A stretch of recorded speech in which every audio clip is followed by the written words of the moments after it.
Chapter 348. Yushu didn't wear much when she went out during the day. As soon as night fell, she felt so cold in this airtight cellar that she wanted to shiver. Yushu may have had a dull pain from hitting her head earlier, but she didn't fall asleep. Knowing that there were people guarding outside, she leaned against the wall and didn't dare to move. Instead, she tried to untie the rope behind her, but it became tighter and tighter. She almost strangled her neck, so she had to give up struggling. This night was extremely difficult. Yushu opened her eyes and looked at the small skylight above her head. She saw that the sky was getting darker and darker, and then there was a trace of white light. In the wee hours of the morning, when it was almost dawn, Jin Bao, who had been quiet all this time, suddenly called out again. Yushu shuddered and turned over to lie down in her original position. After a while, the door of the cellar was opened. From the sound of footsteps, it was still 3 people. "Master Bear, it's almost dawn. What should we do with these 2 women? Has the master ordered?" "Go and bring that one over. There's no need to kill her. Just break the tendons of her hands and feet." Yushu heard them talking in a low voice. She was so shocked that her whole body stiffened. Before she could think about which tendons they were going to break, the sound of footsteps came, followed by the sound of a heavy object being dragged. "It's Shui Yin." Yushu should have breathed a sigh of relief, but she only felt a chill. She thought that they wouldn't harm Shui Yin's life. Who would have thought that they would cripple her? Since Shui Yin was like this, how could she live in peace? Just when Yushu was scared, there was a quiet voice in the cellar. "What about the other one? Do you want to kill her? His Highness ordered us to keep this woman alive. When she wakes up, she will go back to report. This saves us a lot of trouble. By the way, the amount of medicine you gave her is enough. There won't be any mistakes, right? It's not good to wake up too early. Don't worry, Master Bear. You see, they are sleeping like dead pigs. This medicine is enough for them to lie in bed until night." "That's enough. Do it quickly. Let's get away before the sun rises." As soon as she heard that this group of people wanted to spare her life, Yushu didn't have time to feel lucky. She heard the sound of weapons being unsheathed. She knew that they were going to attack Shui Yin. Her already pale face turned even paler like wax paper.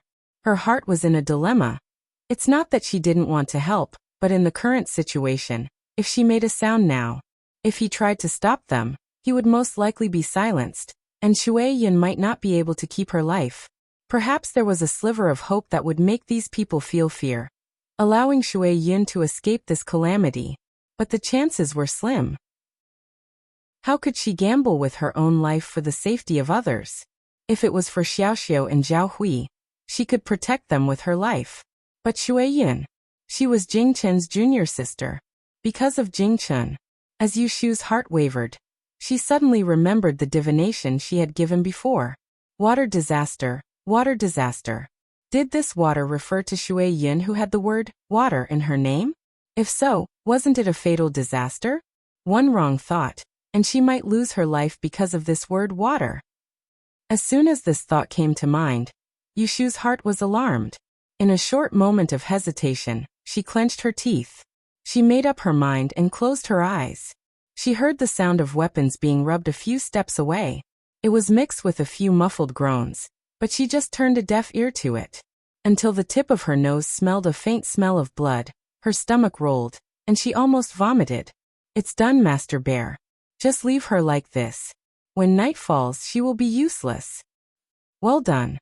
Check and don't leave anything behind. Don't lock the door of the cellar. Make it easier for her to break free when she wakes up, so that she can send a message and bring people here. When this is done, you can come with me to Prince Ning to receive the reward." Prince Ning Luhao. Yushu's heartbeat sped up.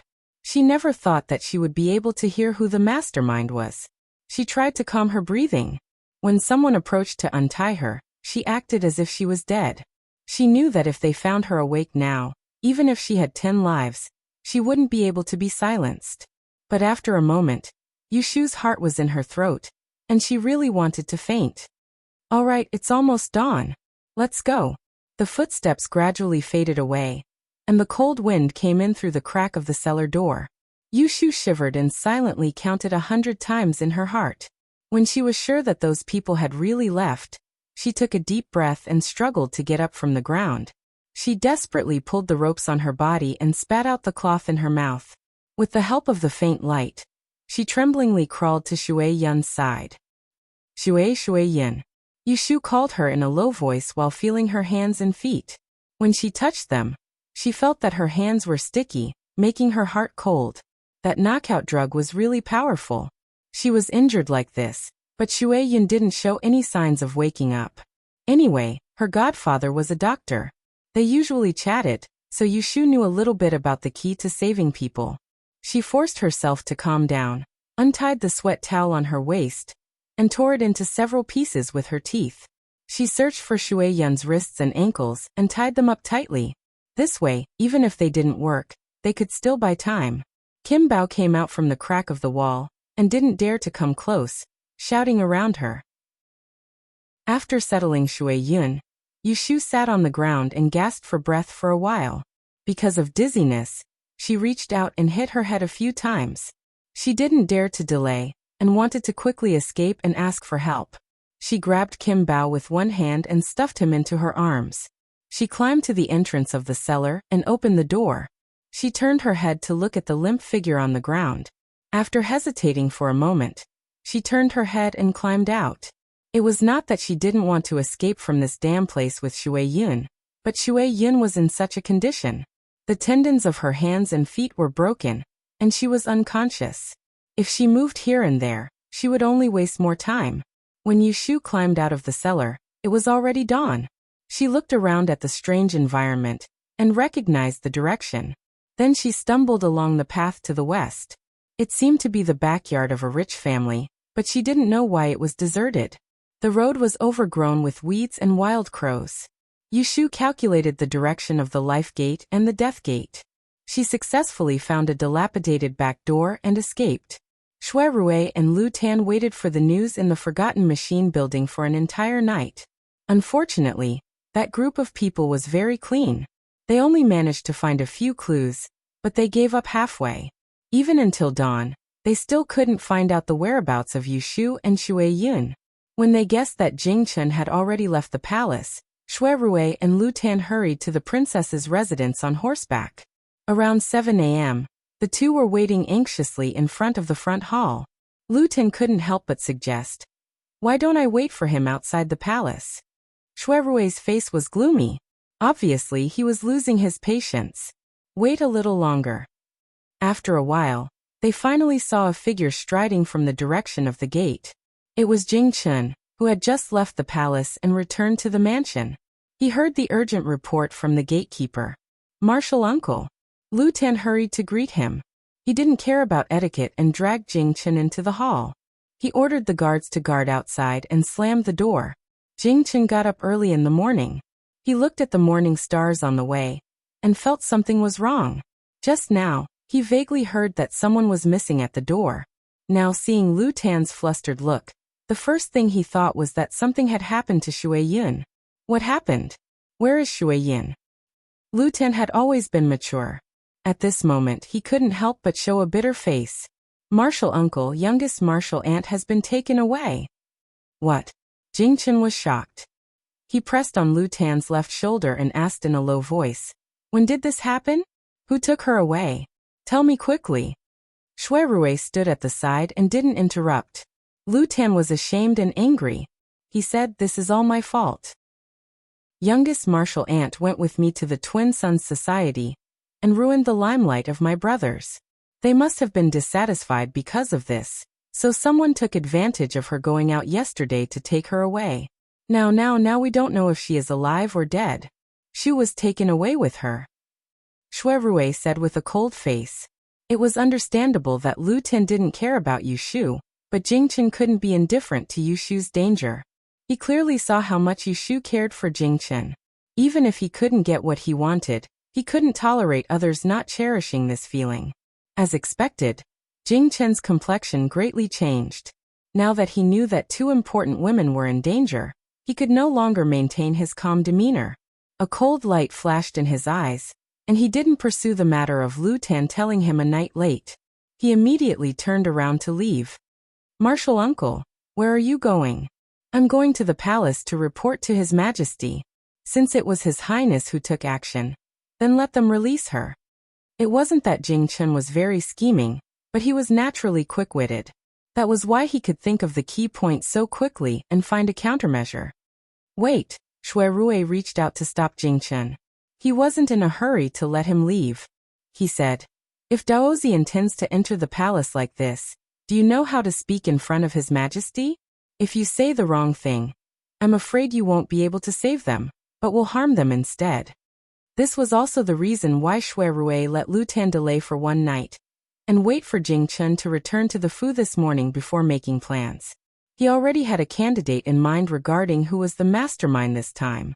Since he knew the other party's methods, it was hard to guarantee that he wouldn't consider the two women. He was afraid that someone would hear the news and act in desperation, causing their lives to be in vain. He had guessed that the other party had plans to frame them, so he gave them one night's time to make arrangements to maximize the possibility of saving their lives. Jing Chen stopped and turned his head to look at Shui Rui. He frowned and said, then what do you say we should do? Shui Rui looked at the clock on the table not far away and calculated in his heart.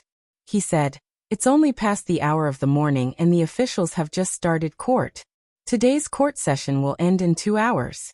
A few of the adult imperial princes are present. Perhaps the mastermind is among them. Daozi has the waist token and can freely enter and exit the front court.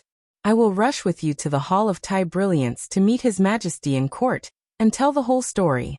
Does Daozi dare to barge in with me? To barge into the morning court session, one mistake would enrage the imperial countenance. Shui Rui originally didn't want to appear, but when the words came to his mouth, they became companions. Why wouldn't I dare? Someone prepare the horse.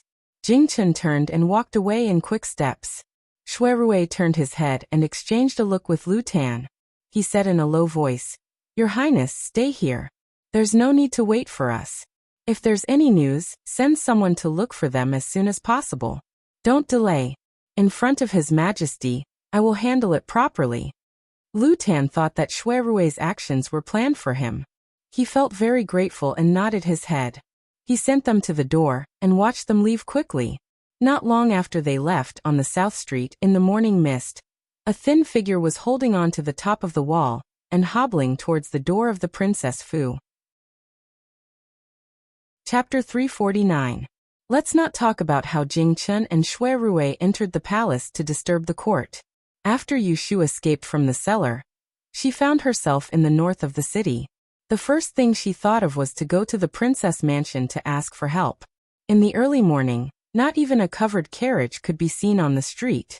Her clothes were messy and her hands and feet were bloody. She had scruples and did not dare to walk on the main road. She could only rely on her 2 legs to run and stop. She found her way to the door of the princess mansion and collapsed in front of the steps. She took out the jade linglong that Jing Chen gave her a few days ago and threw it to the guard who came forward to drive her away. Quick, take me to see your young master. Several guards outside the princess mansion looked at each other. No wonder they did not recognize Jing Chen's token. In fact, they were the people that Lu Tan transferred from the guest house. Those from the princess mansion had already been sent out to look for her. Fortunately, there was someone who understood. He picked up the jade linglong and asked the others to look after Yu Shu. Then he turned around and went inside to report to Lu Tan. Lu Tan was walking back and forth in the living room. One moment he was worried about Shui Yun's safety. The next moment he was worried about whether Shui Rui and Jing Chen's entry into the palace was smooth or not. Suddenly, he heard the guard outside reporting that a girl in a sorry state with bloodstains was lying outside the door. She was asking to see Daozi. He was shocked and immediately took the jade linglong in front of him.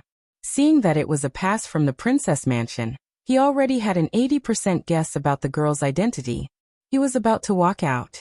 When he crossed the threshold, he saw the same thing in the east. His eyelids twitched and his footsteps also slowed down. Did you see the girl's appearance clearly? Lu Tan held the jade linglong and asked the guard who came to report in a deep voice. The guard gave a rough description of Yu Shu's appearance. Lu Tan had seen Yu Shu before. Now he confirmed who it was. His expression became complicated. He looked up at the rising sun outside the wall and his eyes became deep for a moment. Bring her here. The guard hurriedly took the order and ran out. Yushu only had one breakfast yesterday. First, she knocked her head heavily when she ran away with Shui Yun in the tea house. Then she was tied in a sack and bounced all the way. Then she was frozen in the cellar for a night. Her lips were blue from the cold, and her body could not bear it. It was already his limit to run all the way to the princess residence. He didn't even have the strength to say a word. He lay on the steps, coughing and panting. She allowed the two guards to step forward, one on the left and one on the right, to lift her up and bring her to the living room. You. Lu Tan walked quickly and tentatively called out. Yushu raised her head in a daze. When she saw the man's face, she thought of Shui Yun, who was still in the cellar. She felt as if her brain had been pricked by a needle. Prince. You, ling ling ling ling you, Lu Tian ling you and ling usu, and ling you and you do you. Where is she? Ahem, she's here. I'll take you. Yushu didn't finish her sentence. Yushu's body suddenly stiffened. She felt a numbness in her shoulders and head. And then she lost consciousness. Before she fainted, she heard someone shouting in panic. Miss you, miss you. Lu Tan squatted down to support Yushu, who had fainted. His eyes were red from staying up all night. He glared at the two bodyguards who were at a loss as to what to do. Quickly go and get the doctor. Yes. Asterisk. While Yushu was unconscious, Shui Rue and Jing Chun had just entered the front court of the imperial palace with a token. Jing Chun led the way. No one stopped them until they were outside the Hall of Imperial Brilliance. They were stopped by the cold-faced imperial guards and ordered to retreat. Jing Chun ignored them and said that he wanted to see the emperor. In addition, Shui Rue deliberately raised his voice. So many of the officials in the hall heard the noise outside. After some twists and turns, the emperor summoned them into the hall. When he saw that the one leading the way was his nephew, the coldness on his face dissipated. He still looked displeased, but he allowed them to speak. Jing Chun wasn't good with words. As soon as he opened his mouth, he pointed out that one of the princes had kidnapped Shui Yun yesterday and wanted them to release her. Shui Rue added on from the side and explained everything. He included how he happened to pass by the princess's residence yesterday and saw the imperial guards looking for Shui Yun in a hurry. He didn't reveal anything. One was his nephew, and the other was his nephew. The emperor believed 70 to 80% of their words. How could this be? The Yin dynasty had respected Taoism for 300 years. Mount Longhu was the holy land of Taoism. The Tai sect was flourishing. The daughter of a Jinren was kidnapped by his son under the emperor's nose. Wouldn't the imperial court lose face if it was spread out? The emperor was furious. He glared at his sons and secretly scolded them for being disappointing. They didn't want to lose their family's shame in the imperial court, but they couldn't get out of it. In order to prevent the officials from talking about it, he could only scold them and ask questions. The princes were listening to the emperor's teachings in the morning court. Suddenly, they were criticized by Jing Chun in public. One by one, they walked out from the left side of the officials with red faces and cupped their fists to defend themselves. But how could this matter be explained clearly with just a few words? Jing Chun insisted that they were the ones who captured the people, and Shui Rue interjected with a few words at the right time. In the end, for some unknown reason, the emperor gave the order to send people to search the courtyards in the prince's residences. With a casual point of his finger, this task fell onto Shui Rue's head. The princes who thought they were innocent were already anxious. Which mansion didn't have some secrets? How could they just ask people to search so openly?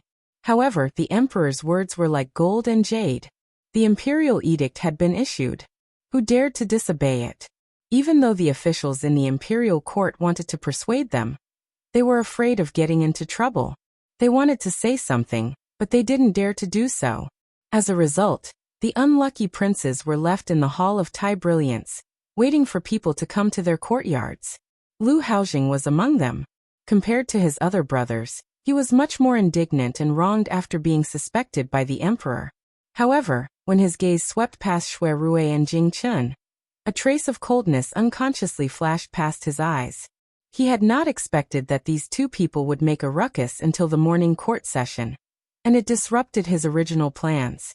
Fortunately, he had already made arrangements. This time, one of them had to be implicated. Shui Rui didn't expect things to go so smoothly.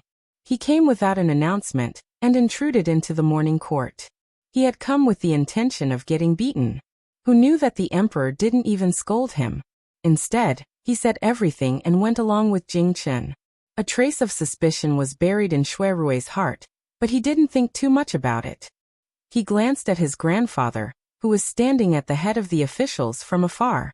Seeing that the old man was looking straight ahead and was standing with his head lowered, Shui Rui secretly muttered that he would be reprimanded after this. He knelt down to accept the imperial edict and pulled Jing Chen away. Shui Rui and Jing Chen's trip to the imperial palace took almost 2 hours. By the time they received the imperial edict and returned to the princess's residence, the sun had already risen. Lu Tan was anxiously waiting in the front courtyard. As soon as he saw them return, he didn't have time to ask if their trip had gone smoothly. Instead, he said with a terrible expression on his face, "Miss, you just came back. She's unconscious, so we couldn't ask where Junior Marshal Aunt is being held." "Where is she now?" Shui Rui and Jing Chen asked in unison. "She's in the back wing. The doctor is." Jing Chen didn't wait for him to finish speaking. He stuffed the imperial edict into Lu Tan's hands and quickly ran to the back courtyard. Lu Tan held the imperial edict in his hand and lowered his head in a daze. Then he heard Shui Rui ask in a deep voice, "Your Imperial Highness, did my sworn sister get hurt?" Lu Tan came back to his senses and smiled bitterly. She didn't get hurt. She was just too shocked and fainted from exhaustion. However, there was blood on her body. "I'm afraid that it was Junior Marshal Aunt's." When Shui Rui heard that Yushu was fine, he finally felt relieved. As for Shui Yun, he didn't have the mind to care about it. He secretly sighed in relief and looked in the direction of the back courtyard. He didn't follow Jing Chen there. Instead, he thought about something else.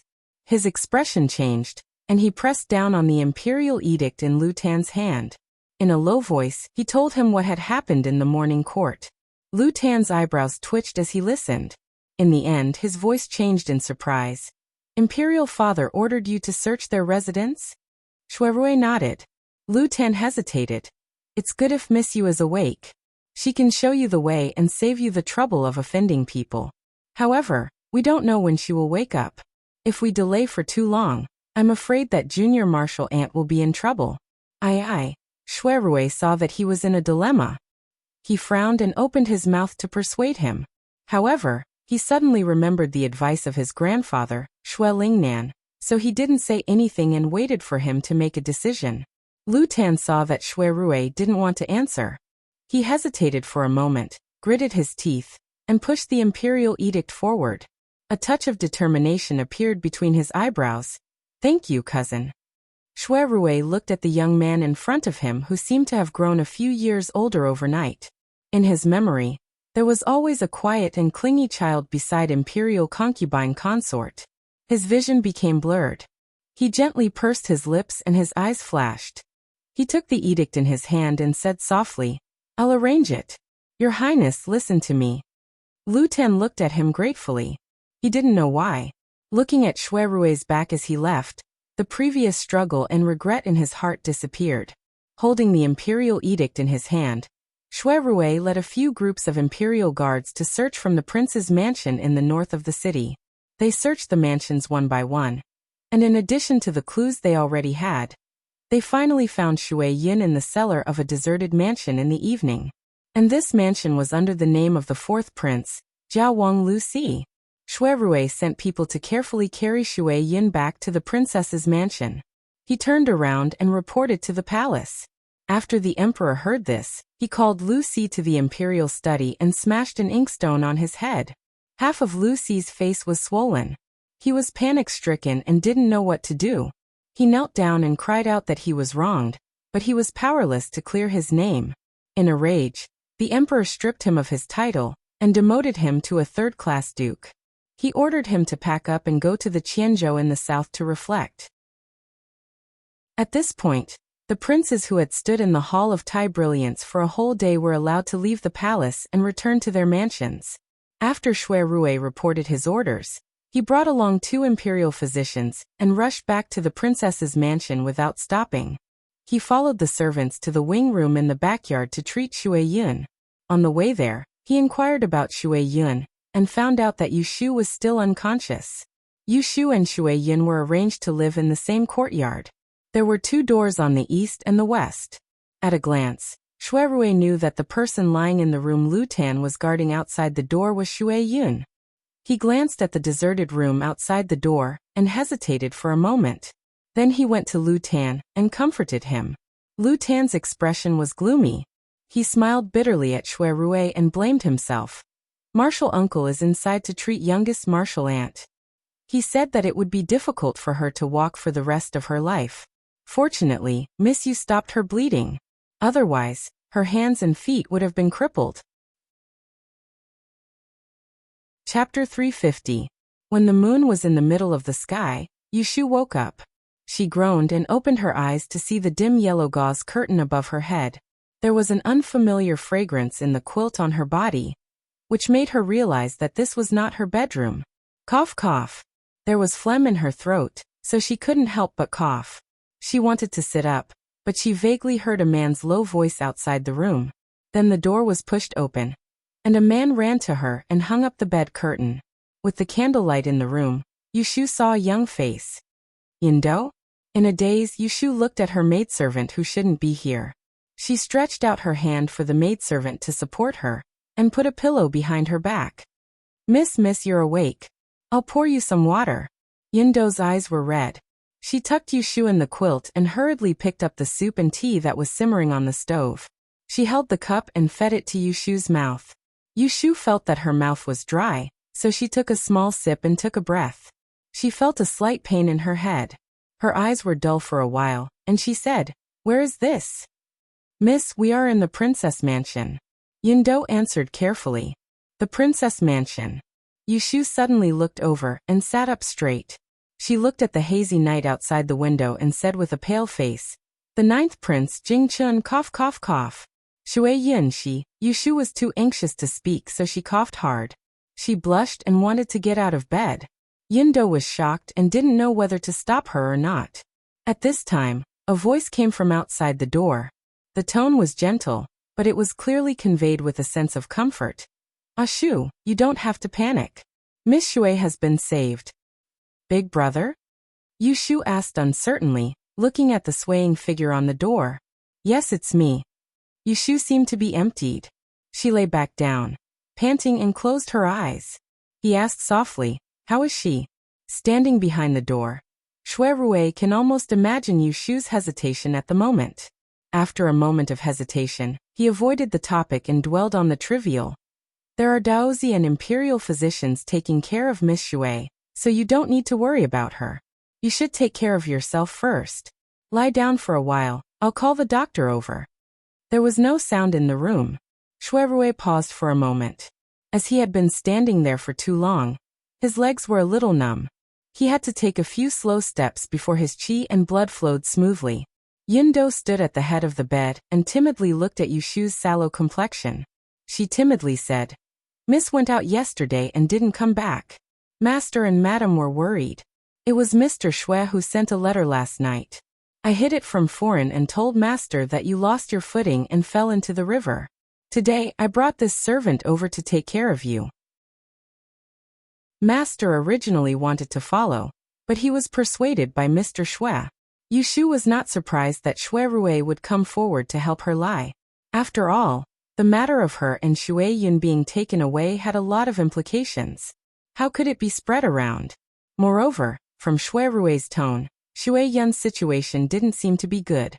Yu Shu pressed her throbbing forehead. There was something hidden in her heart, but she didn't know who to tell or bury it in her heart. Not long after Shui Rui left, he came back with an old doctor. There were 2 imperial physicians in the princess mansion now, but they didn't dare to leave Shui Yun's side. Moreover, they came from the palace, so they didn't know how many eyes and ears there were. Shui Rui was careful and didn't want Yu Shu to be exposed. So, he would rather the imperial physicians be busy. This old physician was invited over by Shui Rui from the inner courtyard of the minister's estate. Normally, He would treat the young masters and young ladies of the Shui residence to treat their headaches and fevers. He didn't have any false title, and his medical skills were pretty good. When they were not in their own house, men and women should observe etiquette. Yun Do had been taught by Zhao Hui, so before anyone came in, she covered Yushu's body with the quilt inside and outside, only revealing a thin wrist. She put down the gauze curtain, and her face could be seen clearly. Shui Rui was worried, so he followed them into the room. He stood by the side of the screen and waited for the old doctor to make his diagnosis. During this period of time, his gaze fell onto the corner of the bed. When he saw the 2 deep bruises on Yushu's skinny forearm that had distinct muscles and bones, his expression turned ugly. Even the sympathy he felt for Miss Shui, who was heavily injured and unconscious in the other room, had lessened. In his view this time, Yushu really suffered an undeserved disaster, and was implicated by others. If it wasn't for Shui Yin running to find her, she wouldn't have encountered such a disaster. Yushu absent-mindedly replied a few words to the doctor, asking where she felt unwell. She only said that she had a headache. The old doctor didn't mind. After observing her pulse, he and Shui Rui went outside to talk. Eldest young master, this young lady's pulse is restless. Her liver is not strong enough, and she has signs of exhaustion. The prescription should be to calm the nerves, and also to stimulate fluid and moisten the lungs. After a few days of rest and sweating, she will be fine. The old doctor was old, and his prescriptions were more reliable. If it wasn't a serious illness, there would usually be 2 or 3 prescriptions. After Shui Rui asked for a clear answer, he ordered someone to send him back to the residence, and then arranged for someone to get the medicine. When he returned to the room, he saw Yushu's servant girl carrying a bowl of porridge out and bowing to him in an awkward manner. Shui Rui saw that there was still less than half of the porridge left in the bowl. He slightly frowned and waved his hand for her to send it down. He walked to the bedroom and stood outside for a while, listening to the coughing inside. He turned and retreated to the chair in the central room and sat down.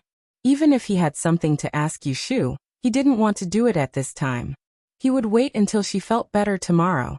After a night of silence, Yushu thought that she wouldn't be able to sleep. Who would have thought that after drinking the medicine in the middle of the night, when she woke up again, it was already bright outside. Yun Do slept on the short bed under the window. When she heard Yushu coughing, she immediately got up and put on her clothes. At Yushu's request, she poured the warm water on the stove, wiped her face, and washed her hands and feet before going out to get breakfast. Yushu hugged the quilt and lay on her side. She stared at the wisteria incense burner on the tea table not far away. She heard someone outside the door asking, "Shu, are you awake?" It was Shui Rui. Why didn't he go back last night? Yushu was puzzled. Half a beat later she answered, "Yes, I'm awake." She couldn't see Shui Rui's slightly haggard appearance outside the door. She only heard his refreshing voice. "Are you better? I heard that you are still coughing. After breakfast, drink the medicine." Yushu hesitated and said, "I'm much better. What about Miss Shui?" This was the second time that Yushu asked about Shui Yin when she woke up in the middle of the night. Shui Rui thought that even if he hid it from her, she would know sooner or later. So he tactfully told her about Shui Yun's situation. She injured the vital parts of her hands and feet. Daozi and the imperial doctors tried their best to save her limbs. Finally, they saved her limbs and she will recover in the future. I'm afraid it will be difficult for her to walk again. Yushu's lungs were blocked. When she heard him say this, her face quickly turned blue. She didn't blame herself at all. That was impossible. She vaguely remembered that yesterday morning, she ran out of the cellar and rushed to the princess mansion to ask for help. When she saw Lu Tan, she wanted to lead the way back to save her. Who knew that she didn't live up to her expectations and fainted until the night. Although she didn't know how Shui Yun was rescued. But it was obvious that they were late. It was hard for Yushu not to guess that Shui Yun's treatment was delayed because of this, which resulted in her crippled legs. She had no enmity with Shui Yun in the past. Not counting the quarrel in the tea house, there was no grudge at all. Seeing such a young and intelligent girl end up like this, she couldn't help but feel pity. She couldn't help but feel pity. Thinking of Jing Chen's love for his little martial sister, She faintly didn't know how to face him in the future. Shushu. Shui Rui called Yushu a few times outside the door. She came back to her senses. While thinking, she asked, "How did you find Miss Shui?" Shui Rui knew that she would ask, so he didn't hide it. "After you were drugged and taken away in the tea house, His Highness Jiu and I looked around. We guessed that someone was targeting Miss Shui. So the next morning, Darozi came back from the palace and went to the palace to ask the emperor to make a decision. The emperor ordered us to take people to search the prince's mansions. Finally, we found Miss Shui in King Jia's guest house." King Jia? Yushu was bewildered. At that time, she clearly heard that group of people say that their master was Lu Hao of Ningguang. Could it be that there was something fishy about this? So King Jia sent people to capture us? Shui Rui's voice came from the other side of the door, slightly flat. They did investigate King Jia. In a rage, the emperor removed the title of the fourth prince and banished him from the capital to reflect. No, it wasn't King Jia. Yushu opened her mouth, wanting to tell Shui Rui what she had heard in the cellar when she pretended to be unconscious.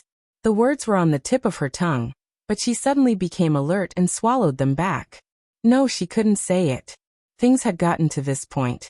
A Wang Yi had been used as a scapegoat. With just a few words from her and no evidence, how could she hope to uncover the true culprit? If she said it, at most, she would bring trouble to herself. Wasn't there enough trouble on her body? Yushu's mind settled, and she tried her best to ignore the guilt she felt towards Shui Yun. She made up her mind to bury what had happened that night in the cellar in the back of her mind, and never mention it to a second person. At the same time, she felt a wave of resentment towards Lu Hao of Ningguang, whom she had met several times. She blamed him for being cunning and ruthless, making her become a villain for nothing. Shui Rui heard that there was no sound in the room, and was afraid that Yushu's imagination would run wild. He was pondering how to open his mouth to comfort her when he heard Yushu plead. "Deji, I want to go home. Can you send me back?" Shui Rui had the intention of sending her back earlier. She just happened to bring it up, so he said, "And Her Highness is still in the Princess Fu. I will go say goodbye for you. After you drink your medicine, I will send you back." Yushu was afraid that someone would detain her and not let her go. With Shui Rui's guarantee, she felt at ease. When Shui Rui went to find Lu Tan hadn't slept a wink last night. He had a tired expression on his face. When he heard that Shui Rui wanted to send Yushu away, he didn't immediately agree. Instead, he said, "There's no harm in keeping Miss Yu here for another half a day. I still have something to ask her." Since Shui Rui had opened his mouth, he didn't have the slightest intention of keeping her, so he said, "I've already asked." She was the same as Miss Shui. She was drugged and taken away. She didn't know anything. She only woke up a little earlier, so she ran back to ask for help. "I won't be able to get anything out of her." Shui Rui deliberately hid the fact that Yushu wasn't drugged from everyone else. It was because he didn't want others to target her. He didn't intend to explain it even to Lu Tan. Lu Tan didn't doubt Shui Rui's words. He thought that Yushu, a woman, wouldn't be of much use, so he nodded and agreed to let him take his people away. Chapter 351. After Yushu returned home, she lay in bed for 2 days. During this period, Shui Rui and Jing Chen sent people to greet her and brought many high-quality medicinal materials, but they didn't show up in person. Zhao Hui thought that Yushu fell into the water, and her face turned pale with fear. He Fengji diagnosed that there was something wrong with her symptoms, but he didn't expose her. He read the prescription given by the old doctor of the Shui mansion, so he added 2 more ingredients and made her drink 3 bowls a day. He watched Yushu drink the medicine. When her complexion improved, he inevitably reprimanded her like a father. Yushu knew that she had survived this disaster, so she was much more relaxed than before. It was worth mentioning that the 2 copies of Chaotic Sky Divination that Shui Yun gave her in the tea house that day were not lost during the binding. They were firmly in her arms and she brought them back.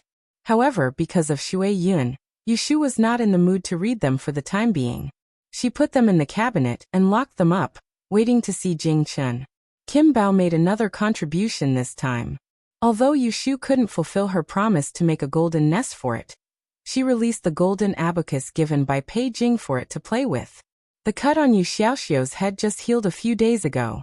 He was supposed to go back to school, but Yushu happened to have an accident, so he refused to go to school. With Zhao Hui's consent, he stayed at home. During the day, he went to Yushu's room to read and write, leaving Bai Ran, who had been playing well recently, to the side. After all, there was no one dearest to him than this sister. Yushu's body was tough, and within a few days her illness was gone. Only her head would hurt from time to time. He Fangji found a fist-sized lump on the back of her head, and with a straight face, she placed a needle on her head. She didn't say anything else. The next day, Zhao Hui asked Yin Do to put a thick gray rabbit fur hat on her head. She wasn't allowed to take it off at any other time except when she was sleeping. She wasn't even allowed to tie her hair up. Yushu felt guilty and didn't dare to ask more. She just wore the funny four-cornered hat and let her hair down. However, He Fangji, the ancient brain expert, was there. She was very relieved. On the 5th day after the accident, Yushu finally saw Jing Chun. In the reception hall, Yushu looked at Jing Chun, who was sitting across from her, with complicated emotions. It was not difficult to see that he looked tired, and it was unknown how many days he had not slept well. "Are you feeling better?" Jing Chun looked at Yushu. Although his eyes were as caring as before, there was a lack of intimacy in them. Unknowingly, there was a lack of intimacy in them. Yushu smiled bitterly in her heart. It was hard for him to still remember her at this time. She said, "I'm fine." "How is your junior sister now?" If it was possible, Yushu didn't want to mention Shui Yin in front of Jing Chen. But between the two of them, it seemed that they couldn't avoid this topic. It was better for her to mention it openly so that it would be less awkward. Jing Chen's face darkened. He shook his head and said, "Shui Yin couldn't escape this disaster. Her legs were crippled." Yushu was silent for a moment. She felt a little reluctant to say it. She was a sentimental person.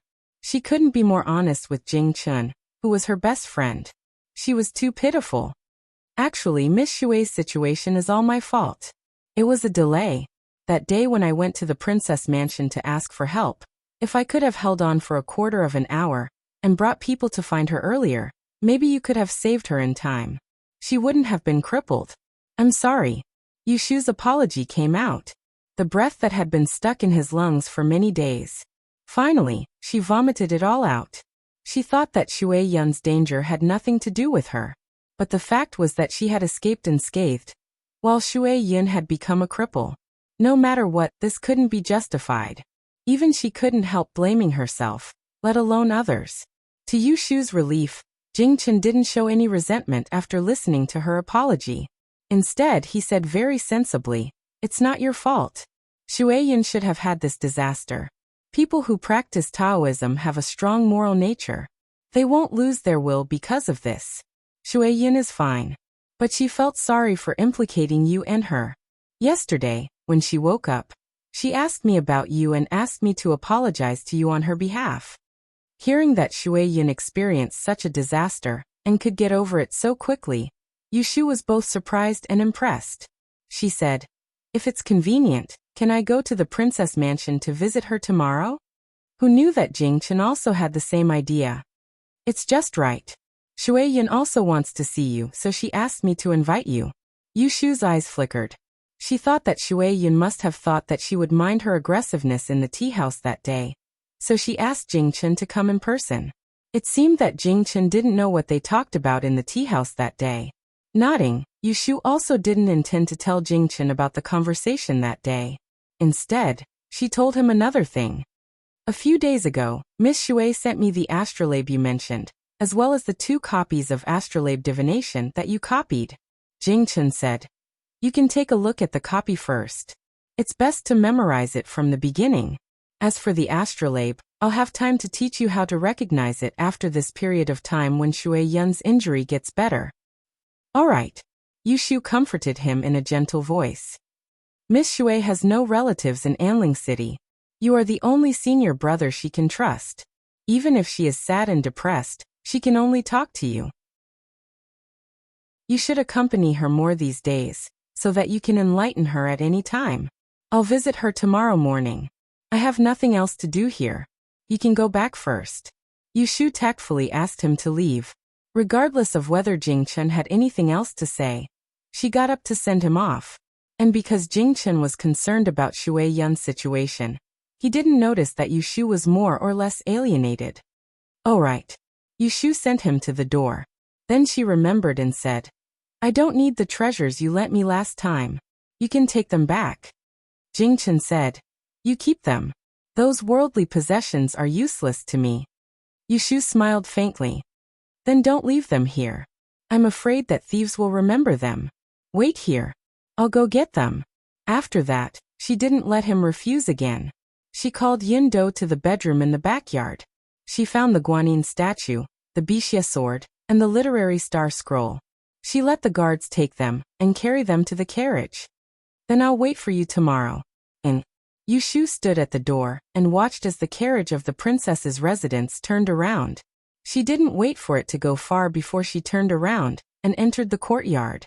Her eyes, which were usually full of spirit, were now covered with a layer of gloominess. Since when did she not feel happy when she saw him? Coincidentally, Yushu and Jingchen made an appointment to go to the princess residence to visit Shui Yun the next day. When they went out in the morning, they met Shuirui, who came down from the carriage. "Hey, why are you here? Are you done with your work?" Yushu was a little surprised.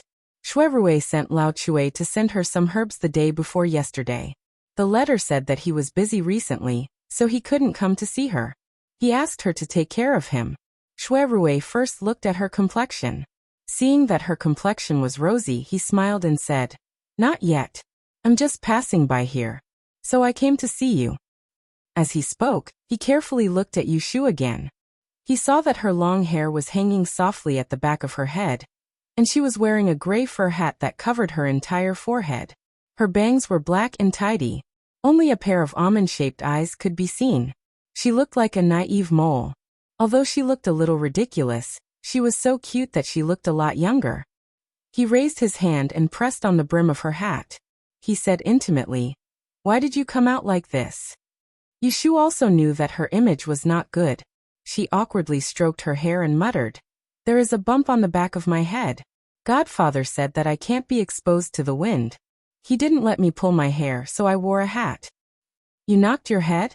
Shuirui frowned. "Is it okay?" Yushu shook her head. "Then, why don't you rest at home? Where are you going?" Shuirui saw that she wanted to go out, so he disagreed. "Oh, I'm going to the princess residence to visit Miss Shui." Shuirui said, "Then I'll send you." Yushu waved her hand. She didn't want to bother him. "Don't you have something to do? Go ahead. I'll go to the street ahead and hire a sedan chair. It's only a few steps." Shuirui looked at her and said, "Then, you're going to visit him empty-handed?" Yushu was speechless. She had really forgotten to bring some stuff for the accompaniment. "Let's go. We'll go to Wangjilu first. We'll see if there are any fresh fruits and snacks. Other princess residences have them." Shuirui turned around and boarded the carriage. He lifted the curtain and waved to Yushu. Yushu hesitated for a moment. She had no choice but to follow and boarded the carriage. The carriage started moving, and Shuirui talked about a serious matter with Yushu. "I've already found out some information about that Chu Hai. I'll look for you again when I have definite information in these 2 days." Yushu just remembered that there was a fugitive locked up in the courtyard of Huixin Street. She said in annoyance, "I almost forgot about him. I haven't seen him for a few days. Don't let him escape." Shuirui laughed. "Don't worry. I've gone to see him. He's still there. He's still fine." Yushu didn't hesitate to look at Shuirui and praised, "Big brother is really reliable. With your help, it saved me a lot of trouble." Who would have thought that when Shuirui heard what she said, an ashamed expression appeared on his face. He said in a low voice, "How could that be? If I had repeatedly told you to wait for me at home that day, you wouldn't have gone out with them. You would have been captured and suffered a fright." It would not be an exaggeration to say that Shuirui was shocked. He knew very well who were the most ruthless people in the capital city. Yushu was able to return unscathed from a certain someone's hands. It could be said that she was very lucky.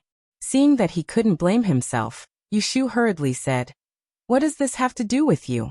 Didn't I tell you earlier? I predicted that I would be in trouble on that day. In the end, I still got into trouble. I can only blame myself for being careless. Only now did Shui Rui raise his eyes, and he followed along with her intentions, and he glanced at her with a reproachful gaze as he said, "Then tell me, you clearly knew that it was dangerous. Yet why didn't you obediently stay at home? Why did you run to the tea house in the busy city with Miss Shui that day?" With this sentence, he finally got to the point. Yushu was speechless. She couldn't help but dodge his eyes. She stammered, "It's a girl's private matter. It's not convenient to tell you." Shui Rui secretly narrowed his eyes and cooperated. "It's fine if it's not convenient to say. But you must be careful next time. Don't make me anxious again." Yushu pretended to smile and said, "Okay." When he saw Yushu's reaction, the bewilderment in Shui Rui's heart grew even greater. His intuition told him that Shui Yin surely had something important to tell Yushu when she went to look for her that day, and it was related to Jing Chun. Otherwise, how could she have coaxed Yushu out of her nest? Chapter 352. Shui Rui sent Yushu to the princess residence after wrapping a few drawers of exquisite flowers in Wangji Tower. There were already servants waiting at the door. Shui Rui sat in the carriage and did not get out.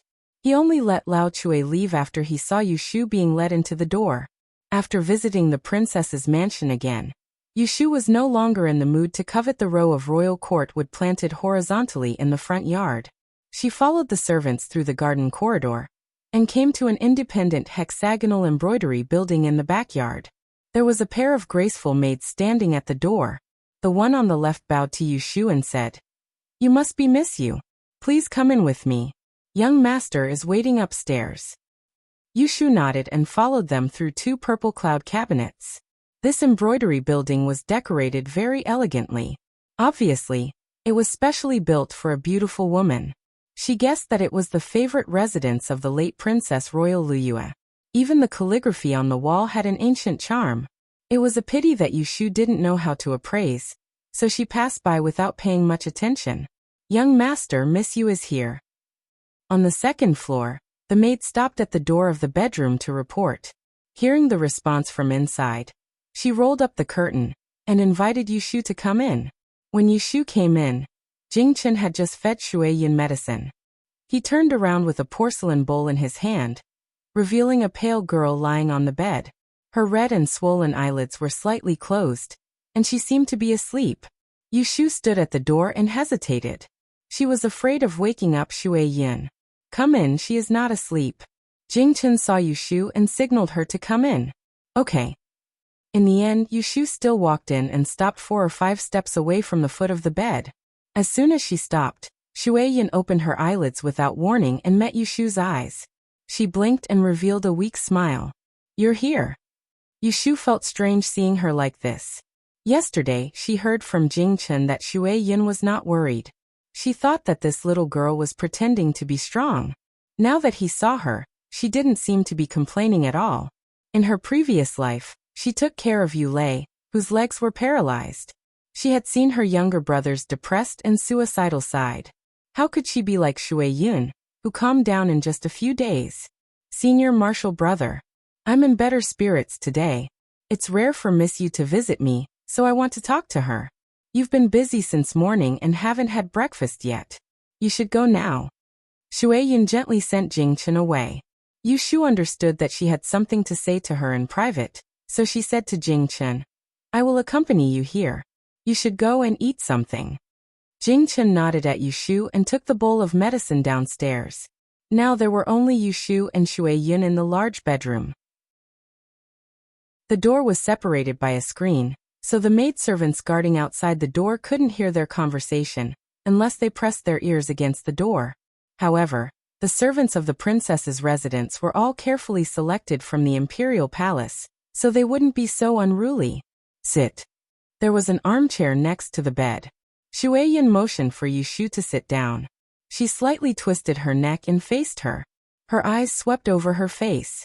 Suddenly, there was a bit of apology in her eyes. "I implicated you."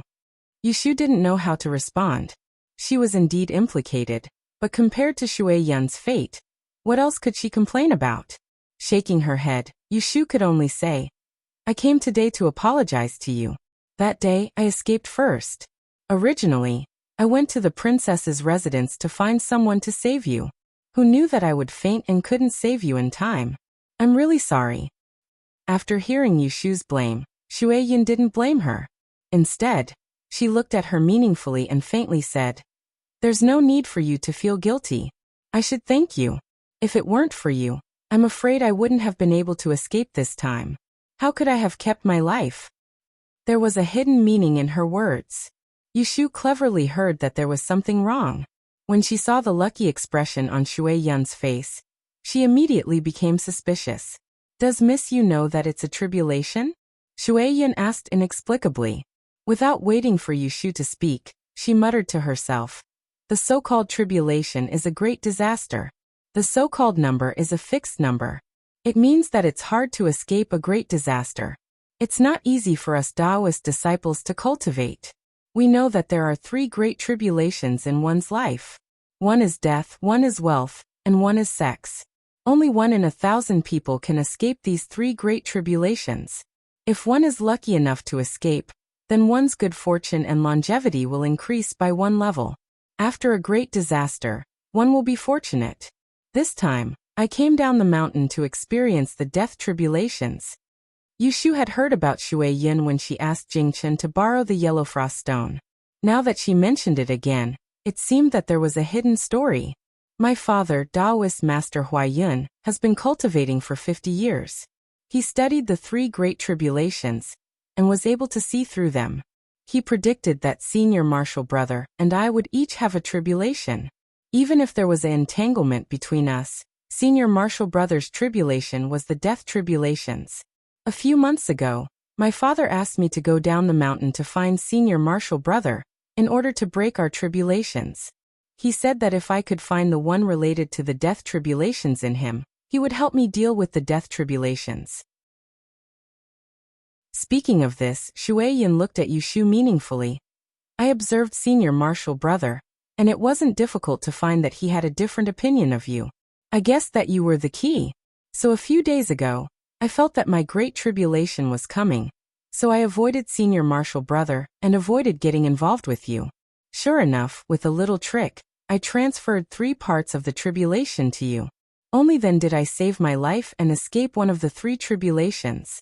I, Shui Yun, would like to thank you. Shui Yun explained without hesitation. Yushu was suddenly enlightened. She knew that it wasn't an accident that she became a fish in the pond under the burning city gate. She had been plotted against long ago, and was dragged out to be a scapegoat. This time, Yushu could no longer maintain her composure. She stared at Shui Yun with a cold gaze and said, Dare I ask, Miss Shui, when you transferred your fate to me, did you ever think about what kind of fatal disaster you would bring upon me? It turned out that her guess was right. The fatal disaster was caused by the word Shui in front of her. Fortunately, she didn't stand up for Shui Yun at that time. Otherwise, she wouldn't even know how she died. In the face of Yushu's accusation, Shui Yun's expression didn't change. She looked at Yushu calmly and said, Don't be angry. I told you the truth. I didn't want to make you angry. Otherwise, I wouldn't have asked senior martial brother to invite you here.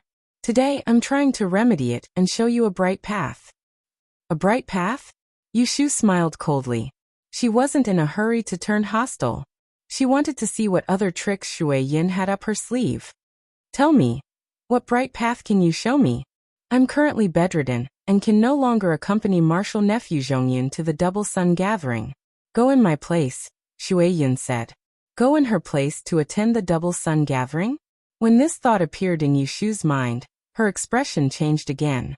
She narrowed her eyes and said, You're afraid that I'll suffer one after another, so you want to add another one to my list? Yushu more or less knew why Shui Yun had been arrested this time. It was because of the battle between the princes. Now because of Shui Yun, Prince Jia had been demoted, and the mansions of several princes had been searched. Under such circumstances, wasn't it asking her to accompany Lu Tan to participate in the Double Sun's gathering? Wasn't this asking her to be a target for people to poke at? Yushu was so angry that she almost laughed. She straightened her back and glared fiercely at Shui Yun. There wasn't the slightest bit of pity in her eyes as she asked in a deep voice, "I have no enmity with you in the past, but you keep dragging me into danger. What is your intention?" Shui Yun sighed softly, and her chest heaved up and down. "You've misunderstood.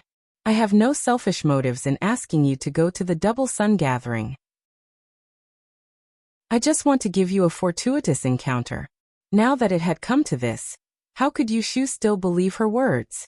She raised her hand to stop her from explaining and said coldly, "Don't talk nonsense. Forgive me for not daring to accept young Lady Shui's gift. I came here today because I want to ask you something." "Go ahead. I'll tell you everything I know," Yushu said solemnly. "How many of the things you told me in the tea house about the secrets of Jing Chen's past were true?" Shui Yun was silent for a moment, and then she said faintly, "3 pure ones. If there's even half a word of falsehood, then let me suffer another calamity." Yushu frowned and stared at her for a while. She then stood up and said, "If that's the case, then I'll take my leave. Take care."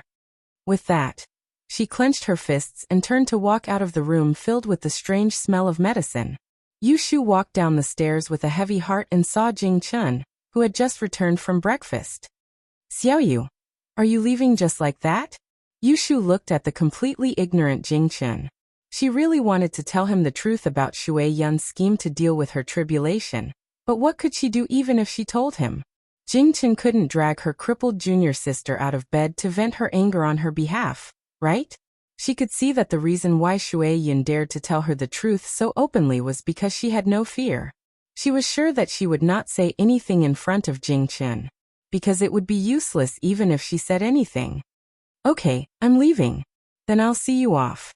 Yushu suddenly felt tired. She hastily said a few words to Jing Chun and thanked him for seeing her off. She then left alone. Jing Chun went up to the second floor and returned to Shui Yun's side. He poured a cup of tea and fed it to her before asking, "What did you and Xiaoyu talk about just now?" She seemed to be in a hurry. Something didn't seem right. Shui Yun was helped to lie down by Jing Chun. She replied calmly, "I said it was a girl's business. Why did you still ask?" Jing Chun opened his mouth, but he saw that Shui Yun had closed her eyes tiredly. In the end, he did not ask further.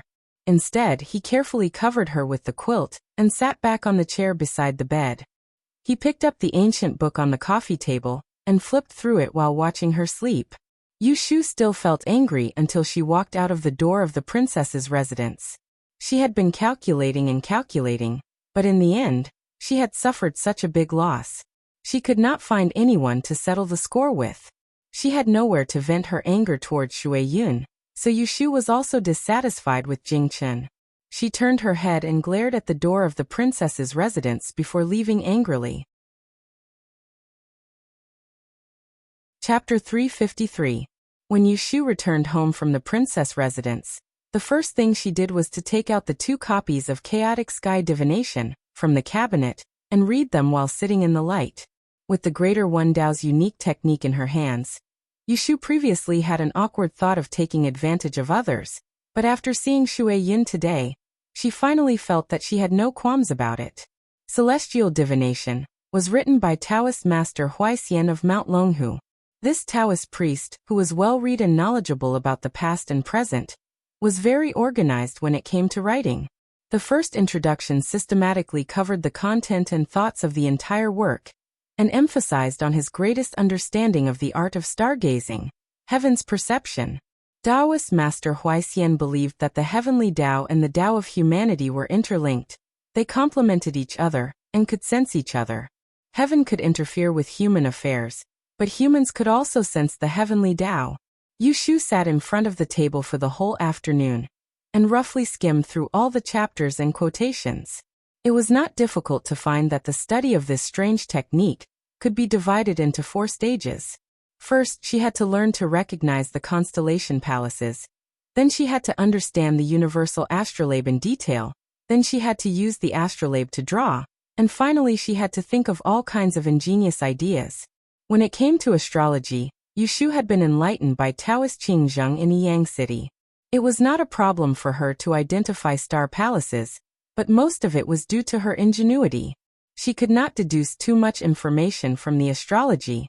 Therefore, in the face of the magnificent astral art, Yushu regarded herself as a beginner who had just started, and her attitude was quite positive. Since Yushu knew that it would be difficult to accomplish in one go, she planned to find time every day to memorize the contents of the handwritten notes. The next day was the 19th of February. The results of the third subject of the Dian were released, which was the subject of astrology. Yushu did not refer to it, but she got up early in the morning to wait for the results to be released at the entrance of the Department of Taiching. She wanted to know how the Celestial Commissioner would make up for this mistake. However, what was unexpected was that the Celestial Commissioner actually posted a clean white list. In other words, there was no one who could pass the astrology exam this year. Such a notice was posted. The area in front of the Taiching department was immediately thrown into chaos. Disputes arose one after another, and the topic of the exam was leaked. The news spread like wildfire. Seeing this scene, Yushu thought to herself that the Celestial Commissioner was decisive. She did not try to cover up and did not lose her magnanimity. After leaving the Celestial Commissioner, Yushu went to Wangji Tower to check the accounts. She was busy until lunch before leaving. She finished her chores and returned home. Unexpectedly, a rare guest was waiting for her return. When Yushu saw the carriage parked in front of Zhao Hui's house, she knew that there was a guest. She quickened her steps and entered the door. When she saw Lu Tan's figure in the living room, she couldn't help but be stunned. After a while, she hurriedly bowed and cupped her hands. "This commoner girl has offended you. Greetings, Ninth Highness." Lu Tan sat there and raised his hand to help her up. "Miss you may rise." Only then did Yushu get up, pondering the purpose of Lu Tan's visit. She looked at him from head to toe, but didn't interrupt him.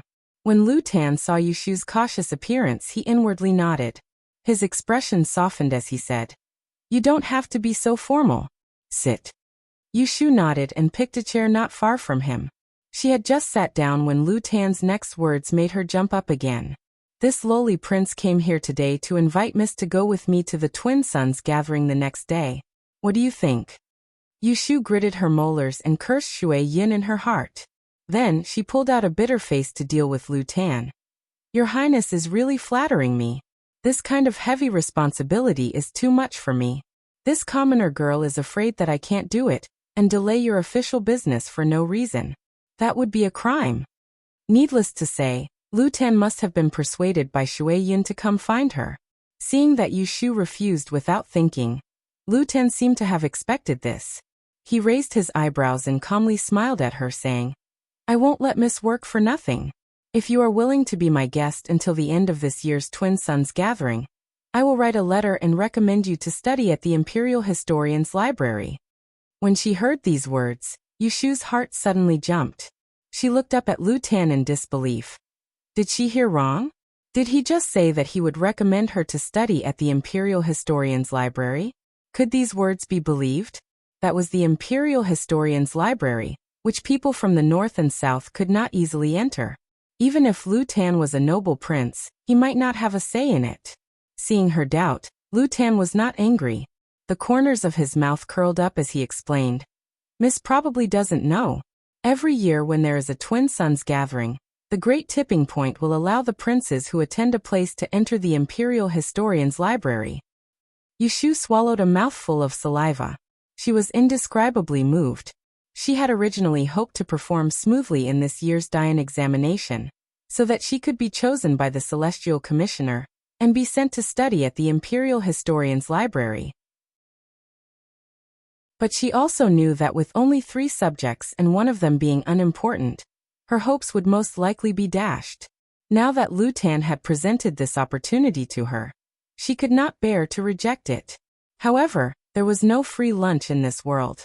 If she wanted to get this quota, she would have to go with Lu Tan to the Double Suns Association. Not to mention that she had to bear a layer of risk. Another problem that gave Yushu a headache was that she didn't know anything about the art of judging people. So, how could she sit on the Kun seat? Could it be that she had to go there to make up the number? "I know that Miss has misgivings, so I won't force you to agree. How about this? Think about it.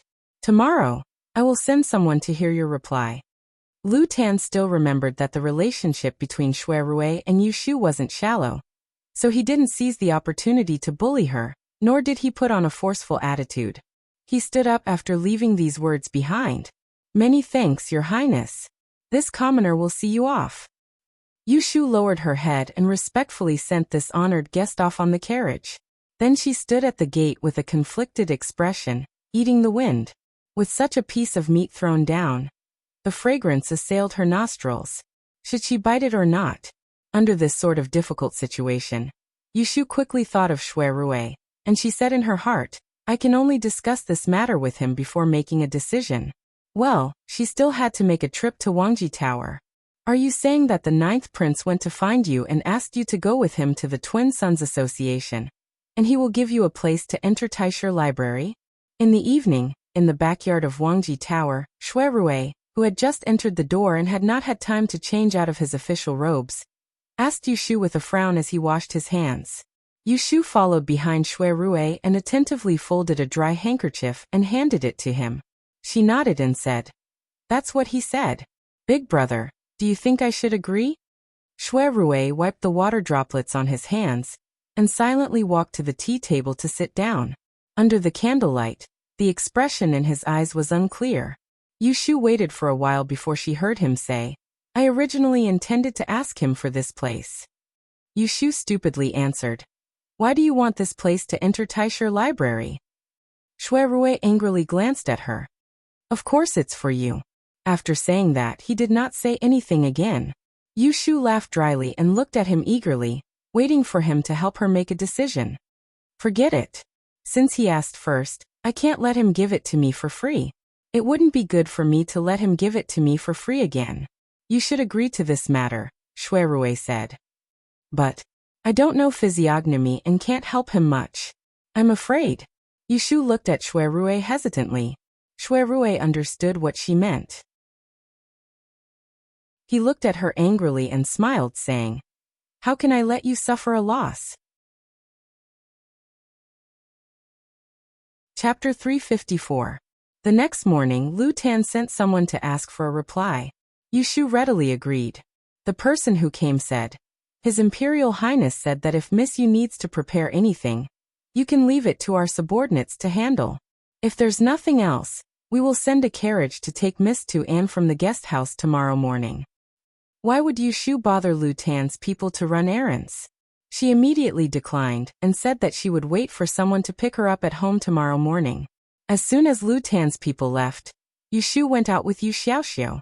She had promised to take him to visit Aunt Cui when he recovered. If she didn't make time to go there now, she didn't know when it would be delayed. The siblings rented a carriage and passed through the busy market. They carried 2 bags of rice and flour, a few caddies of oil and salt, and weighed a dozen caddies of hind leg meat in the shop. They pulled it to the alley in the east of the city. Yu Shu asked Yu Xiaoxiu to stay in the carriage to look after things. She went in and called Aunt Niu, who was boiling water and cleaning, to carry the grain and rice into the courtyard. Late in the morning, concubine Cui had just woken up not long ago. She lazily combed her hair and was sitting in the main room, eating sunflower seeds. She looked at Yu Shu with the corner of her eyes as she moved things into the courtyard. When she saw the figure of Yu Xiaoxiu, who was the last to enter, she let out a cry of surprise.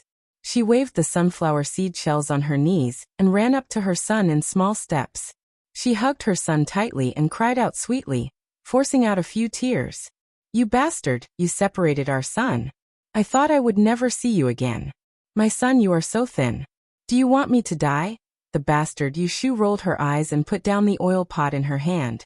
She walked over and fished out Yu Xiaoxiu, who was almost suffocated by Aunt Cui. Mother, please don't cry. Isn't little brother alive and kicking right now? Aunt Cui glared at her angrily and pulled Yu Xiaoxiu's hand into the house. Yu Xiaoxiu looked at Yu Shu helplessly. When he saw his sister waving her hand, he let Aunt Cui take him away.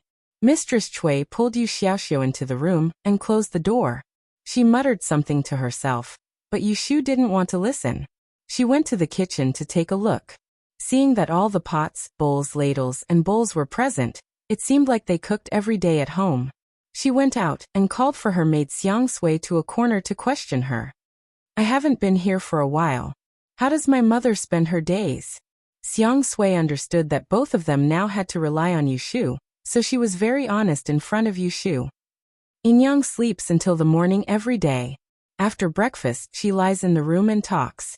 In the afternoon, she talks with the aunties in the neighborhood at the door. There is no other work, so she goes to bed early after dinner. Oh yes, the day before yesterday, Inyang took me out.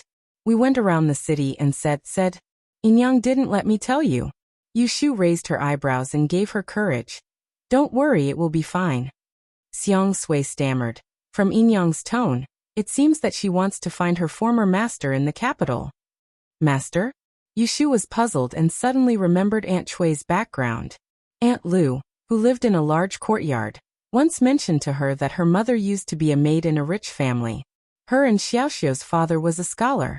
When he came to the capital to take the imperial examination, he stayed in a rich family's residence. After a few visits, he got together with Aunt Chui. In the end, the scholar failed the imperial examination. So Aunt Chui was released by her master. She said that she was married to Yushu's father, and was brought back to the south to start a family. Unfortunately, Yushu's father was short-lived. Not long after Yu Xiaoxiu was born, he died in an accident. Later, there was a story about Aunt Chui being chosen by the third master of the Ji family, because of her beauty. Thinking of this, Yushu changed the topic. Presumably, Aunt Chui had been living too peacefully recently, so she wanted to find her former master. Okay, I know. In the future, if she wants to go out, just follow her. Don't stop her. Tell me later. Yushu was not interested in asking about Aunt Chui's former master. This woman was not knowledgeable and couldn't do anything. Moreover, so many years had passed. Maybe they had already moved away. It was uncertain whether they could find the door. Yushu and Yu Xiaoxiu stayed at Aunt Chui's place for lunch and dinner. From beginning to end, Aunt Chui's eyes never left Yu Xiaoxiu, as if he was her hope for the future. After dinner, Aunt Chui wanted to force Yu Xiaoxiu to stay with her. However, Yushu dismissed her by saying that she had to go to school tomorrow. She dragged Yu Xiaoxiu away and promised to visit her at the end of the month. Seeing that Aunt Chui was living a good life, Yu Xiaoxiu was finally relieved. After all, she was his biological mother. No matter how careless she was still his flesh and blood. On the 21st of February, the heavenly fire rushed to the bowl. Good luck was in the east. It was suitable to go out and live in peace. Last night, Yushu calculated the almanac. Today was good and there were no big ups and downs. So, she got up early to feed the horse and cleaned up. With Yifangji's permission, she took off her hat and put on a new dress. She brought some common tools and went to the front door to wait for Lu Tan to send someone to pick her up. The carriage arrived at the door of the house on time. It was the same two guards who came to receive her yesterday. They politely invited Yushu to get on the carriage. She didn't see Lu Tan in the carriage. Yushu asked the guards and found out that they were going to take her to the guest house where Lu Tan was staying. Then they would go to the Chunlan River together in a sedan chair. Yushu didn't have any objections to this. She knew that she couldn't compare to Shui Yun in terms of status. Shui Yun could make an imperial prince send and receive her all day long. She wouldn't dare. When Lu Tan saw Yushu, he didn't waste time talking to her. One bowed with his hands in front, and the other dispensed with the formalities. He introduced Mr. Heelan to the Qianxi. After greeting him, he got on the sedan chair. One after another, they got on two sedan chairs and headed towards the Shuangyang Association. The reason why they didn't take the carriage was because there were too many people near the Chunlan River. It wasn't convenient for a carriage to move. It was faster to squeeze than a sedan chair. The three palanquins stopped in front of the Cheongyu building. Yushu followed Lu Tan and got off the palanquin. Then she sized up the surroundings. She saw that there were many bodyguards standing guard nearby. They had surrounded the building in a circle. She then raised her head to look at the seats upstairs. Many people had already arrived. Yushu and Mr. Heelan followed Lu Tan up the stairs from the west corner.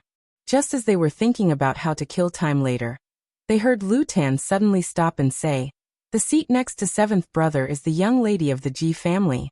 You know her. She's from the right judge who was found to be practicing favoritism and cheating. Knowing that he was talking to her, Yushu made a sound. She looked up at Lu Tan's back and pondered his meaning. She said in a low voice, "Your Highness, don't worry. This commoner will not cause trouble for you." Huh? Lu Tan gave an inexplicable laugh. Without turning his head, he walked upstairs. Yushu blindly followed. When she reached the third floor, the scenery in front of her immediately changed. To the east, there was a long corridor. The floor was covered with thick Persian carpets.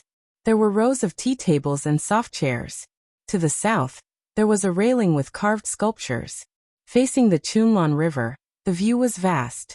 With every breath, there was the fragrance of the wind, making one feel comfortable. Yushu didn't just admire the beautiful scenery of the river. She followed closely behind Lu Tan to his seat. On the way, she passed by a seat. She heard someone say in a strange voice, "Oh, ninth brother is here." Yushu looked over and saw a youth wearing a small crown with golden wings, sitting on the Grand Tutor's chair. With one foot on the footstool, he looked at Lu Tan with a smile that didn't reach his eyes. It was the 11th Prince Lu Yi, the one who was on good terms with Ningguang Lu Hao. Seeing this tyrant, Yushu quickly looked away and lowered her head to look at the road. She was afraid that he would find trouble with her if he saw her. She was worrying too much. The banquet at the Princess Fu had already passed. Lu Yi had long forgotten who she was. 11th D. Lu Tan nodded at Lu Yi, who was half a year younger than him. Ignoring the sarcasm in his words, he walked past him and sat down on his seat. Lu Yi lightly grunted and turned his head. For some reason, he didn't continue to pester him. Yushu saw that next to Lu Tan's seat, there were two other soft seats, one on the east and one on the west. One back was embroidered with a golden rooster, and the other with a five-colored snake. She guessed that they represented the Qian and Kuan seats. She waited until Sir Helan sat down before choosing the last seat. Not long after, more people came up. It was the 8th Prince, Lu Du. Because Lu Tan was young, he stood up to greet his elder brother. Lu Du smiled and said a few words to him before sitting down separately. Because of what had happened to Shui Yun, the 4th Prince, Lu Si, had been banished from the capital overnight. So the 7th Prince, Ning Wang, who had arrived late, had become the oldest among the princes present in Cheongyu Tower. 7th brother is here. 7th brother. As soon as Lu Hao came up the stairs, the atmosphere immediately changed. Everyone on the floor stood up to greet him. Lu Tan was no exception. Yushu knew that Ji Xingxuan was following Lu Hao. Very quickly, she found the figure of a veiled woman behind Lu Hao. This was the first time that Yushu saw Ji Xingxuan so clearly in public since the trial of the Supreme Court. She was dressed in plain silver jewelry. She was still in mourning and had lost a lot of weight. She followed behind Lu Hao with light brows and eyes. A veil blocked people from peeking at her. It was impossible to see whether she was happy, angry, sad, or happy. Instead, there was a faint sense of loneliness. Because Yushu knew that Lu Hao had sent people to catch her and Shui Yun and then framed Lu Si, she became more suspicious of Ji Xingxuan. She couldn't help but look at her a few more times. She didn't know if she was involved in this matter. "Hey, ninth brother, this is..." Lu Hao noticed Yushu, who was beside Lu Tan. With just the right amount of surprise on his face, he turned to cast a puzzled look at Lu Tan. Lu Tan glanced at Yushu and reluctantly explained to Lu Hao, "I'm attending the Shuangyang gathering, so the seat can't always be empty. Marshal Uncle Jingchen helped me ask Miss Yu to temporarily take my place." Hearing that Lu Tan was using Jingchen as a cover, Lu Hao smiled and didn't ask any more. Hearing Lu Tan's words, Yushu complained in her heart, but there was no change on her face. Ji Xingxuan, on the other hand, acted as if she didn't even see Yushu, her enemy. She followed Lu Hao and walked past them without looking sideways and sat down. Chapter 355. When all the spectators in Cheongyu restaurant had arrived, the drums on the banks of the Spring Wave River began to beat, calling all the heroes who had come to attend the meeting to the side of the arena. Today was a literary contest. On the 3 High Arena, there were several long tables, complete with the 4 treasures of the study. Yushu only treated herself as a decoration. Sitting there, she placed the tools she had brought on the table and pretended to listen to the discussions upstairs. From time to time, she would jot down a few strokes on a piece of paper. It looked like she was divining something, but in fact, she was just scribbling. Lu Tan did not care about what she was doing. He turned to the side and whispered to Mr. Heelan. Occasionally, he would glance at the situation on the arena. When he saw something that caught his eye, he would make a hand signal to somewhere downstairs. Spies would then run to investigate. On the tea table, there were some flour cakes and wine. Yushu ate and looked around. She was quite at ease. Just like that, she spent the entire morning. Midway, she even went to the toilet. At noon, everyone moved to the dining room in the building. Inside, a banquet had already been laid out. The private rooms were separated, and the princes brought their own people to the banquet. There were also those who were close to each other, such as Lu Hao and Lu Yi, who entered the same room. Not mentioning how awkward it was for Yushu and Lu Tan to eat lunch together, Lu Hao entered the inner room and avoided being seen. He frowned and coldly snorted. He said to his left and right, "Lao Jiu is making things difficult for us. He found someone to make up the numbers to make us unhappy. He's afraid that people don't know that he's close to Daozi." Lu Yi curled his lips and disdainfully said, "Isn't it to see what he found? Which one of US brothers did not invite a descendant of an aristocratic family? Today that stinky girl, I really did not recognize her at first." TSK. Without a word, Ji Xingxuan sat down beside Lu Hao. She picked up the wine pot and poured him a cup. Lu Hao took it and turned to look at her. His expression softened. "If you feel uncomfortable with that person, you can go back today." Ji Xingxuan paused and nodded. Hiding the flash of hatred in his eyes, he hugged the wine pot and bowed his head. "Many thanks for your understanding, but I can't hide forever. Xingxuan still has this much patience." Lu Hao sighed and looked at her lovingly. He said indulgently, "Up to you." Before the sun went down, the honored guests of Cheongyu House dispersed one after another. Yushu sat on the sedan chair that she came in, following Lu Tan and the others back to the guest house. Lu Tan returned to the rear courtyard to change his clothes while Yushu and Mr. Heelan sat in the reception hall, waiting. The servants served tea and fruits and handed them hot handkerchiefs for them to wash. What Yushu didn't expect was that Mr. Heelan, who looked to be in his 40s and had a scholarly appearance, would take the initiative to talk to her. "I heard that Miss Yu is an examinee for this year's major examination?" Yushu raised her head to look at him. Seeing that the other's expression was amiable and didn't look like he wanted to cause trouble, she smiled and nodded. "It's the first major examination this year." "Which subjects did you take?" Mr. Heelan asked again. He seemed to be purely curious. Yushu said, "Other than Li, which is a compulsory subject, I also took the arts of mystery and mathematics." "Why don't you try a few more subjects?" Yushu shook her head. "I know that I'm not a genius. How can I study everything? It's better to only choose subjects that I'm confident in." Mr. Heelan looked at her approvingly and said, "I think that Miss Yu is a down-to-earth person, which is good. Young people shouldn't bite off more than they can chew. I've seen many young people try to eat their fill the first time they take the major examination, but in the end, none of them got what they wanted. Who would have thought that the major examination isn't a place to test one's luck?" Then he changed the topic and asked Yushu, "I don't know about the arts of mystery and mathematics. Which subject is Miss more confident that you can enter the rankings?" Yushu was asked directly. She hesitated for a moment and then answered, "Mathematics." Hearing this, a trace of disappointment flashed across Mr. Heelan's face, but he quickly concealed it. It wasn't seen by Yushu.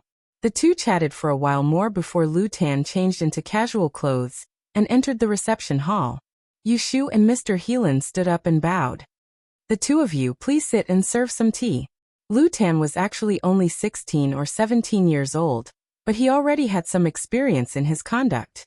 He had the arrogance of an imperial prince, but he didn't lack modesty and amiability. In Yushu's eyes, compared to people like Lu Hao and Lu Yi, the person in front of her was the most pleasing to the eye. This is the list of names that the spies have collected in the past few days. Some of them were outstanding in the literary duels, and some of them are popular candidates for the next subject of physiognomy. The two of you can take it back and look at it. Lu Tan indicated for the personal attendant behind him to hand 2 stacks of books to Yushu and Mr. Heelan. Yushu took the list and flipped through it. She saw that a few people were listed on it.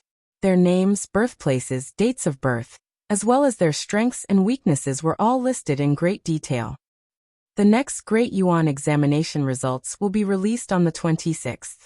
There are only a few days left.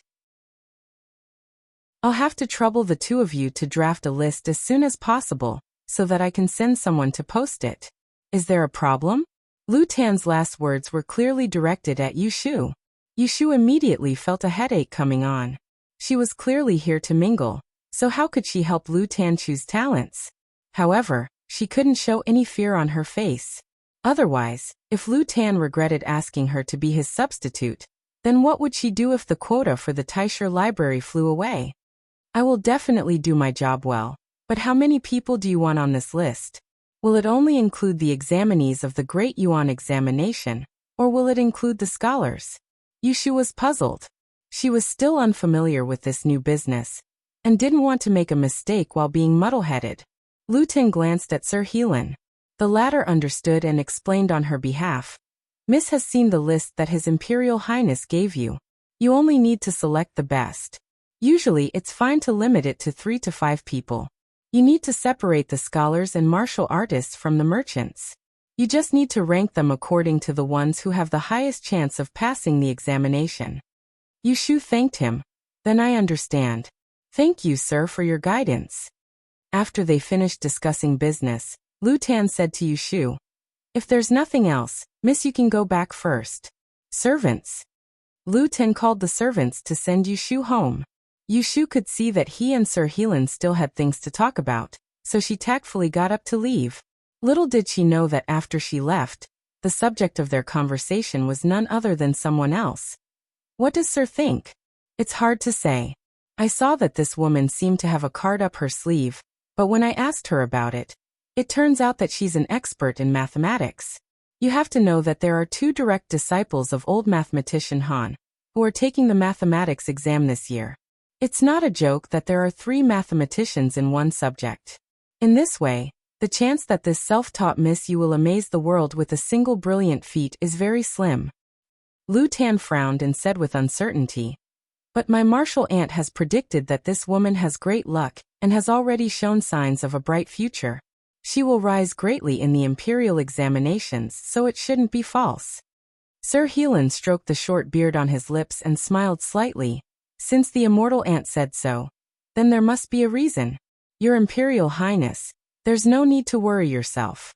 If it's true, then congratulations to your Imperial Highness for having a good eye for talent.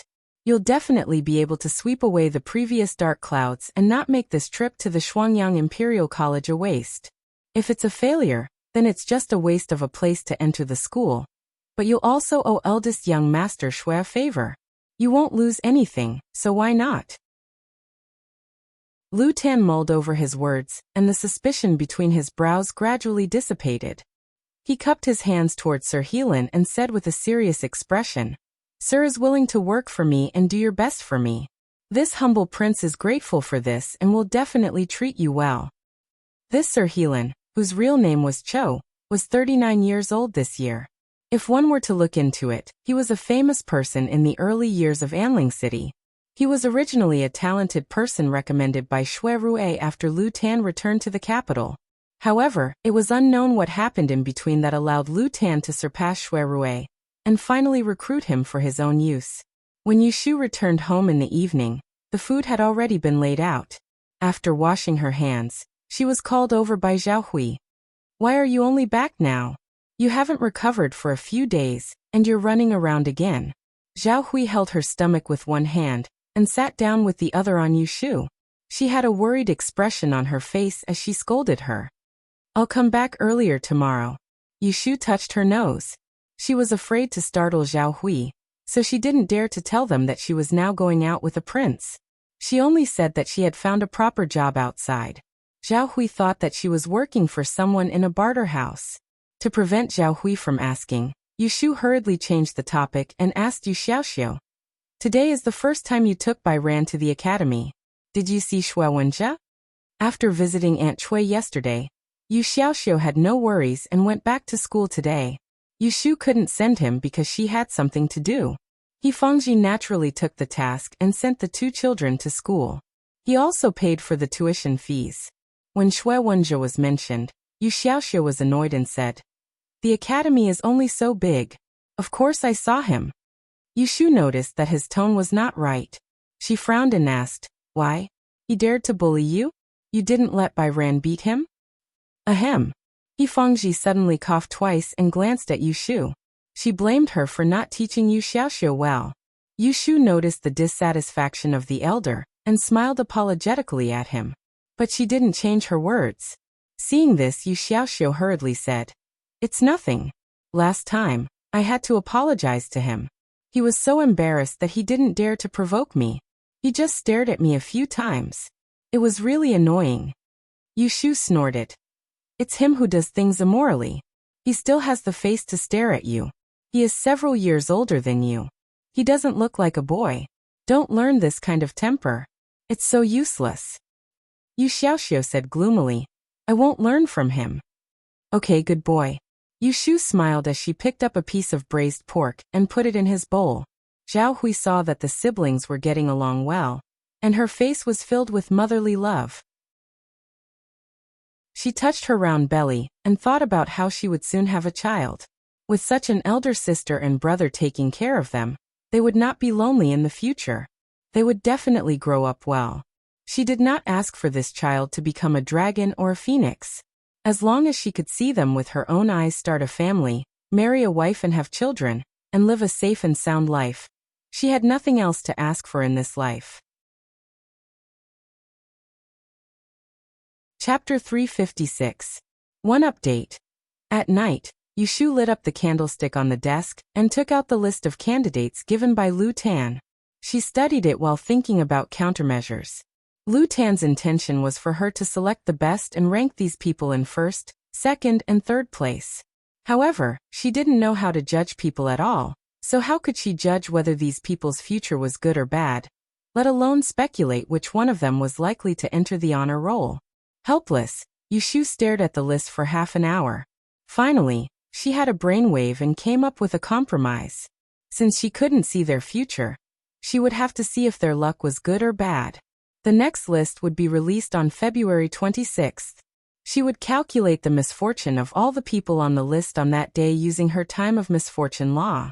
She would eliminate the candidates who would have minor disasters on that day, and the rest would naturally be those who had good luck. Although this couldn't be accurate, a person's luck and future were closely related. This method of eliminating the bad and keeping the good was much more reliable than her randomly choosing. Yu Shu takes out a large piece of white paper and prepares an abacus. She compares the birth date and the 8 characters on the register. Because she only needs to calculate a specific day, the progress is very fast. She can determine a person's time of misfortune in a short time. There are more than 30 people on the register. Yu Shu originally wanted to wait for a while and solve it in one go. However, halfway through the calculation, there is an unexpected problem. She had calculated a total of 6 people's horoscopes, and the result actually predicted that misfortune would happen to all 6 people on the day the results were released. What was even stranger was that the calamity of these 6 people all showed the same value. It was a value that Yu Shu had never seen before. She could not find any corresponding calamity from the values that she had recorded before. In other words, on the day the results were released, all 6 of them would suffer the same kind of misfortune. This kind of event with such a low probability did not make sense. Yu Shu didn't believe it. She looked through the name list given by Lu Tan with a strange expression. At first, she thought there was a problem with the 8 characters of these 6 people, so she reversed the order on the name list. Starting from the last person on the name list, she calculated the 8 characters of 2 people. This time it was back to normal. In the end, it indicated that on the day the results were released, the 2 of them did not suffer from any illnesses or disasters.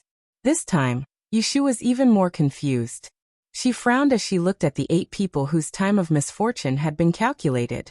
She seemed to feel that something was wrong, but she couldn't tell what it was. She stared at the name list for a long time, and suddenly noticed that next to each candidate's name, there were two small inconspicuous characters. The first 6 people that she calculated had the word Dian, and the next 2 people that she calculated had the word Imperial Examination. Yushu was stunned. It was as if a string in her brain had snapped, and her eyes lit up. She gripped the name list tightly, dipped her finger in her saliva, and quickly flipped through the pages.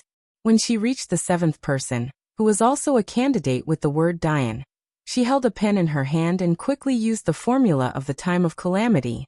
Then the 8th person, the 9th person.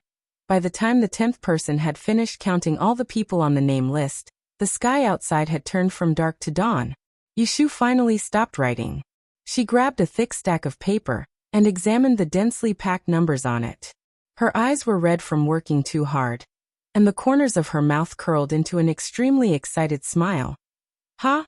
Ha ha ha! So that's how it is. So that's how it is. There were a total of 32 people on the name list. There were 21 people who participated in the Dian examination, and 11 people who participated in the Imperial examination. On the day the results of the Dian examination were released, a total of 18 people met with the same unknown misfortune. They were all coincidentally Dian examinees, and there was only one person who had a known misfortune, and that person was a scholar who participated in the Imperial examination. However, among the 21 examinees, only 3 people had a smooth omen on the day the results were released. Yushu boldly hypothesized that if the same unknown misfortune that caused 18 people to meet with the same unknown misfortune referred to failing the Imperial examination, then the other 3 people who had no misfortune that day were most likely high school graduates. This conjecture made Yushu so excited that her face and ears turned red. She stood up and paced around the room. She hadn't slept all night, but she wasn't sleepy at all. If her conjecture was true, then her time of misfortune law would have a new use, and it could be used as a type of physiognomy. For a guest. Was there anything more wonderful than this? Wonderful, wonderful. The more Yushu thought about it, the more she felt that it was possible. She couldn't contain her excitement, and only calmed down after drinking half a pot of tea. She couldn't wait for the day the results were released, so that she could verify whether her conjecture was right or not. Yushu's good mood continued until the day the results of the physiognomy course were released. She had drafted the name list and presented it to Lu Tan 2 days in advance. But she was afraid that it would be too disgraceful if it came true. So, Yushu paid attention to it. She didn't write all 3 names on the list. Instead, she only chose one name to write at the forefront. Then she added 2 names to make up the number. What Yushu didn't know was that after Lu Tan received her name list, he had privately discussed it with Heelan Cho. Coincidentally, he only kept the first person on her name list, along with the other 2 candidates who had a good background. After writing down the 3 people, he sent someone to exchange their name cards. The day before the results were released, the names were sealed and pasted in Cheongju Tower, waiting to be revealed. On the 26th day of the 2nd month, Yushu was sent to the guest house by a horse carriage as usual, and sat in a sedan chair with Lu Tan to watch the twin suns gathering. It was just after dawn, and the sun was completely red. As always, there was a sea of people on the spring river. Yushu sat in Cheongju Tower, leisurely playing with a pink teacup, her eyes looking down at the arena below. Today was the day of the martial arts competition. The time for the results to be released had not yet arrived, so the 2 people currently fighting on the arena were the 2 martial artists who had won the previous competition. One used a whip, and the other used a pair of hammers. It was a very interesting fight. 9th brother, I heard that after you returned to the capital, Imperial Father assigned 2 bodyguards to you. They are both first-rate experts. How do they compare to the 2 people downstairs? The one speaking was 8th Prince Lu Duhe and Lu Tan were sitting next to each other. The people Imperial Father assigned are naturally good, Lu Tan said ambiguously. However, there was someone who did not let him go. Sitting a few seats away, Louis did not know how he overheard their conversation. He suddenly sighed and raised his voice, saying, "This martial arts competition is getting more and more boring after watching it for a few days. Since 9th brother has experts by his side, why don't you ask them to go down and show us something new?" A cold light flashed through Lu Tan's eyes. How could the bodyguards assigned by the imperial father be entertainers? If he really did ask them to go down, wouldn't he be humiliating himself? With his mind clear, Lu Tan did not fall for the trick. He smiled at Lu Yi from afar, avoiding the topic and dwelling on the trivial. He said, 11th brother is still young and will inevitably find the twin sons gathering boring. It is normal for him to not be able to sit still. Since there are Qiankuan and Qiankuan, why don't you go down and take a stroll around and find something delicious to eat and play with? When Yushu heard this, she almost laughed out loud. Lu Tan was not much older than Lu Yi. Such a childlike way of talking. Wasn't he secretly cursing Lu Yi for being ignorant and incompetent and purposely disgusting? She had been watching from the sidelines for the past few days in Cheongyu-lu, and had become accustomed to the secret fights between the princes. It was common to see a battle of tongues and needles hidden in silk floss. As for Lu Tan, who was always being attacked, he never fell into a disadvantageous position. Chapter 357. The second watch. There's still one watch ahead, don't miss it. Yushu's ears were quiet for a while. She looked up at the sun, and saw that it was about time. Then she heard a bell ring from the top of the building. The two martial artists on the stage who had yet to decide a victor were asked to leave, and the arena was cleared. A moment later, two imperial censors wearing black veils walked out from the bottom of the building. Behind them, they carried out a 4-chi-tall notice board and placed it horizontally on the stage. Yushu knew that the names on the notice board were the names that the princes had sent up. Now that it was revealed, when the Minister of Imperial Studies released the results, someone would make a copy of the list and compare it. Then the results would be clear. Someone at the side of the stage beat a gong, and the surroundings quietened.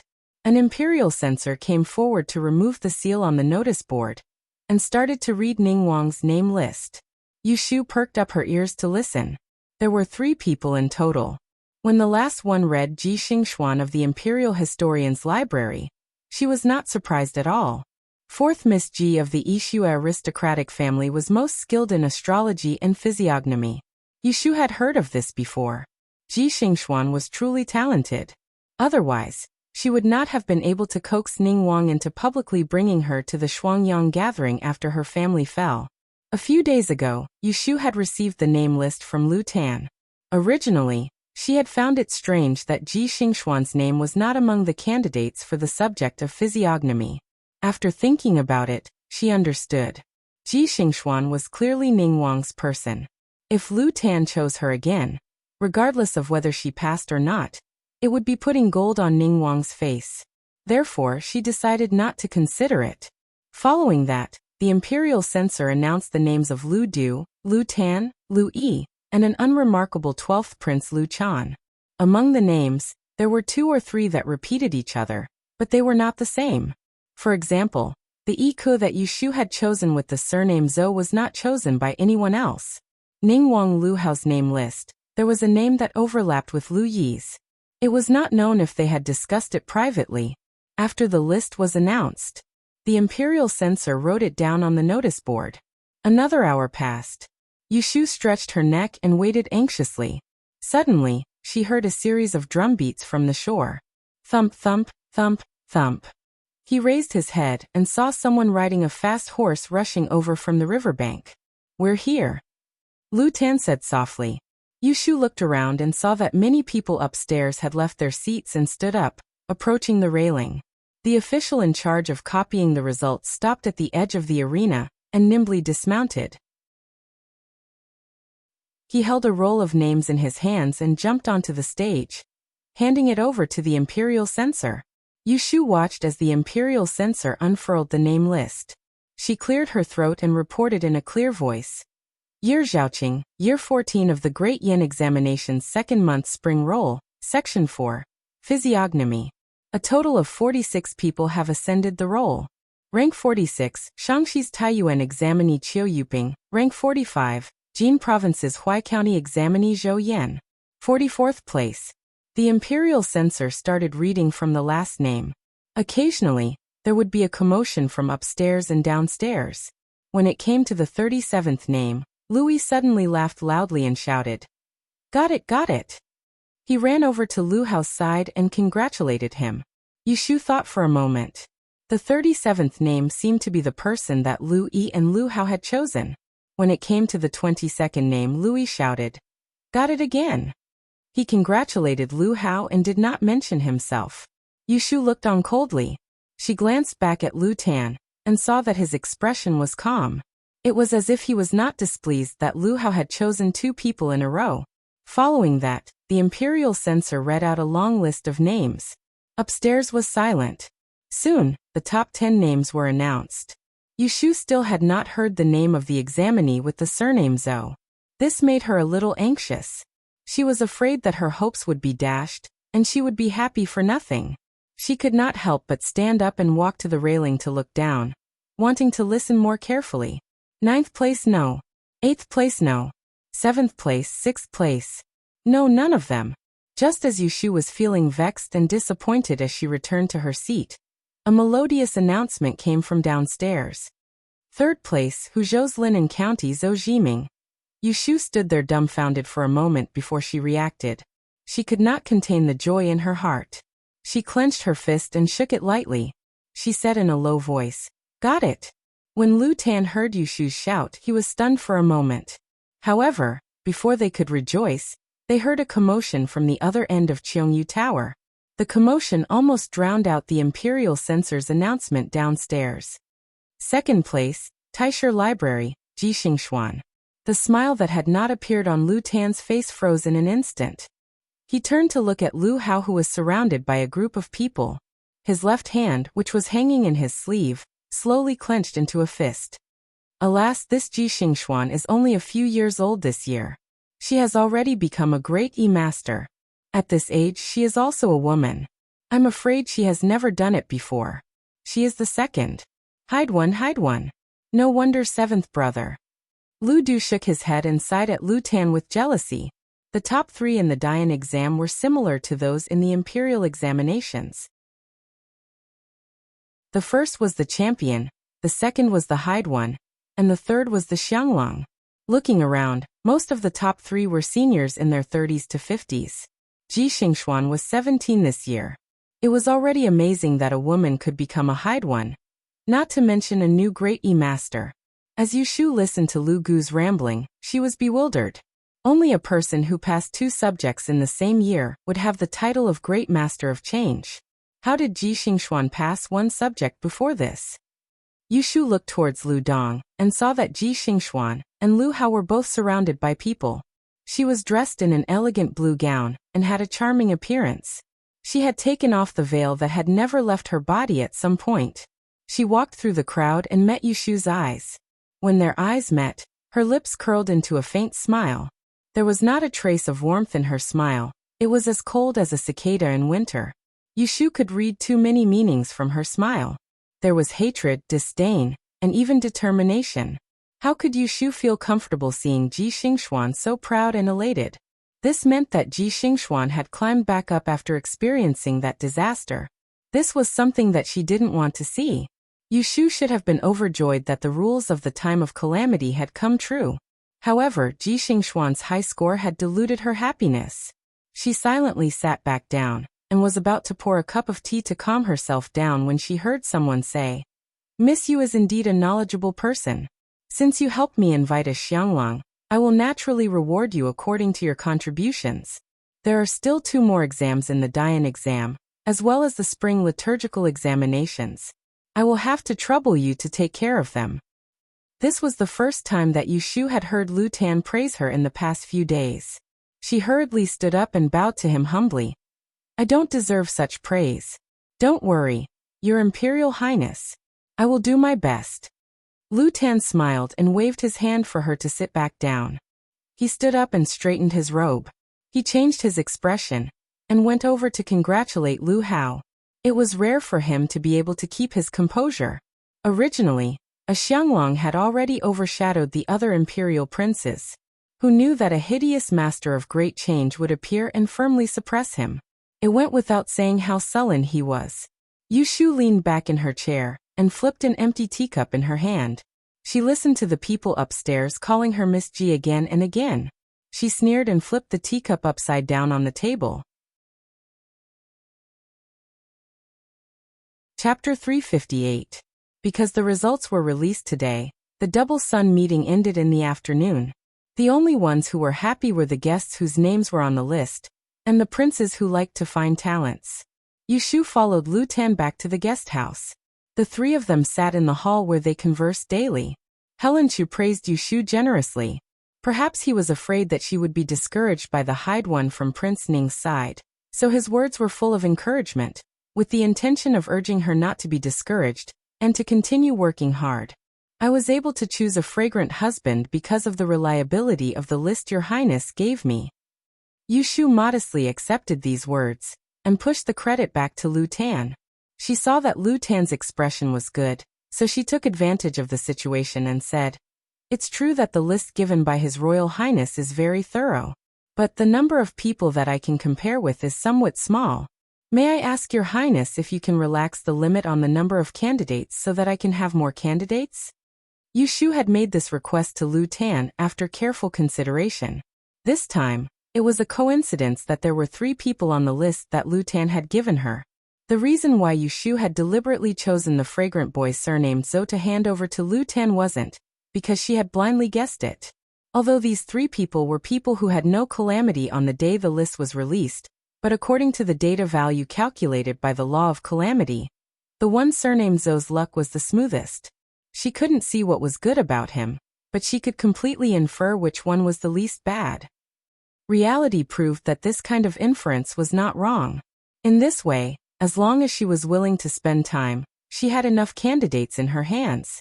She could completely cut down another round from the candidates on the list and select the best. It was not an exaggeration to say that if she counted all the examinees who took part in a certain subject and asked for the time of misfortune on the day the results were released, she could completely infer a list. Of course, this was too laborious and she could not do it without 10 days to half a month of hard work. Back to the main topic. Now that Ji Xingxuan has won the hideous title of the Great E-Master, she is enjoying the limelight. Ji Xingxuan's physiognomy was exceptional. She had been overshadowed by Shui Yun previously, so it was not obvious. Now that there were no more opponents, and with the release of the 2 major rankings, she would be able to dominate the Twin Sons meeting and solidify her reputation. It would not be easy to suppress her in the future. Hence, Yushu decided to borrow Lu Tan's hand to take down Ji Xingxuan's prestige. Coincidentally, she had discovered the magical use of the time of calamity. It would be a waste not to use it. Although doing so would make her a target, compared to letting Ji Xingxuan get what she wanted, she couldn't care less about hiding it. However, Shui Yun had already chosen a champion out of 10,000. Yushu thought that even if she was correct in every round and didn't miss anything, she wouldn't attract much criticism. Moreover, there wouldn't be any prince who would be stupid enough to do that after the 4th prince was expelled. They would still dare to go against the wind and attack her. When Lu Tan heard Yushu's request, he didn't immediately agree. After thinking for a bit, he turned to look at Helinshu. What does Sir Helinshu think? Helinshu was very good at dealing with people and went with the flow. There is no harm in doing as Miss Yu says. Lu Tan nodded and then asked Yushu, "How do you think we should expand the pool of candidates?" Yushu hurriedly said, "Anyone who has participated in this exam and is found to be truly talented can be considered." Lu Tan said, "Okay, I will have someone reorganize the list and give it to the 2 of you in 3 days." After receiving his approval, Yushu immediately stood up to leave. She didn't care what Lu Tan and Helinshu talked about after she left. She was anxious to go home and organize her new discoveries about the time of calamity, and record them in her personal notebook. On the 2nd day after the results of the physiognomy exam were released, Yushu punctually stood at the main gate waiting for the carriage to pick her up. However, Lu Tan's gifts arrived. These are all gifts from His Imperial Highness to Miss Yu. The steward of Lu Tan's guest residence personally ran over. He instructed the coachman to move the stacks of gift boxes down from the carriage and bring them into the living room. Then he politely told Yushu, "His Imperial Highness told this lowly one to tell Miss that you can rest at home for the next 2 days." You don't need to go to the Twin Yang meeting with him. Yushu was instantly delighted. Lu Tan actually gave her a break. She didn't want to face Ji Xingxuan's smug face. Thank you for making this trip. Please thank His Imperial Highness for me. Yushu accepted Lu Tan's favor and sent the steward to the main gate. After the steward left, she went back to the living room to count the gifts that Lu Tan had given her. She opened the gift boxes on the table one by one. When Yushu saw the things inside, she couldn't help but secretly praise Lu Tan for being a good person. The gifts he gave her were all good things that could be used by a merchant. Looking at the color, they were all good goods that were hard to find in the market. There were 4 boxes of high-quality ambergris, a set of white-backed tortoiseshell, 12 packets of all kinds of fortune thread, a tube of carved blank sandalwood sticks, and a hardcover edition of the Yizhuan. All in all, it was no less than 1,000 taels. It seemed that this 9th prince Lu Tan was someone who had real money in his hands. Yushu called Yundou and together, they brought these gifts back to the room. She only took 1 box of ambergris and put the rest into a large box next to the wardrobe. She would take it when she entered Taisher Library to study in the future. She didn't need to follow Lu Tan to the Shuangyang Association. Yushu didn't plan to go out and run around. With Shui Yun as an example, she wouldn't wander around on her own at such a sensitive time. It was rare that she had time and the weather was good, so Yushu didn't stay idle. She went back to her room and changed into a dirt-resistant robe. She asked the servant in the kitchen to boil a bucket of hot water and brought it to the stables to serve her, Little Red, for a bath. Miss Ma was very gentle and quiet. She was washed and rubbed by Yushu, but she didn't get angry. She obediently let her finish and took her to the sun. After washing the horse, Yushu found Kim Bao in Yu Xiaoxiu's room. She pulled him out from under the mattress. Regardless of his struggle, she pressed him into the basin of water and washed him. Finally, she closed him in a bamboo cage and put him on the windowsill to bask in the sun. She didn't want him to run around wet and get muddy again. It was almost noon, and the sun was very bright. Yushu and Zhao Hui discussed for a while and called 2 maids to bring out bedding and pillows from each room. They pulled a rope in the yard to dry the quilt. Tomorrow was an auspicious day. Zhao Hui and her husband were going to live in the yard next door to make room for old Madame He, who was about to go to the capital. After finishing these chores, Yushu didn't feel tired. She wiped the sweat on her forehead and stood under the sun, breathing in and out. Her whole body felt warm, and her spirit was several times better. However, her stomach was growling. Zhao Hui was sitting on a soft chair in front of the door to bask in the sun. Her sharp ears heard the growling, and she shook the towel in her hand. She called Yushu over to wipe her sweat, and asked Shin Nanny to urge the cook to make lunch with a smile. Yifangji often stayed at the clinic at noon. When it was time for lunch, Zhao Hui would ask the servant to bring him a lunchbox. Yushu took a nap. After asking Yundou to prepare the bathtub, he washed up and rubbed his hair until it was half dry. He loosely tied his hair into a braid and burned some newly obtained dragon saliva in the incense burner. Feeling refreshed, he sat in front of the desk and picked a brush to mix the ink. She picked up the brush and recalled for a moment. She accurately wrote down Shui Rui's birth date on the paper. The last time she was in trouble, she was grateful for Shui Rui's affection for her. She promised him that when she was safe and sound, she would pay more attention to this big brother. She couldn't help him with anything else, but with what she had learned, she could help him to be safe. The law of calamity had to be combined with the 8 gates life and death art. It was related to the sunrise and sunset, so to ensure accuracy, she could only calculate it for 3 months at most. With Yushu's proficiency in those complicated formulas, she could calculate it in 1 day. The time it takes to drink a cup of tea was enough to calculate a day's misfortune. In this big family, including Yifangji, Zhao Hui, and even little Xiao, as long as she sensed that something was amiss, she would calculate it. Normally, she could slack off and ignore them, but she did not see Shui Rui every day, so she could only put in more effort to keep an eye on him. Yushu sat in front of the desk for the whole afternoon. With the help of the pot of ambergris, she concentrated. She actually wrote down all the disasters of Shui Rui in the past month in one breath. She copied the detailed results on a clean piece of paper. Yushu silently wrote down a few of his small disasters. Then she pressed the paper in the drawer. She didn't plan to show it to Shuirui. She just waited to see him one day and pretend to remind him inadvertently. Yindo was ordered by Zhao to urge her to eat dinner several times. Yushu stretched, simply sorted out the papyrus for calculation, and put it in a small bamboo basket under the desk. These papers with foreign numbers couldn't be kept. She would burn them every 2 days. After dinner, Yushu went to Yu Xiaoxiu's room. According to He Fangji's order, she checked his homework and looked at Bai Rance. Yushu used to think that Yu Xiaoxiu's writing was good, but compared with Bai Rance, it looked clumsy. Among the people Yushu had seen, Jing Chen was undoubtedly number one in terms of artistic conception and writing. Shuirui's writing was also very good, but the tip of his brush was slightly sloppy, just like the hint of arrogance hidden in his character.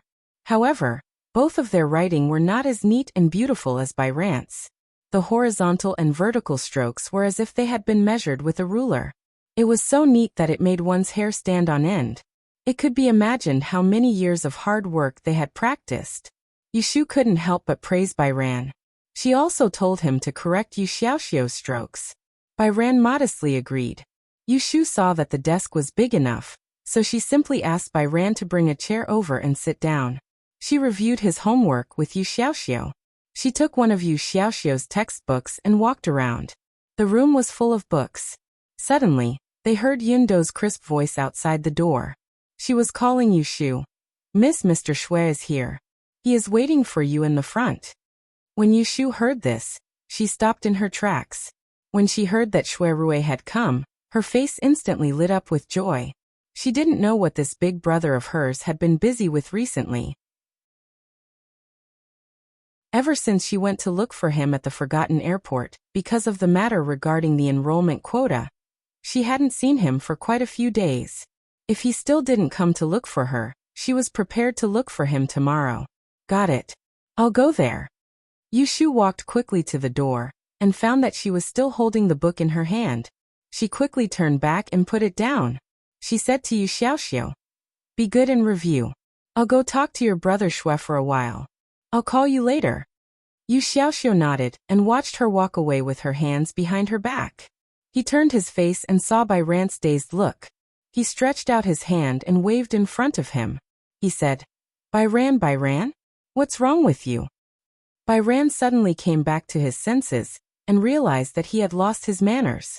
He reluctantly smiled at Yu Xiaoxiu and covered up. "I'm fine. I was hysterical just now. Let's read. Teacher will ask questions in class tomorrow." Chapter 359. Yushu saw Shuirui in the living room of the front yard. She saw that he didn't have time to change out of his scarlet official robe. She walked towards him and sat down. She asked suspiciously, "Big brother, did you come directly from the yamen?"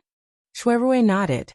He put his elbows on the armrest and clasped his fingers in front of his abdomen.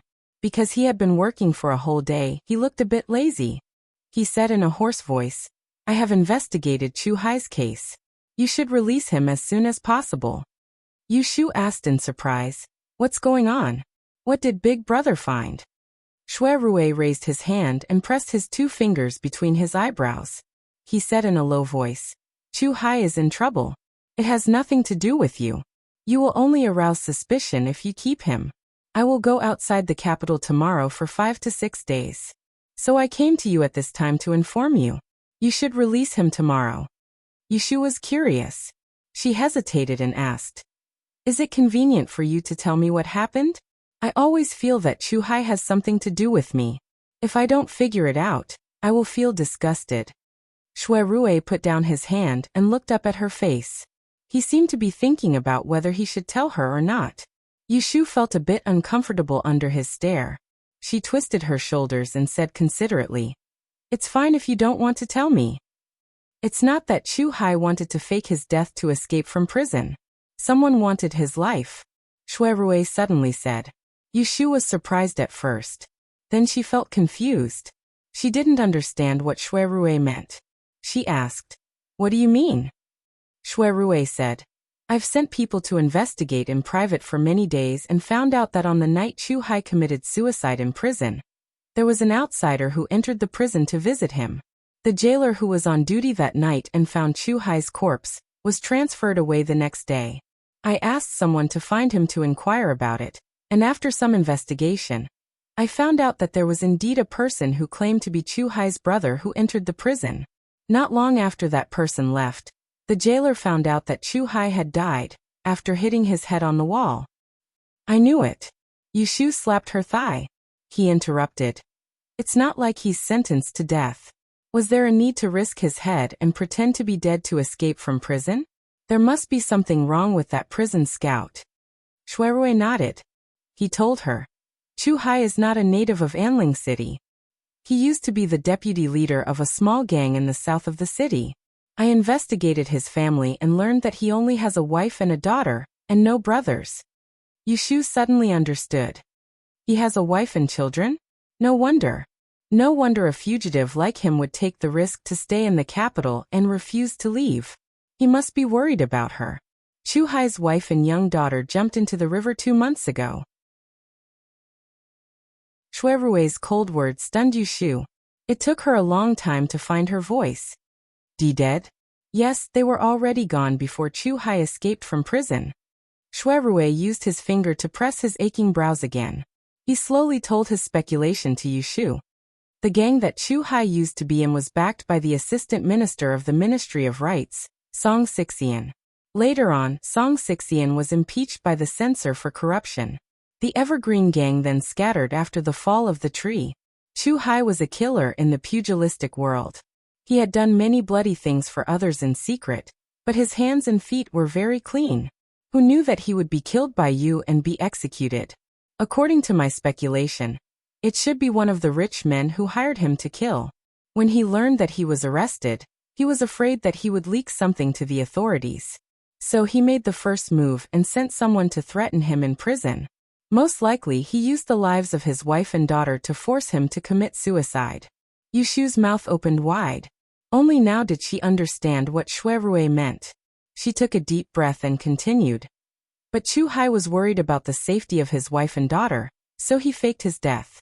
On one hand, he hid it from the eyes and ears of the rich man. On the other hand, he escaped death. When he returned to look for his family, he found that both his wife and daughter had been killed. If I'm not wrong, his wife and daughter didn't commit suicide like they did on the surface. Someone must have killed them secretly to eliminate them. Shuirui sighed and said, the mother and daughter's deaths were indeed strange. I've seen Chu Hai before. Now that I think about his situation, it should be because he still has a big grudge against him and couldn't find the burial place of his wife and daughter. So he lingered in the capital, unwilling to escape. After sorting out this hidden story, Yushu's expression suddenly became complicated. She used to regard Chu Hai as a person who deserved to die. She hated and guarded against him. But who could think that such a cold-blooded killer would be willing to die for the sake of his family? She couldn't help but sympathize with him.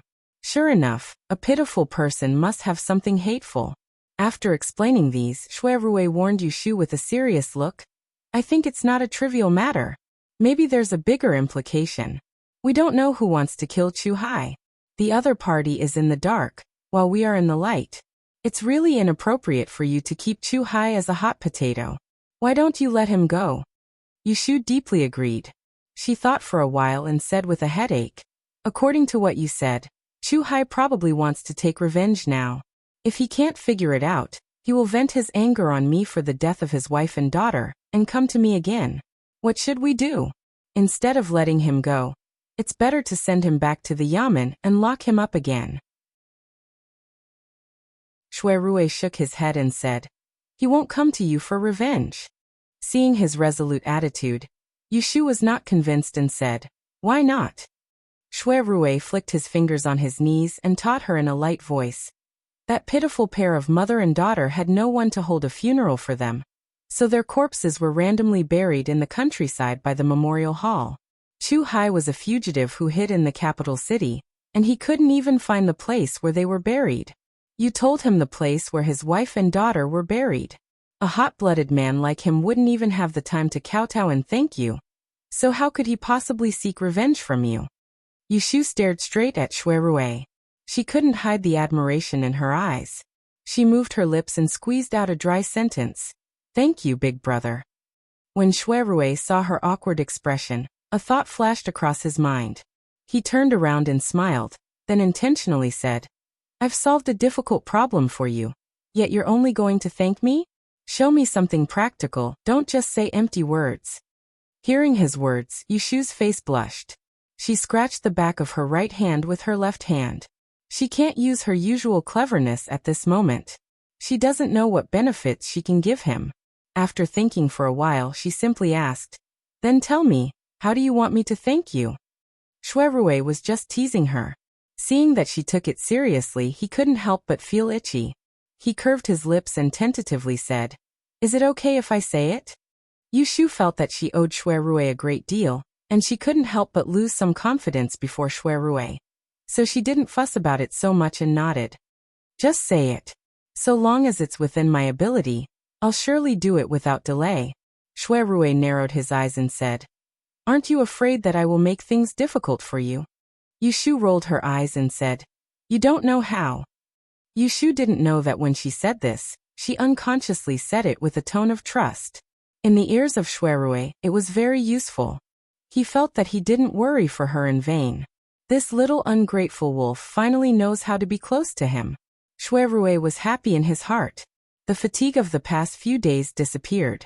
But being happy is one thing. How can he reject the benefits that are sent to him? He looked at Yushu's delicate and obedient face. Then he noticed the pair of slender hands on her knees. Suddenly, an idea came to him. Shuirue leaned back on the chair and relaxed his body. He raised his chin toward her.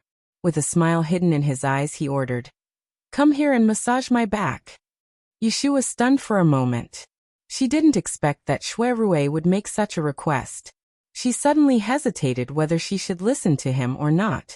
It must be known that she has never massaged a man's back except for her little brother Yulei. What? Who said you wanted to thank me earlier? You want to go back on your word now? Shuirue teased in a neither hurried nor slow manner. Who is regretting it? Yushu was stubborn, but she knew in her heart that she couldn't get away with it, so she stood up and slowly walked to Shuirue's back. Her gaze moved along the back of his neat and tidy hair before it descended onto his broad back. She hesitantly raised her hands and gestured a few times on his shoulders from a distance, but she just couldn't move them down. Shuirue waited patiently and didn't rush her. When he approached like this, he was instead able to smell a strand of pleasant fragrance from her body, and it seemed like dragon saliva yet was slightly different. It carried a slightly calming aura, causing his mind to relax, and he couldn't help but close his eyes. Right when Shuirue was about to fall asleep, a gentle force came from his shoulder, and it pushed past his sore cervical vertebrae with an extremely strong force. Instantly, it caused him to open his eyes in comfort, and he was barely able to restrain the moan that was on the tip of his mouth as his body froze. Relax. Yushu noticed that his muscles were stiff. She frowned and patted his shoulder. Back then, Yulei was paralyzed on the bed. He couldn't even turn over. She spent a whole month learning from a physical therapist in Guangdong. She didn't use it for a long time. Although she was a little rusty, she also noticed that Shuirue's body condition wasn't good. She was worried and forgot about her embarrassment. She just wanted to help him relieve some of his fatigue. Shuirue obediently relaxed his shoulders. While enjoying Yushu's service, he asked, You know how to press stilts? Yushu exerted strength in her hands and said vaguely, My godfather is a master of martial arts. Shuirue thought that Yushu must have learned a few moves from Hifangji, so he paused for a moment and pretended to casually praise her. Not bad. You must have practiced it often. How many people have you tested it on? Shuirue couldn't be blamed for being a little narrow-minded. So long as he thought about how Yushu's small hands that were used to divine fate had even stayed on another person's shoulder, how could he possibly remain calm? As soon as he finished speaking, Shuirue let out a muffled groan. He felt Yushu's fingers scraping his neck. The force was so strong that he clenched his teeth in pain. Do you think that I'm a servant girl who massages other people's backs for no reason? Yushu stared angrily at the back of Shuirue's head. and she grumbled with dissatisfaction. Besides my younger brother, you're the only one who does that. Shuirui was still in pain earlier, yet when he heard Yushu's words, all the pain in his heart vanished without a trace. At a place where Yushu couldn't see, the corners of his mouth curled up high, yet he couldn't seem to mind too much, and he said calmly, "Yes, big brother made a slip of the tongue earlier. However, I'm still young, and it's not suitable for me to exercise my muscles and bones often." Yushu didn't know what was on Shuirui's mind. She only thought that he misunderstood that younger brother was referring to Yu Xiaoxiu. Chapter 360. On the last day of February, Zhao Hui asked Yushu to tidy up the house and move the house. During breakfast, Yushu told Zhao Hui that she was going out. She was afraid that Zhao Hui would hurt herself, so she told her to arrange for the servants to clean up the house and not to walk around with a big belly. Fortunately, He Fengji said that he would not go to the clinic today and would stay at home to look after Zhao Hui. Yushu was relieved. She went back to her room and changed into men's clothes. After half an hour, Yushu came to the door of the courtyard on Huixing Street in the south of the city. She knocked on the door, and the person who answered the door was the tall and strong Zhou Hu. Seeing Yushu, who had not come for a long time, Zhou Hu was surprised. He quickly bowed and let her in. "Close the door." Yushu asked Zhou Hu to bring her to the place where the prisoners were locked up. It was the room that Jingchen used to live in. She pulled open the bolt and pushed the door open, only to see a figure curled up in a ball tied up on the empty bed. "What's wrong with him?" Yushu pointed at Chu Hai, who was lying on the bed. Zhou Hu said helplessly, "I don't know why this person always said that he had a headache. 2 nights ago he suddenly hit his head against the wall. I was afraid that something bad would happen to him, so I tied him to the bed." Yushu turned around and looked at the courtyard. She did not see the honest-looking Song Dali. "Why are you alone? Where is your brother?" Zhou Hu said, "There is no oil in the house. I asked him to go out and buy some." Yushu nodded and sent him away. "Go outside and guard for a while. I have something to say to this person." "Yes, I will be at the door. Miss, call me if you need anything." Zhou Hu left. Yushu closed the door and walked to the bed. She looked at Chu Hai, who was lying on the bed with his back facing her. She thought about what happened to him and said with mixed feelings, "I know you are not asleep. Chu Hai, I want to ask you a few questions. If you tell me the truth, I will let you go today." The body of the person tied to the bed moved. He slowly turned around to face Yushu, revealing a face with an ugly scar. His bloodshot eyes looked at her with hostility. He said in a hoarse voice, "What do you want to ask me?" Hearing the hidden meaning in his words, Yushu just frowned and decided not to argue with this poor guy whose family was ruined. She calmly asked, "Last time, you said that you have a wife and a son at home?" Chu Hai was stunned. His face instantly revealed a painful expression, and he tightly clenched his fists that were bound in front of him. Trembling slightly, he said in a hoarse voice, "It's all gone. It's all gone. I killed them. They're all killed by me." The last time Yushu heard Chu Hai say this, she thought that he was crazy and full of nonsense. Last night, she heard Shuirui's investigation. Just now, it was confirmed that Chu Hai did have a wife and child, but they had already been killed. Since it was done by Chu Hai's enemies, Chu Hai painfully blamed himself and claimed that he had killed his wife and child. "I asked someone to inquire about it. Your wife and child had already committed suicide by jumping into the river before you escaped from prison. Their bodies stayed in the memorial hall for half a month. Because no one claimed them, they were hastily buried in the graveyard. Do you know where they were buried?" Before Yushu finished her words, she was interrupted by Chu Hai's urgent voice. He looked agitated and struggled to sit up from the bed. Unfortunately, he was tied tightly, so he fell back heavily. His head hit the bed, but he didn't cry out in pain. He just stared at Yushu, as if he would pounce on her and bite her if she dared to say that she didn't know. Yushu didn't intend to keep him guessing, so she nodded and said, "I know." "Tell me." The blue veins on Chu Hai's forehead bulged, and he shouted at Yushu. With her hands behind her back, Yushu turned around and said in a low voice, "I see that you are a pitiful person. Although your sins are deep, you still have a bit of humanity left in you. There is no harm in telling you. But you must swear in the name of your deceased relatives that you will never oppose me in your lifetime. Not only will I tell you where they are buried, but I will also let you go and let you worship the dead. I promise. Chu Hai blurted out almost without thinking. He didn't know where he got the strength from, but he rolled from the bed to the ground. He knelt up, tied his hands behind his back, and kowtowed to Yushu several times. He said hoarsely with all his strength, I, Chu Hai, swear today that if I go against you or make things difficult for you, I will be smashed to pieces, and my wife and daughter will die in the netherworld, with everlasting regret, and my soul will scatter. Yushu's back was facing Chu Hai, and a trace of pity flashed across her face. She secretly apologized. She didn't mean to be disrespectful to the dead, but Chu Hai was a vicious person. It was hard to guarantee that he wouldn't turn his back on her after he recovered. She could only let him go with a peace of mind if she could make him make such a vicious oath. They were buried outside the western suburbs of Anling City.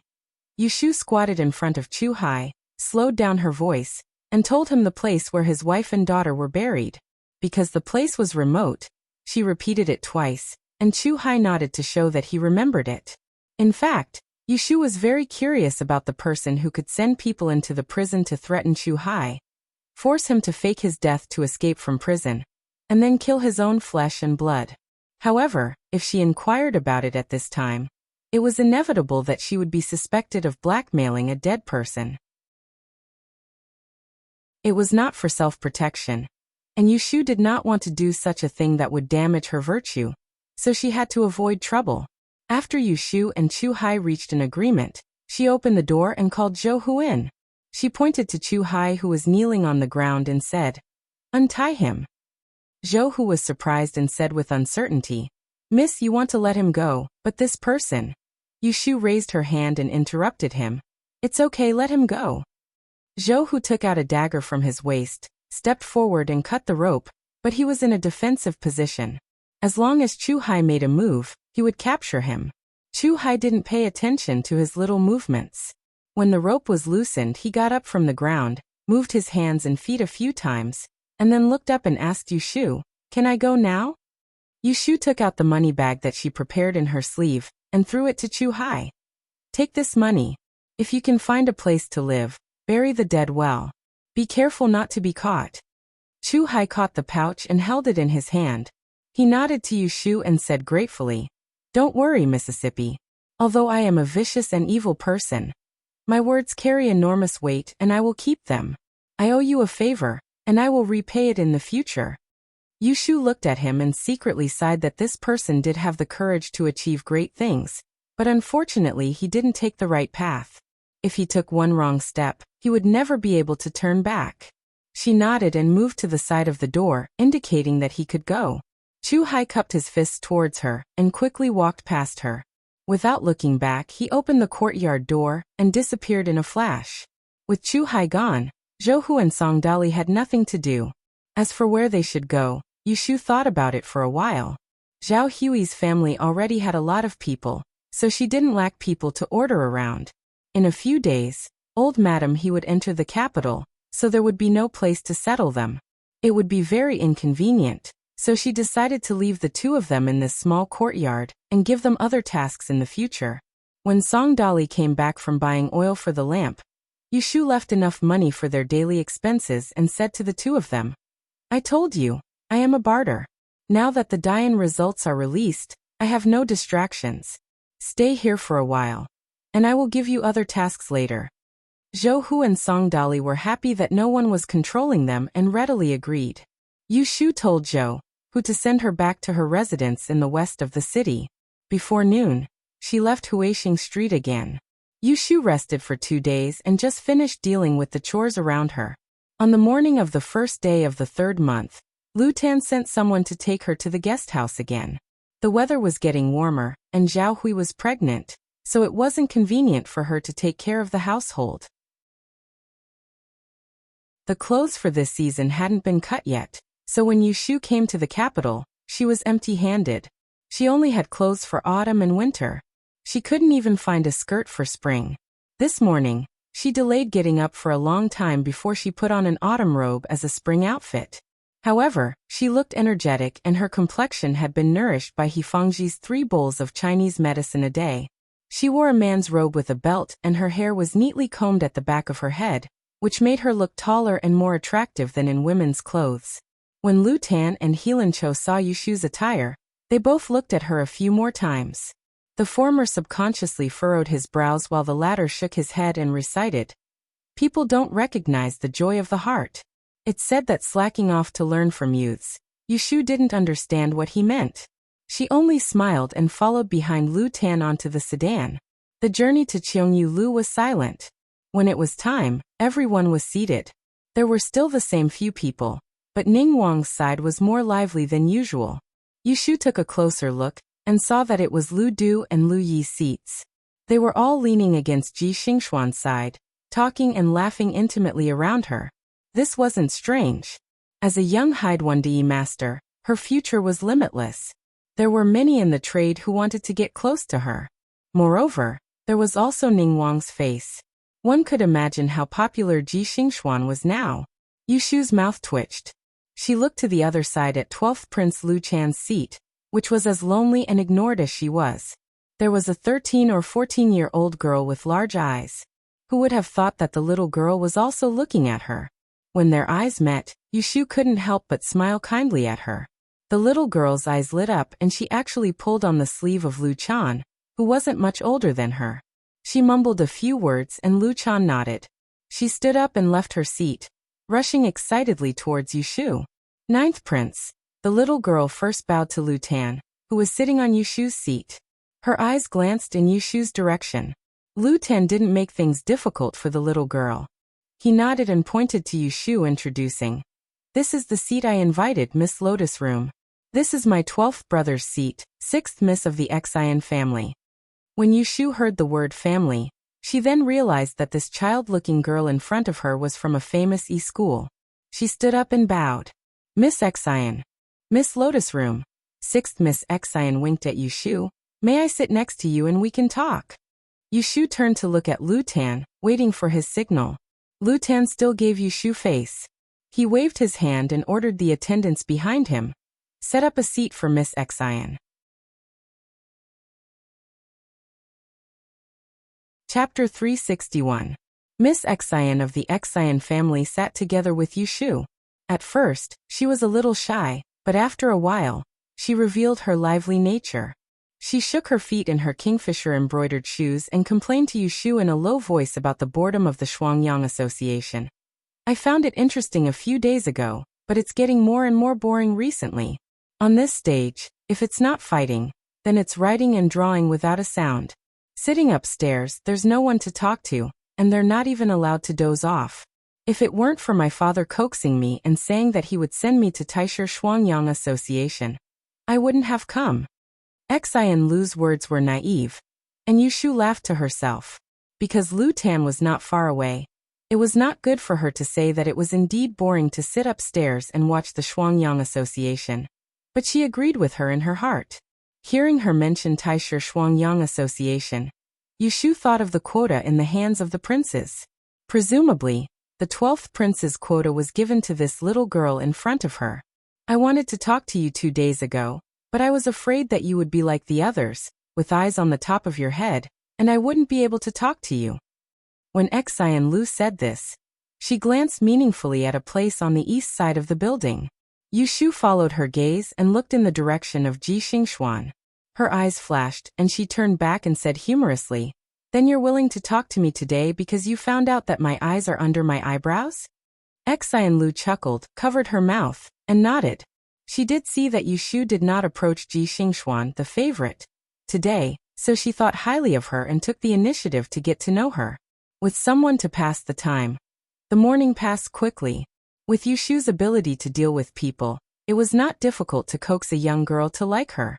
When it was almost noon, Xian Lu reluctantly returned to her seat.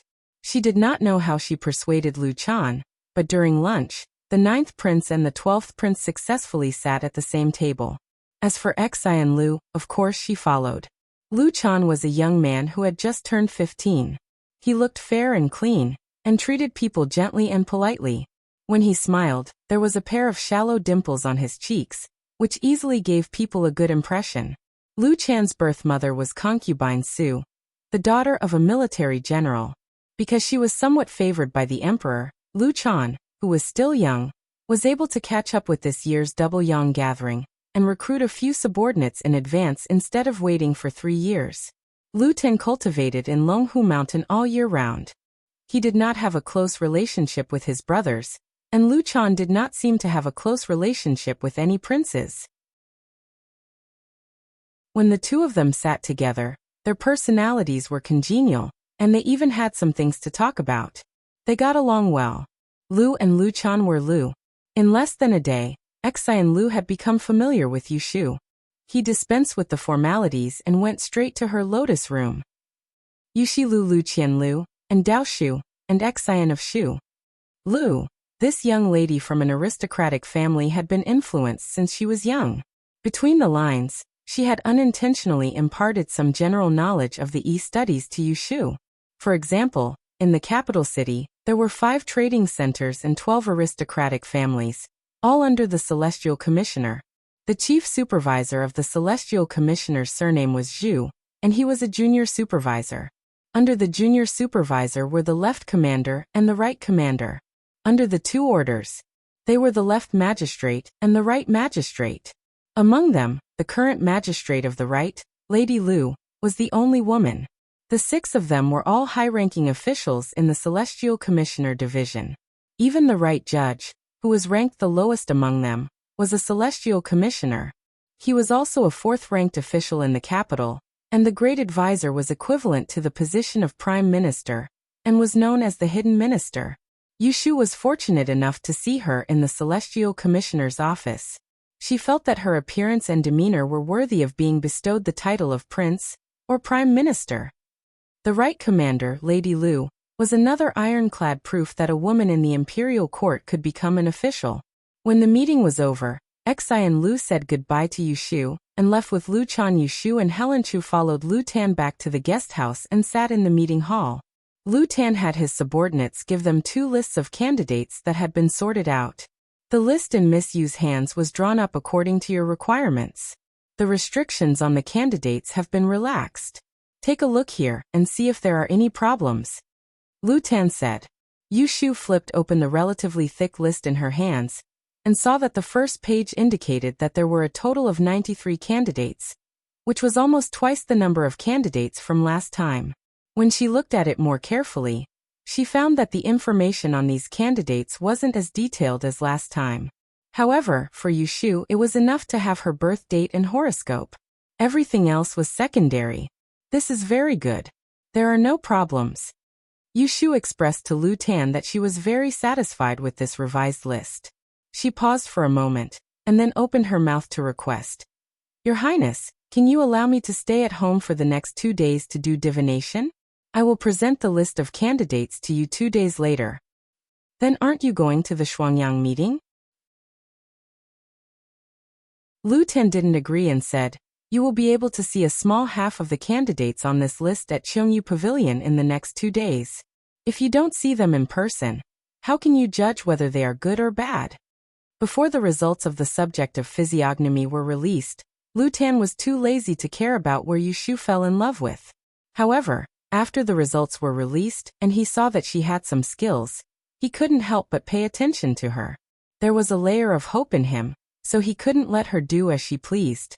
Yu Shu could see that Lu Tan still didn't trust her abilities. In order to buy more time to calculate this list, she couldn't show any fear in front of him. Thus, she smiled confidently at him and said, Your Highness, you may not know this, but I know the art of physiognomy. I don't need to look at a person's face like most people. As long as the horoscope is accurate, I will be able to see through it. It doesn't matter whether I see the person or not. Lu Tan was still hesitating, so Helen Chu chose this time to help Yu Shu say a few words. The world is big, and everyone has their own strengths.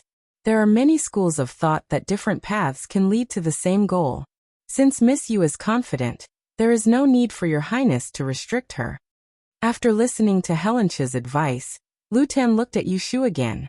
He saw that she seemed to have a card up her sleeve, and didn't look like she was going to slack off.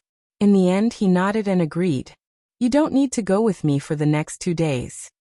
After getting Lu Tan's permission, Yushu looked gratefully at Helenchu, who smiled back. The three of them sat for a while longer before Yushu said goodbye and left as usual. By the time Yushu returned home, Zhao Hui and her husband had already moved to the courtyard on the west side, which was the place where Jing Chen had lived before. They had only moved to a different room, but the empty main room had already been tidied up. The bed and bedding had all been changed, and they were just waiting for the day that old matriarch he would come to the capital. For the next 2 days, Yushu stayed at home and didn't do anything else. After getting up early and eating breakfast, she buried her head in front of her desk. Her left hand held an abacus while her right hand held a pen. Other than drinking water and going to the toilet, she didn't leave her chair. Even for lunch and dinner, Yindo picked up the dishes and brought them to her. In order to catch up, she didn't go to sleep until late at night. At dawn, she got up again and continued to study the list in her hands. Yushu also took the exam for the strange arts. Speaking of which, the topic was very different. She still remembered it vividly. Last year, Prince Xiang traveled far to the capital, and on his way back he lost a precious painting scroll. He couldn't find it, so the Celestial Commissioner called for the Dian examinees to help find it. Thinking back, Yushu ran a lot of errands for this exam. In the end, she had to rely on Shui Rui's face to meet Prince Xiang at Dinghua Hall. She begged for an incomplete 8 characters that only had the year and month of birth. She used the rules of the time of calamity to calculate carefully, racking her brain to find a result. Who would have thought that she would make a mistake, causing her to work for nothing? It was exactly like when Xiao An's maxim of drawing water with a wicker basket. But until the last moment, Yushu didn't give up on the strange arts. She first begged for Prince Xiang's worry character, then went to the Ren training hall to find Wen Xiao and to calculate her character. When she returned home, she deduced the incomplete 8 characters several times. In the end, she was forced to come up with an unimaginable solution, and didn't hand in a blank paper. Thinking of her answer, Yushu felt that it was ridiculous. Therefore, when she saw her name in the list of candidates that Lu Tan had given her, she decisively skipped over it. It wasn't that she wasn't curious about whether or not she could pass the exam, but that her 8 characters didn't correspond to her fate. It was simply impossible to accurately predict, and thus, she couldn't use the laws of calamity to calculate. She could calculate others, but not herself. This was one of Yushu's biggest regrets. After a brief recollection, Yushu turned her attention back to the list in her hands. Flipping to the last few pages, she wasn't surprised to see Wen Xiao An's name. But the simple words below his name made Yushu secretly shocked. The 7th generation descendant of the Wenchen clan. There was Xia Jiang in the south, and Wenchen in the north. The poor youth in the Ren training hall, who needed to rely on others to survive, was actually the head of the East School in the north, the descendant of the Wenchen clan? Wen Xiao An's impoverished appearance appeared in Yushu's mind. Then she recalled the descendants of the Xiajiang clan in the south, Xia Jiangying and Xia Jiangmin, the 2 pampered sisters. It was hard not to suspect that there was a wrong person on the list. But Wen Xiao An also had the characteristics of a descendant of the Wenchen clan. First, he had the ability to calculate characters. There weren't many people in the world who didn't know that in the north and south, Xiajiang knew about dreams, and Wenchen comprehending characters. This was a special skill that these 2 great families of East School each mastered. One was related to dreams, the other was related to characters. Because she knew Wen Xiao, and Yushu paid more attention to Wen Xiaoan. She wrote down his horoscope and calculated his fortune on the day the results were released. Sure enough, he was very smooth that day and had the tendency to be on the list. Yushu didn't have extra time to think about where Wen Xiao and got Prince Xiang's handwriting and calculated it. Because there were still more than a dozen people's horoscope that she hadn't calculated, she quickly shifted her attention. It wasn't until midnight that Yushu finished counting the names of all the examinees who had participated in the Dain Qi technique. Unfortunately, she wasn't as lucky as the previous time when 3 out of 21 people had passed. This time, There were only 4 people among the 70-odd people who had passed the exam. There wasn't much room to pick and choose. Yu Shu compared their disaster value and ranked them in order. She crossed out the last candidate and looked at the remaining 3 people for a while. Miss, it's late. You should go to bed. Yindo yawned and rubbed her sleepy eyes. She poured a cup of tea for Yu Shu and reminded her that it was late.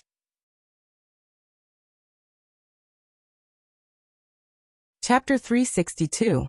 The next morning, when Yu Shu handed over the name list to Lu Tan, she said, "These 3 examinees have been carefully selected by me. From their horoscopes, it can be seen that each of them will have a period of good luck in recent days. If your Highness has another candidate in mind and needs to delete my name list, then the last person on this list can be used as a replacement.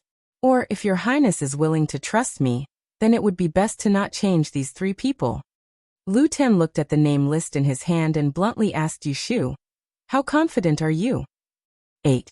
Yu Shu didn't dare to say too much.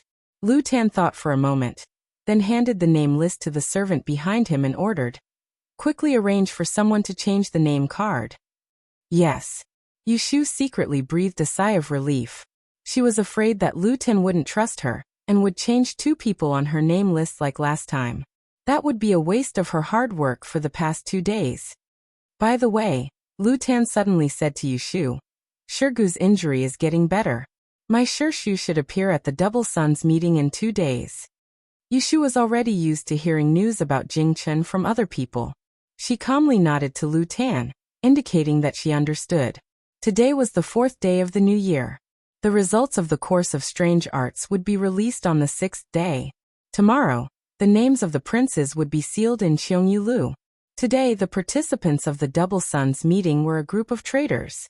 Yu Shu hadn't been here for 2 days and just happened to be here. As soon as Xian Lu saw Yu Shu, he came over and sorrowfully asked her why she didn't come 2 days ago. Yu Shu lied that she wasn't feeling well and pointed to the lively scene on the riverbank. She asked Xian Lu, who had arrived earlier than her, "Why are there so many people on the stage and they are all dressed the same? What's the meaning of this?" Xian Lu glanced downstairs. "Oh, these people are all arranged by the Celestial Commissioner. Don't be fooled by their clothes. In fact, some are teachers and some are butchers who kill pigs and cows. Some people have good lives, while others have bad lives. It is used to test the methods of the traders who came to attend the meeting, to be able to distinguish between the real and the fake." "I see." Yu Shu had not rested well for the past 2 nights. After leaning against the railing and gazing down for a while with Xian Lu, he felt a little sleepy. Returning to his seat, he poured himself a cup of tea and rested his chin on his hand, his eyelids drooping. Cough. A light cough made Yu Shu suddenly sit up straight. She turned her head to look at her temporary boss, Lu Tan. Lu Tan stared downstairs. Without turning his head, he told her, "There's a resting room in the building. It's still early, so let the attendant take you there." It was not that Lu Tan was really considerate, but he was afraid that Yu Shu would fall asleep and snore in front of everyone and embarrass him. Yu Shu was indeed very sleepy. She gave an embarrassed smile to Lu Tan and said, "Thank you, Your Highness. I'll be back after a short rest." Lu Tan waved his hand, letting the attendant lead the way. Yu Shu and Xian Lu excused themselves and followed him into the building. But they did not notice that not far away, there was a pair of lazy eyes that swept over their movements. This Cheongyu building had 3 floors and was very well equipped. There was a meeting hall, a dining hall, and a balcony. Of course, there was no lack of places for people to lie down. Yu Shu was brought to the corridor behind the building by the attendant. She pushed open the door to a room with a spring grass brushing orchids sign. Inside, there was a living room, a bedroom, a couch, and a bed. The windows were bright and clean. There were new branches in the vase at the door. It was clear that someone cleaned it every day. "I'll sleep for a while. Wake me up in an hour." Yu Shu was afraid of oversleeping. She told the attendant to leave. Closing the door, she entered the inner room. She took off her outer robe and hung it at the head of the bed. She took off her shoes and lay on the bed. She pulled over the fragrant quilt and closed her eyes. Lu Yi twisted left and right on his chair. He saw that the seat beside Lu Tan was empty. In the end, he could not sit still anymore. He suddenly stood up, attracting the attention of both Qianquan and Qianquan. Xiaowang, go in and change. Louis made an excuse and left his seat with his hands behind his back. He only brought a personal guard with him. Avoiding everyone's sight, he went around to the back of the building. There were 7 to 8 rooms in this row. Louis squinted his eyes and pushed open the doors one by one. When he reached the 5th room, the door did not budge. Louis pointed at the door that was closed from the inside. He ordered, "Open it." Yes. Louis's bodyguard lifted his leg and pulled out a thin dagger from his boot. He inserted it into the gap of the door and easily pried the door open. It was clear that this was not the first time he had done such a thing. Guard the door. Do not enter. With that, Louis walked in and closed the door behind him, isolating himself from the outside world. The door to the inner room was ajar. Louis entered in a flash and immediately saw a bulging figure on the bed. He lowered his head and saw the person sleeping soundly on the pillow.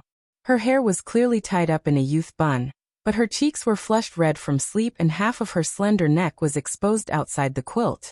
It was obvious that this was a girl at the right age. When Louis saw this face, he couldn't help but remember the humiliation he had suffered in the princess's residence that day. An evil fire surged and the expression in his eyes changed. He raised his hand and used the back of his hand to gently rub the cheek of the person on the bed. He licked his lips and reached his hand into the blanket as he lowered his head. In her sleep, Yushu suddenly felt an itch on her face. She twisted her neck and wanted to scratch it, but she found that she could not move. It was as if a ghost was pressing down on her. She opened her eyes in a daze and saw darkness in front of her. A heavy breathing that did not belong to her was right beside her. After a moment of sluggishness, Yushu suddenly woke up from her dream. She realized that she was being pressed down by a man. There was also a cold hand under her quilt trying to pull open her clothes. She immediately turned pale with fright. Without thinking, she used brute force and clenched her teeth to hit that person. Ah! Louis wasn't affected at all, and Yushu bumped into him. The moment he kissed her face and touched her waist, he felt a sharp pain in his nose. He immediately rolled down from Yushu's body and covered his nose as he squatted by the bed. Yushu sat up in a fluster and tightly held onto the quilt. Her face was pale as she looked at the figure on the bed. Her body trembled and she was shocked and angry. She wanted to scold him, but just as she opened her mouth, she held it back. The people sitting in Qiongyu Pavilion were all high-ranking officials and nobles. If they really called someone over and saw this scene, then what kind of reputation would she have as a woman? Louis covered his burning nose and stood up. He turned around and fiercely glared at Yushu. He opened his mouth and scolded. "I gave you face but you don't want it." This time, Yushu clearly saw who it was. When she heard his scolding, she saw that this animal still had the guts to be angry at her. Her shoulders trembled and she gritted her teeth. She raised her leg and used all her strength to kick his lower body. Who cares if he was some bullshit prince? She would first waste this bastard. Seeing her move, Louis quickly moved to dodge. He barely managed to move his body to the side, and that kick landed on his hip, causing him to lose his balance and fall to the ground. Woo! Louis gave a muffled groan as he held his hip. He thought that his waist was going to break. His face turned red and blue and his forehead was covered in a cold sweat. He only cared about the pain, and how could he care about threatening Yushu? While he was in a daze, a blanket covered his head, trapping his hands and feet. Following that, a series of kicks landed on his body. Louis was caught off guard and could only cover his head as he endured the beatings. From within the blanket, he shouted for the guards outside. Yushu stood barefoot on the ground. Her hair was a mess and her eyes were filled with fire. She stomped on the person under the blanket. Her teeth chattered and she was so angry that she was muddled. Even when the guards outside the door rushed in and separated her and rescued Lu Tan from under her feet, her mind was still ringing. Beat her to death for me. Lu Yi's face was covered in blood as he was helped to a chair by the guards. His words were unclear as he trembled and pointed at Yushu. There was no longer a trace of desire in his body. Fire! The guards hesitantly looked at Yushu. They recognized her as the 9th Princess Kuan Shi and hesitated on whether or not they should obey the order to make a move. After venting her anger, Yu Shu quickly calmed down. She looked at the master and servant not far away, and her gaze landed on Lu Yi, who had a bloody nose and swollen face. Her heart sank as she knew that she had caused trouble due to her impulsiveness. It would not be easy for her to get away from this. She had hit a prince, and this was not something that could be easily resolved with just an apology. Yu Shu's mind raced, and she quickly sorted out the situation. First, she could not afford to lose. Second, she could not attract the attention of the people in front of her. Third, she could not let this brat take advantage of her. She clenched her fists, took a deep breath, and took 2 steps back. She pulled her coat over the head of the bed, and sat on the head of the bed. She combed her hair and said in a deep voice, "I dare you to touch a single hair of mine." Lu Yi wiped the blood from his nose and gritted his teeth. "You are just a commoner. You dare to make a move on this prince and offend your superiors. Even if I beat you to death, you deserve it." Yu Shu coldly smiled. "Then you better beat me to death right now. Let this year's twin sun gathering have one more life. If word gets out that the 11th prince molested a female customer and killed someone to vent his anger after failing to use force, then that would be spectacular." Louis glared and felt a little guilty. However, his entire body was aching and he did not want to go around Yu Shu. He took a deep breath and said, "You are trying to scare me. Do you think I will be afraid? I will not kill you, but I will break your legs. You can go and complain to Lu Tan and see if he will help you." Lu Yi was waiting for Yu Shu to be afraid. Who would have thought that there was no fear on her face? Instead, she gave him a disdainful look and said in a tough voice, "There is no need to find the 9th prince to help you. When my master enters the capital and goes to the palace to complain to his majesty, you can forget about being a prince. Just wait to be banished from the capital like the 4th prince." Lu Yi was taken aback when he heard how confident she sounded. "Your master?"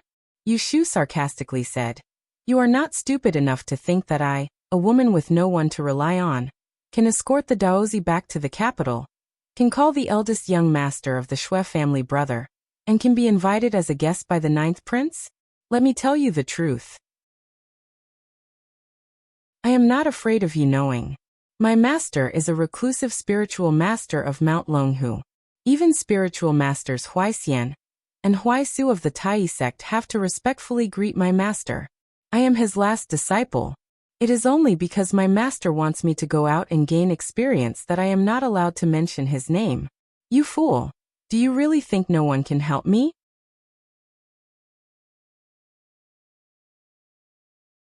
Chapter 363. I dare you to touch me. Lu Yi was stunned by Yu Shu's roar. He did not even react when she pointed at his nose and scolded him. Not long ago, Jing Chen had caused a ruckus in the morning court. Lu Tan's direct descendant of Mount Longhu had been killed and the 4th prince, Lu Si, had been demoted. Even the inner palace had heard of the news. The emperor's anger had not yet subsided. A few of the palace masters and imperial concubines with status had privately warned their sons to be well-behaved. The princes did not say that they were all in danger, but they were especially careful. At this time, if he caused trouble and implicated the Dao sects, he might become the second Jiao Wang. A layer of cold sweat appeared on the back of Lu Yi's neck and his face turned ashen. Because Yu Shu's words were half true and half false, it did not arouse his suspicions. Looking at Yu Shu, who was even more arrogant than him, his anger at being beaten had mostly subsided. What was left was regret. He should not have been blinded by greed and gotten involved with this trouble. Count it as Xiao Wang's bad luck today. Louis pretended to stand and warned Yu Shu without confidence. I did take advantage of you, but you also beat me to this state. At most, we are even. If you still want to protect your reputation as a woman, you are not allowed to speak of what happened today. Yu Shu coldly snorted. Seeing Lu Yi take a step back, she was still unrelenting. Are you unlucky or am I unlucky? I was just resting here and you, a dignified prince, snuck in here and tried to harm me first. Do you think I'm wronged for beating you up? Do you think we're even just because you say so? You did not even ask if I agreed or not. Lu Yi's expression changed. He wanted to explode but was afraid that he would force Yu Shu into a corner. If she did not care, he would be the one to suffer. He could only endure and said, Then tell me, what do you want to do? Yushu saw that Lu Yi was weak and did not feel relieved. Instead, her anger flared up again. She had not seen such a perverted person like Lu Yi before, but such a vexing thing had happened to her. This was the first time. Even though she was not a chaste woman, she still cherished herself. How could she tolerate Lu Yi's shamelessness? Yushu thought of what happened when she fell asleep. This little brat was kissing and touching her body, and when she woke up and bumped into him, he still had a self-righteous look on his face. She really wanted him to die without descendants. Yushu laughed at herself. She couldn't compare to Shui Yun, who had the backing of a large sect like Mount Longhu. If something happened, how could she have the confidence to make a prince pay with his life? Therefore, he could only fabricate a master to vent his anger. What do I want to do? Yushu narrowed her eyes and said coldly, unless you kneel down and apologize to me, this matter is not over. Lu Yi was tongue-tied as he looked at Yushu in disbelief. After a long while he stammered, You bastard! How dare you make this little Wang kneel to you? Dream on. Yushu did not utter a word. She stared at Lu Yi like a frog staring at a fly. No, I won't kneel. I am a prince. How can I kneel to a little girl like you? Don't even think about it. Lu Yi was a little scared by her stare. He turned his head and said in a muffled voice, If you change it to something else, this little Wang will do as you say. Yushu did not really want him to kneel to her. Seeing him admit defeat, her eyes flashed. She sneered and said, It's fine if you don't kneel. From today onwards, don't come to the Double Sun group. Otherwise, when I see you, I will think of your shameless behavior. When I see my master, I can't guarantee that I won't complain to him and let him teach you a lesson on my behalf. The Double Sun group was only halfway through. There were still 2 more courses to go, as well as the main event of the Imperial examinations. This was a once in 3 years opportunity to form alliances. If Lu Yi backed out midway, he would definitely suffer losses. This lesson was not light. Lu Yi's expression was ugly. With his red and swollen nose, he clasped his hands together and weighed the weight. It looked like he was unwilling to agree. Otherwise, you can kneel and apologize to me. Yushu was not in the mood to wait for him to consider. Let me remind you. I asked someone to wake me up before I slept. It's about time.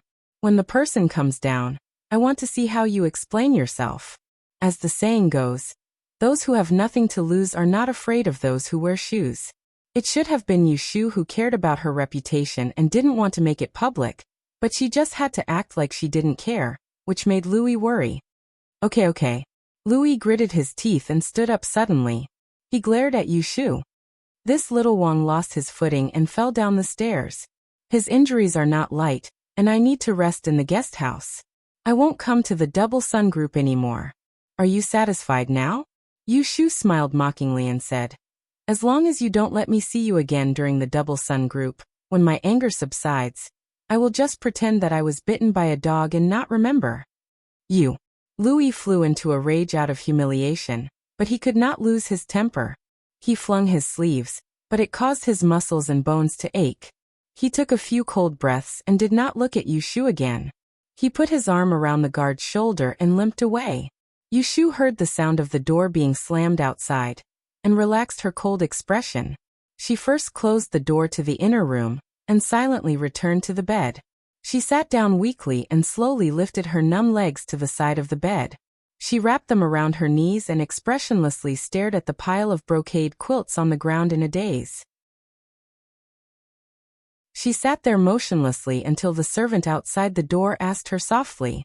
She suddenly came back to her senses. Miss, are you awake? Oh, I'm awake. Yushu replied in a hoarse voice. Thinking that she could not let others see the mess in the room, she ordered the servant outside the door. Please help me get a basin of water, so I can wash my face and wake up. Yes, please wait a moment, Mississippi. The footsteps outside the door faded away. Yushu wiped her face and cheered herself up. She bent down to pick up her shoes and put them on.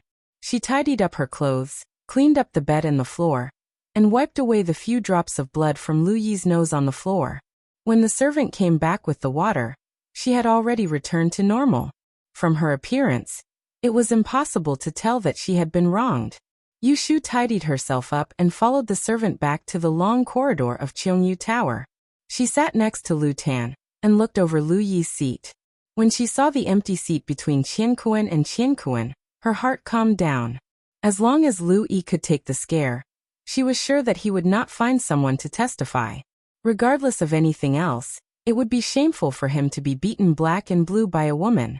She was afraid that he would not even tell Lu Hao, let alone get to the bottom of it, and care about whether she really had a Taoist master. Yushu was very experienced in deceiving people and was not overcautious. Although Lu Yi had been dealt with, such an evil thing had happened. Yushu was in a bad mood. She sat in Cheongyu Tower and did not pay attention to the liveliness on the arena. She could not let anyone notice her abnormality and get involved with Lu Yi's withdrawal. She could only sit there and not ask for Lu Tan's resignation. When it was almost time for lunch, Lu Tan was the first to notice that Lu Yi was missing and asked about it. After hearing the news, Lu Hao told the other brothers that Lu Yi had fallen down when he went downstairs and had gone back first. Although Lu Tan was puzzled, he did not ask much. He did not have a good relationship with Lu Yi. If he cared about his injury now, he would be suspected of putting on a show. Yushu kept her head down and followed Lu Tan into the dining room as if nothing had happened. She did not notice a gaze staring at her from behind. Xingxuan. Sensing that the person beside him was a little distracted, Lu Hao called out to her and asked worriedly, "Does your stomach still hurt? Do you want to lie down at the back and rest for a while? I'll get someone to send you food."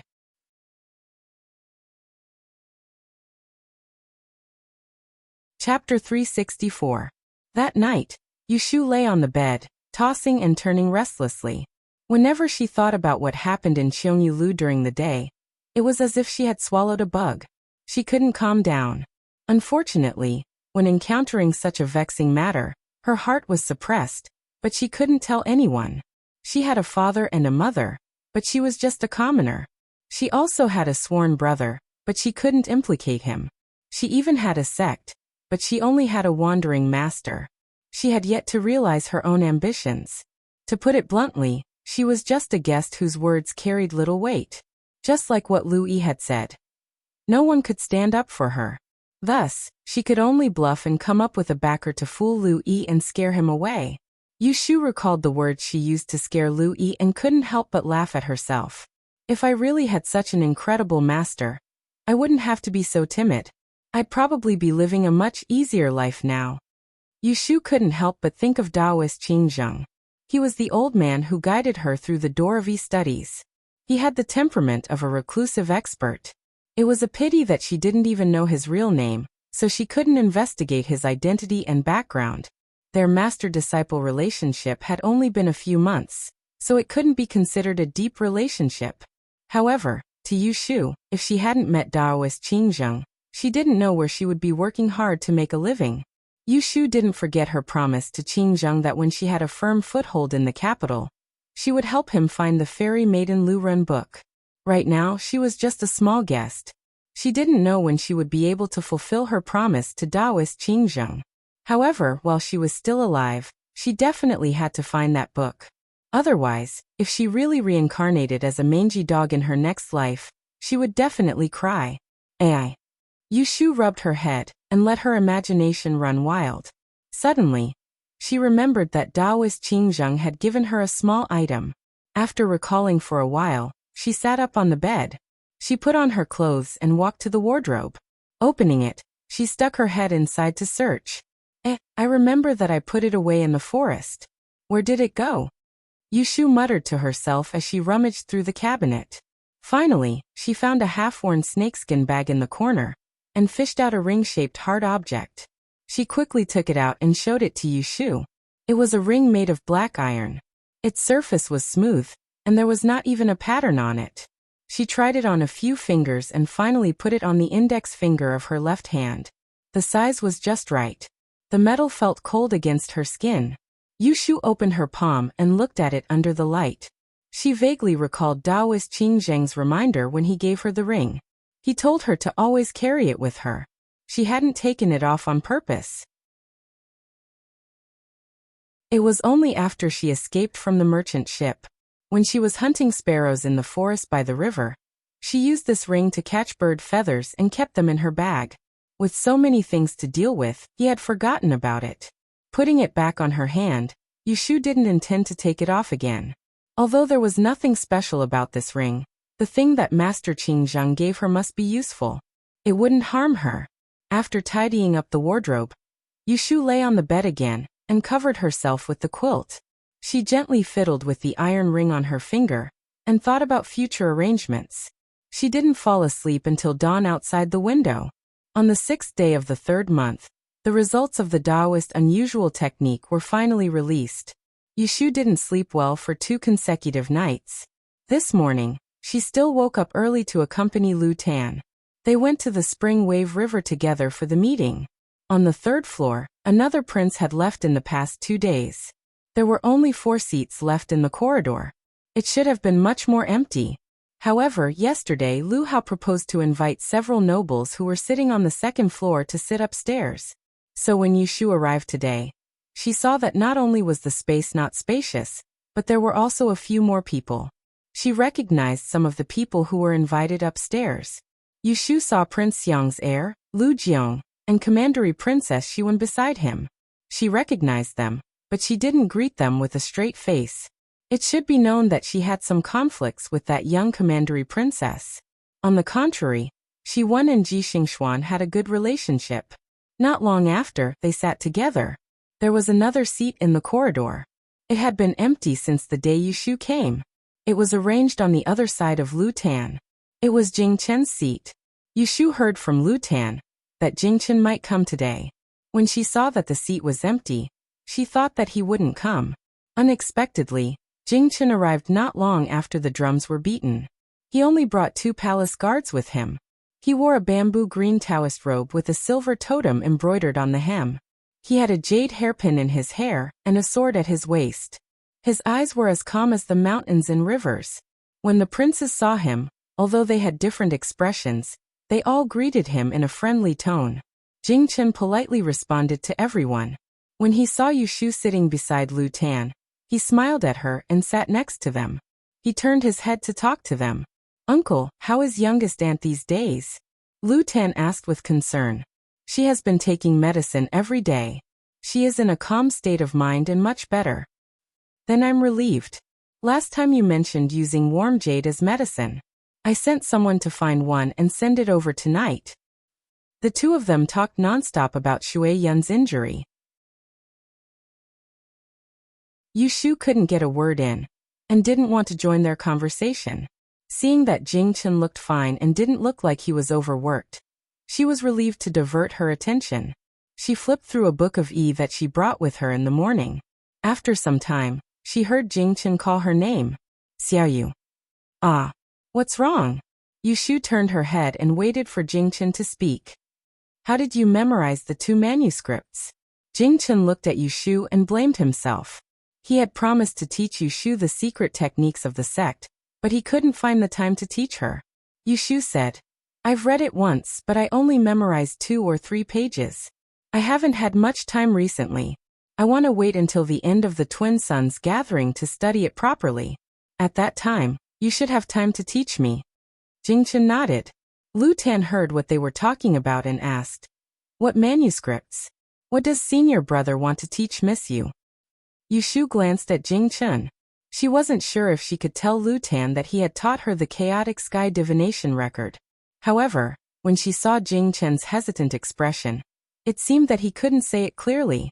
He didn't want to lie, so he considerately explained to Lu Tan, "I have some questions about the metaphysics of feng shui. I asked Jing Chen before, and he remembered that the sect had a secret record of feng shui, so he memorized it for me so that I can use it as reference." Lu Tan nodded. Regardless of whether he believed it or not, he didn't ask further. There were still 2 hours until the results were released. Yushu listened to Jing Chen and Lu Tan chatting. After drinking a few cups of tea, she felt like escaping into the water. She got up to apologize to Lu Tan, and left to go downstairs to relieve herself. The toilet in Cheongyu Tower was built on the corner of the 2nd floor. It was a large room with a lock.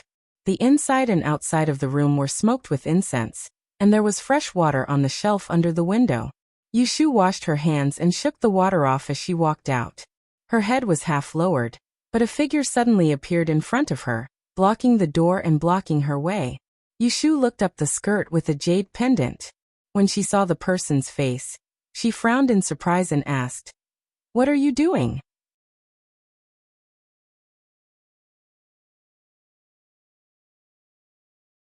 Chapter 365. Let's have a discussion.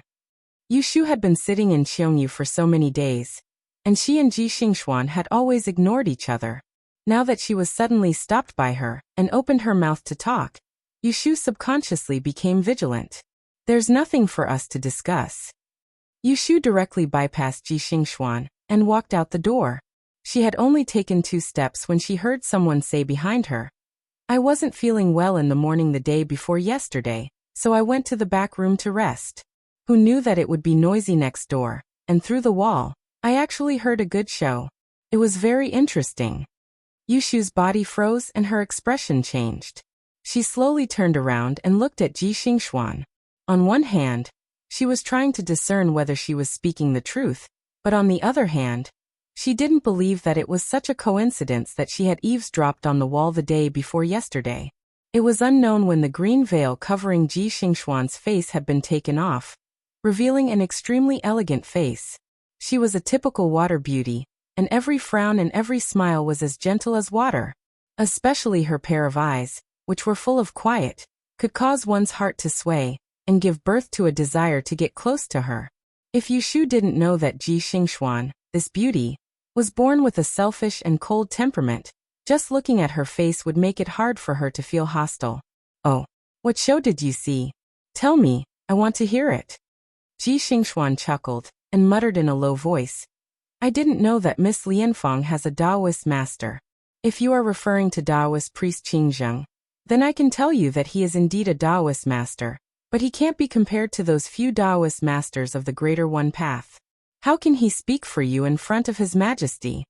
She caught the stiffness in Yushu's expression and stopped smiling. She asked again in a playful tone, "Can we discuss it now?" Hearing what Ji Xingxuan said, Yushu didn't show any signs of impatience on her face, but she was annoyed in her heart. It didn't matter who heard what she said to Lu Yi that day. If someone found out, at most she wouldn't admit to it. However, Ji Xingxuan knew her background, so she used her as a scapegoat. It would be strange if he didn't use this opportunity to threaten them. It was a good day for her to go out in the morning and look at the lunar calendar. Casting the hexagram was also a good omen. Who would have thought that there was a villain waiting here? "What do we have to discuss? Tell me." Ji Xingxuan was no longer in a hurry to speak. She lowered her head and flicked her sleeves. She raised her eyebrows and said casually, "You seem to have forgotten that I am now a Dai master. Why didn't you greet me when you saw me?" There was a difference in status among the E-masters. The E-masters who passed the Dayan examination would have their names recorded in the Celestial Commissioner's office. A Dai master would receive the Imperial Court's tribute. Even a normal E-master would have to show respect to a Dai master, not to mention a Dai master who could set up his own office. Yushu gritted her teeth. She saw that Ji Xingxuan was deliberately making things difficult for her. She wanted to turn around and leave, but she knew that she could not. She could only endure it. She thought that she would not die if she paid her respects, so she raised her hands and bowed. She lowered her head and raised her forehead. She said unhappily, "Student Yushu greets teacher Ji." Ji Xingxuan suddenly smiled. Seeing that Yushu lowered her head, her eyes showed a trace of pleasure. She pointed to the end of the corridor and said, "It's not convenient to talk here. Follow me." Yushu doesn't want to talk to her here, so she doesn't follow her. She doesn't want to talk to her here. She doesn't want to follow her. Instead, she turned around and walked towards the staircase. "Let's talk downstairs." She went downstairs on her own. She was not worried that Ji Xingxuan would not follow her. Qiongyu Tower faced the bank of the Chunlan River. Behind the tower was a small garden. There was no one around, so it was much quieter. Ji Xingxuan followed Yushu to an old banyan tree and saw her turn around. She turned around and stopped. "This is it. Speak quickly if you have something to say." Yushu's tone was not good. Ji Xingxuan did not care. She raised her head to look at the layers of branches of the banyan tree. She slowly said, "You only taught me half of the 6 lines wondrous art. Other than the general principles, there should be a few other corresponding incantations. Also, little Qiao, hand them to me. If you don't want to deceive me, I will let you go this time." Yushu blinked her eyes when she heard Ji Xingxuan's conditions. She suddenly smiled and looked at Ji Xingxuan. She said mockingly, "Back then, I promised to teach you. But you didn't learn from me. Instead, you just wanted to frame me. Now that things have come to this, you're threatening me and forcing me to give in. Dream on." Ji Xingxuan's gaze fell back onto Yushu's face. Seeing that Yushu was unwilling to cooperate, she wasn't in a hurry. Instead, she said coldly and faintly, "Then I can only tell His Highness Ningguang the truth about you deceiving the 11th Imperial Prince. Offending your superiors, improper conduct, having an affair with an Imperial Prince, any of these are enough for you to lose a layer of skin. Don't blame me for not reminding you. The 11th Imperial Prince is not someone to be trifled with. If he finds out that you fell for your trick, he will suffer for nothing. He will have ways to punish you. Maybe he will use that day's matter to take you as a concubine and torture you when you return. You are just a merchant who has not finished his apprenticeship and is not from a noble family. Do you think you can refute him? I want to see if you can still smile at that time." When Yushu heard Ji Xingxuan's malicious words, she couldn't help but frown. She knew that Ji Xingxuan wasn't just trying to scare her. Lu Yi, that unscrupulous bastard, was really capable of doing such a wicked thing. Thinking that she could be forcefully taken back by that kind of shameless person to be a concubine, Yushu wanted to vomit the food she ate the night before. How about it? Have you thought it through? Is the 6-line divination technique more important? Or is it you? You're a smart person, so you shouldn't be confused. Ji Xingxuan calmly waited for Yushu's answer, as she was sure that she wouldn't refuse her request. Yushu's brows furrowed and then relaxed. Looking at the young girl in front of her who was an enemy and not a friend, she slowly nodded and said, "You are right. How could I be confused?" Finishing, she took a step forward without warning. Her eyes did not look sideways as she walked past Ji Xingxuan. Without another word, she wanted to leave. Ji Xingxuan was stunned. She quickly turned around and called out to Yushu with an ugly expression. "Are you not going to promise me?" Yushu stopped in her tracks but did not turn around. She only raised her voice and said coldly, "Since you know that I am a smart person, why would you still ask such a stupid question? Could it be that if I give you the 6 lines divination diagram, you won't talk nonsense to others? If I promise you, then I am the one who is stupid. If I am stupid, the ones who were sent to prison by the Celestial Commissioner to await death would not be you and your granddaughter. Lord Ji would still be doing his job as the magistrate of the right. How could he become a dead man just to protect you?" Ji Xingxuan's face turned pale after hearing Yushu's words. Especially the last sentence. It was like a knife stabbing into her heart. "What happened that day? If you want to say it, just say it. Let's see if I will be at your mercy as you wish." Yushu sneered and went upstairs without looking back, leaving Ji Xingxuan standing alone under the tree. Her face turned green and then red. She held the tree trunk to steady her feet. After a long while, she muttered to herself, "Then I will see if you will die a horrible death as I wish."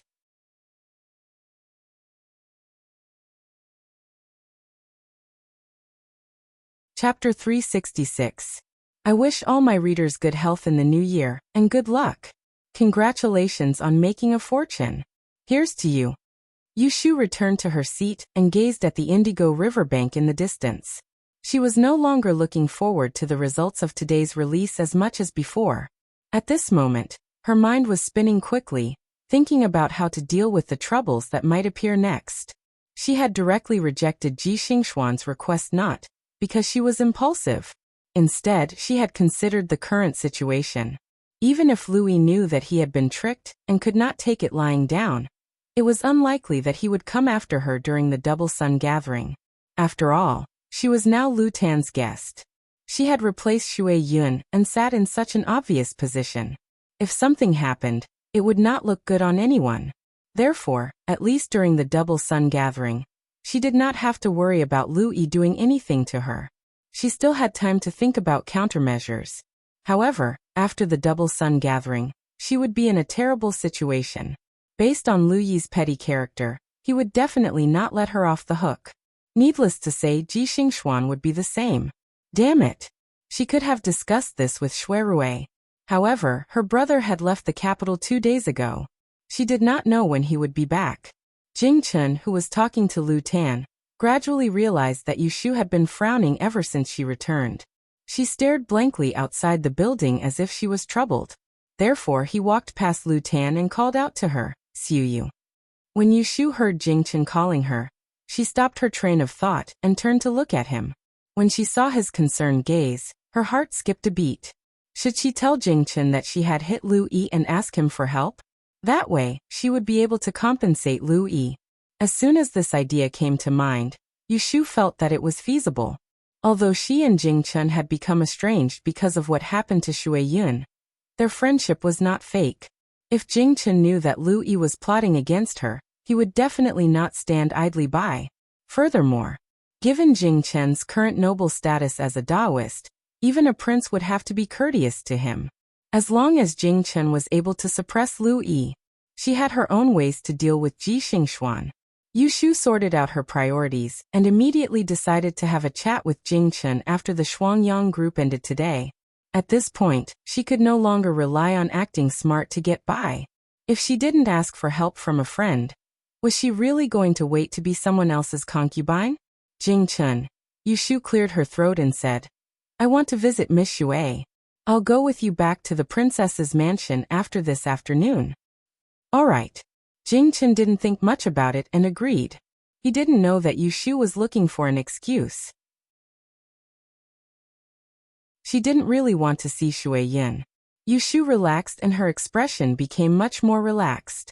She was about to say something when she saw a familiar-looking guard hurriedly walking towards her from the corner of her eye. "Your Highness." That guard was standing behind Lu Tan. He first greeted him, then turned to Jing Chun and reported in a low voice. It wasn't very quiet upstairs. Yu Shu couldn't hear what he said even if she listened carefully. However, she saw that Jing Chun's expression had changed. He stood up from his chair and said to the puzzled Lu Tan, "Chong Yin, I'll go back first. Help me explain to the others." "What happened?" Lu Tan asked anxiously. "Is it little martial ant?" Jing Chun nodded and didn't explain further. He glanced at Yu Shu and said, "It's not convenient today. I'll invite you to the princess's mansion another day." Yu Shu didn't know what happened, but she guessed that there was something wrong with Shui Yun's body.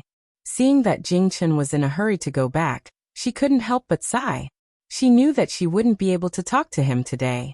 A trace of disappointment flashed in her heart. She replied, "And then another day."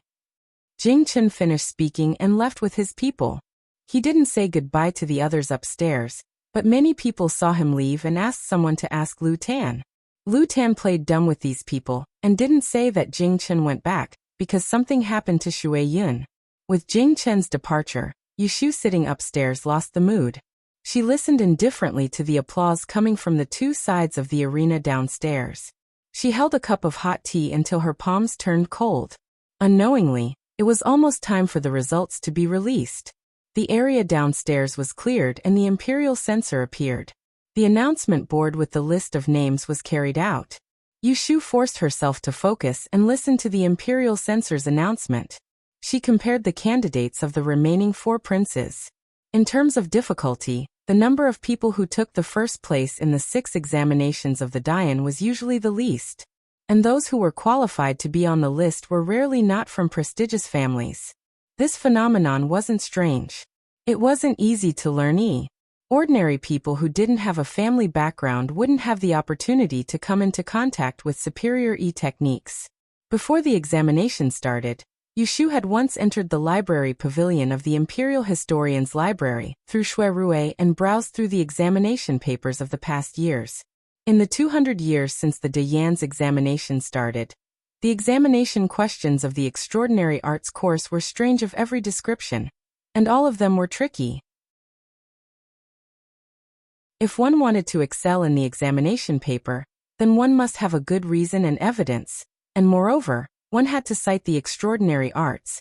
Only then would one be able to enter the discerning eyes of the few great figures in the imperial astronomer. The imperial censor first opened the name list of Prince Ning, and the 8th prince. There were 6 name cards in total, each different. Then it was Lu Tan's turn. The 9th prince's name card is changed. One is Taiyuan candidate Duan Hengji, one is Jiangxi's Fu County candidate Wang Ku, one is Yenyang City candidate Wen Shaoan. When Yushu heard the imperial censor read Wen Shao, Anne's name, she was relieved. Previously, she was afraid that Lu Tan would change her name list. It wasn't a pity that the other 2 names were changed, but Wen Shao, and was the number 1 candidate that she had calculated from the name list given by Lu Tan out of more than 70 candidates. If Wen Shao, and did well and entered the top 3, then Yushu's position would be secure. No one would see her as a stopgap. If Lu Tan knew people well, he would definitely choose her. In this way, she would have another layer of protection. Thinking of this, Yushu couldn't help but feel more energetic. She poured away the cold tea in her hand, and refilled a cup of hot tea in her palm. She opened her eyes and looked at the riverbank in the distance, waiting for the people copying the results to arrive quickly. Across the table, Helenchu noticed Yushu's anxious expression. He pinched his lips and smiled. He tilted his head and said to Lu Tan, "Your Highness, look. Miss Yu looks even more anxious than you are." Lu Tan looked at Yushu and said to her, "You don't need to be nervous. If someone enters the top 3, then that would be for the best. If they don't, I won't blame you." Yushu embarrassedly smiled at Lu Tan and sighed in her heart. She wasn't worried that they would fail. She was worried that Wen Shao, and the dark horse, would not be able to enter the top 3 for her. Just as they were talking, the sound of people outside the building suddenly increased. Yushu looked out and found that there were officials on horseback in the distance. They were pushing through the crowd on the riverbank and rushing towards Cheongyu Tower. Her eyes suddenly lit up, and she almost stood up from her chair. "They're here, the people copying the results are here." The voices of people below rose and fell. Dang, dang, dang, dang. The imperial censor saw that the situation was a bit chaotic and ordered the guards to beat the gongs and drums hanging on a stand to the side. After a while, the 2 officials in charge of escorting the results finally squeezed downstairs and handed the sealed copy of the scroll to the imperial censor. After the 2 censors inspected it, they opened the scroll. The one on the left held it up and announced, "Year Zhaoqing, Year 3 of the Great Yin Examination, Spring Roll of the 5th subject of Physiognomy." A total of 39 people passed the roll. Rank 39 Wei Province Examinee. As soon as the results were read, Yushu heard a burst of shocked discussion in Cheongyu Tower. Even Lu Tan couldn't help but say to Helenchu, "How come only these few people passed the wondrous arts subject?" Helenchu also found it strange. He had been in the capital for so many years and had experienced several great yin examination.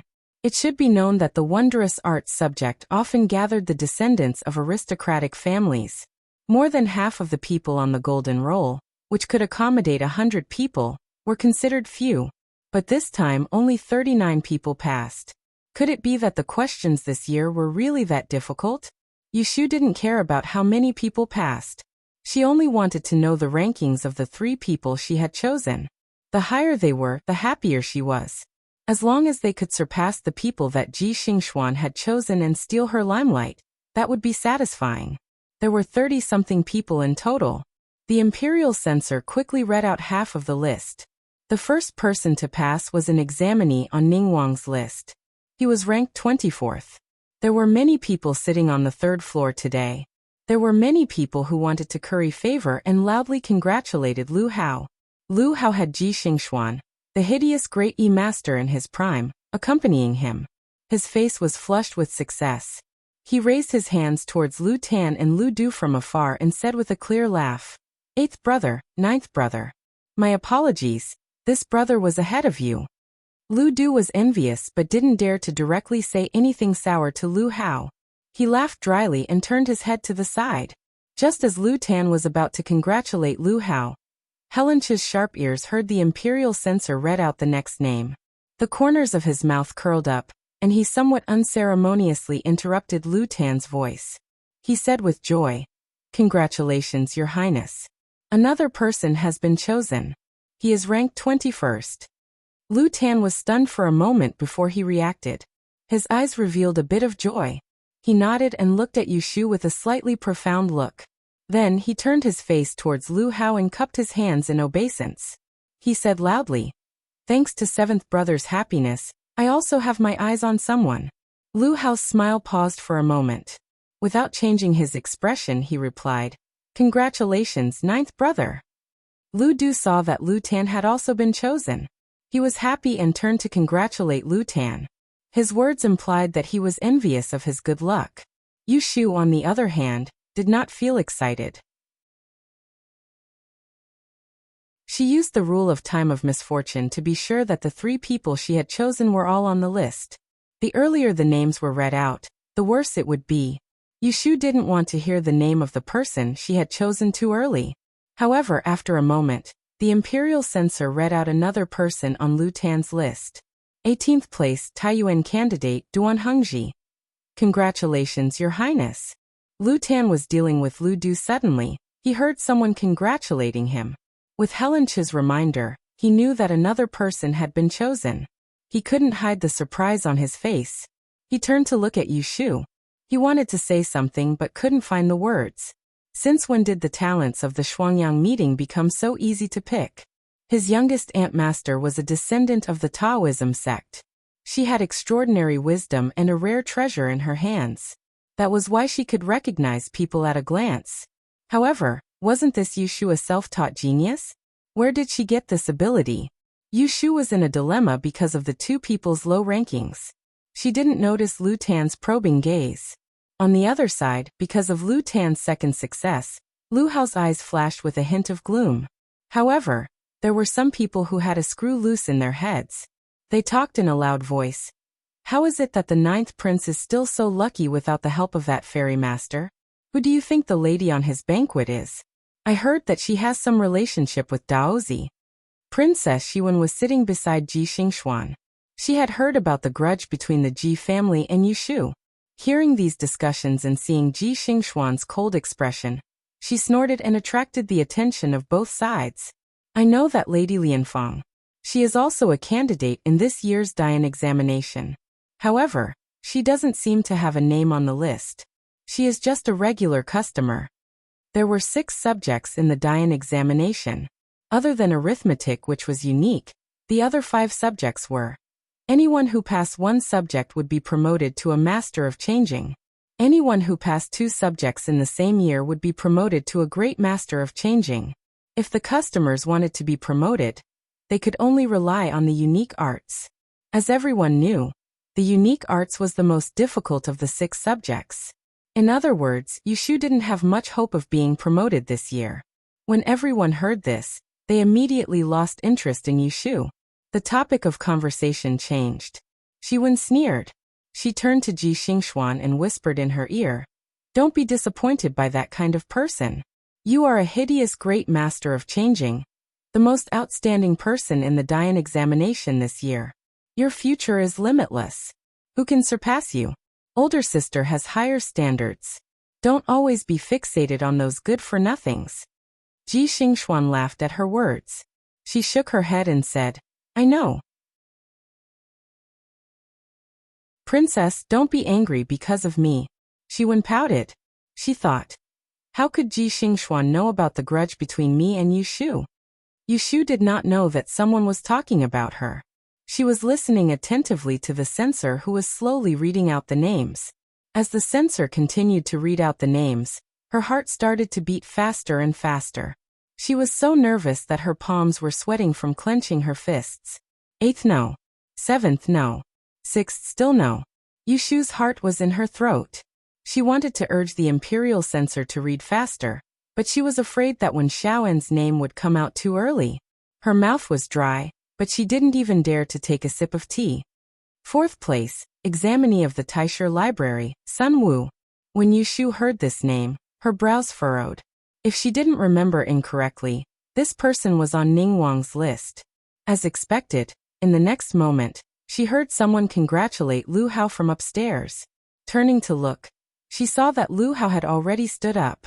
As he dealt with the compliments around him, he raised a cup of tea and offered it to Ji Xingxuan, who was sitting at the koan table.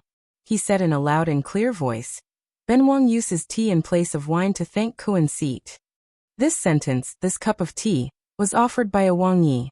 It was obvious that he was trying to boost the popularity of Ji Xingxuan, the newly promoted Da-yi master. Everyone present was a shrewd person. They understood Lu Hao's intentions and prepared to go with the flow. Just as they were preparing to say something nice, no one paid attention to the name that the imperial censor read out next. But at this time, someone shouted in joy from upstairs, the voice loud and clear over everyone else. "Congratulations, Your Highness, the third member of Lianzhong has obtained a fragrant husband." Everyone turned to look and saw a delicate and pretty young girl standing up from the koan table beside Lu Tan. Her face was red as she congratulated Lu Tan. It was Yushu. It turned out that just now, the imperial censor had read out Wen Xiao'an's name. He had just entered the third rank of the odd arts, and was ranked as a fragrant husband. When Yushu heard Wen Xiao'an's name, she was so excited that her face turned red. A fragrant husband. Even though he wasn't the champion, he was enough to help Lu Tan suppress Lu Hao. This was a big show. When she shouted out, it destroyed the atmosphere that Lu Hao had just created. Ji Xingxuan was surrounded by a group of people and reservedly offered tea to Lu Hao. Her face immediately darkened, and she looked coldly in the direction of Yushu. The atmosphere upstairs immediately froze. Everyone stood there, and were in a dilemma. For a moment, they didn't know if they should first cater to Lu Hao or congratulate the winner of today's competition, Lu Tan. In this moment of silence, no one saw the imperial censor turn his head to look at the name cards hanging on the notice board, and then compare them to the list in his hand. He cleared his throat and slowly announced, "Second place, Yangzhou Ziyang examinee Yushu." Cheongyu Tower wasn't very tall. The third floor was only a little over 3 meters above the ground. This imperial censor wasn't very old, but he was full of energy. Standing on the 3-foot-high stage, the surroundings were quiet, so his voice was especially loud. Yushu was extremely happy because Wen Xiao and had obtained the third rank. Coincidentally, she heard her name coming from downstairs. She had a confused expression and looked left and right, thinking that someone was calling her. The first to react was actually Lu Tan. He was only stunned for a moment before he stood up from his chair. His expression was one of surprise and joy.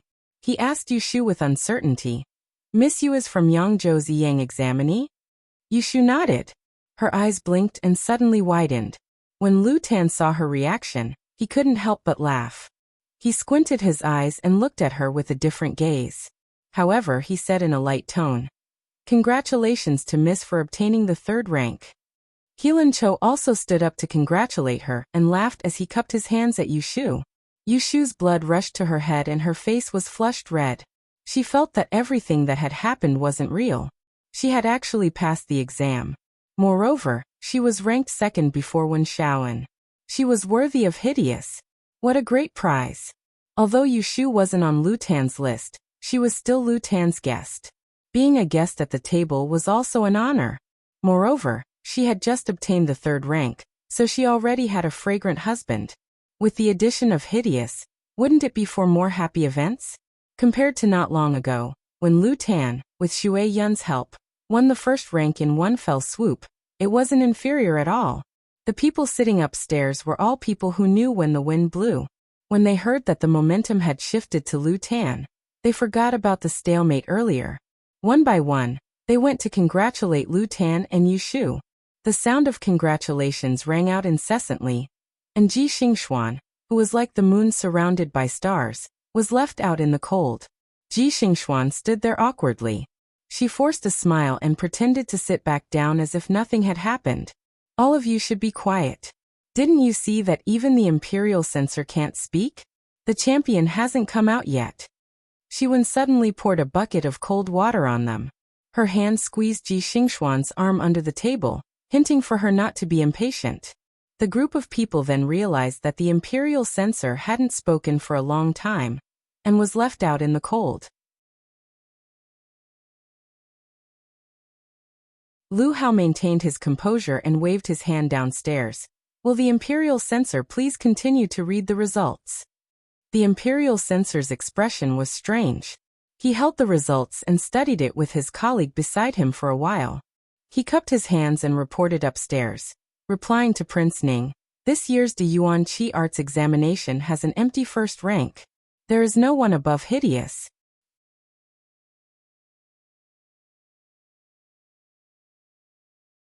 Chapter 367.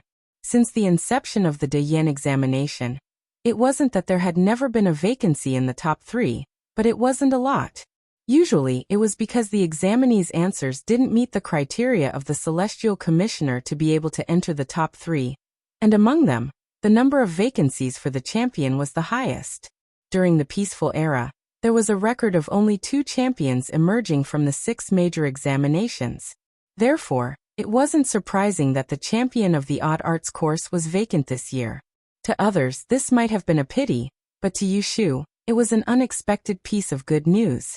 Without the champion of the top 3, she, the hired one who was ranked second, had vaguely become half the champion. She had ascended the rankings, attracting the admiration of others. A champion who wasn't the champion. Realizing this, Yushu's entire face was radiant like a spring flower. She was truly happy. This hired one had really come at the right time.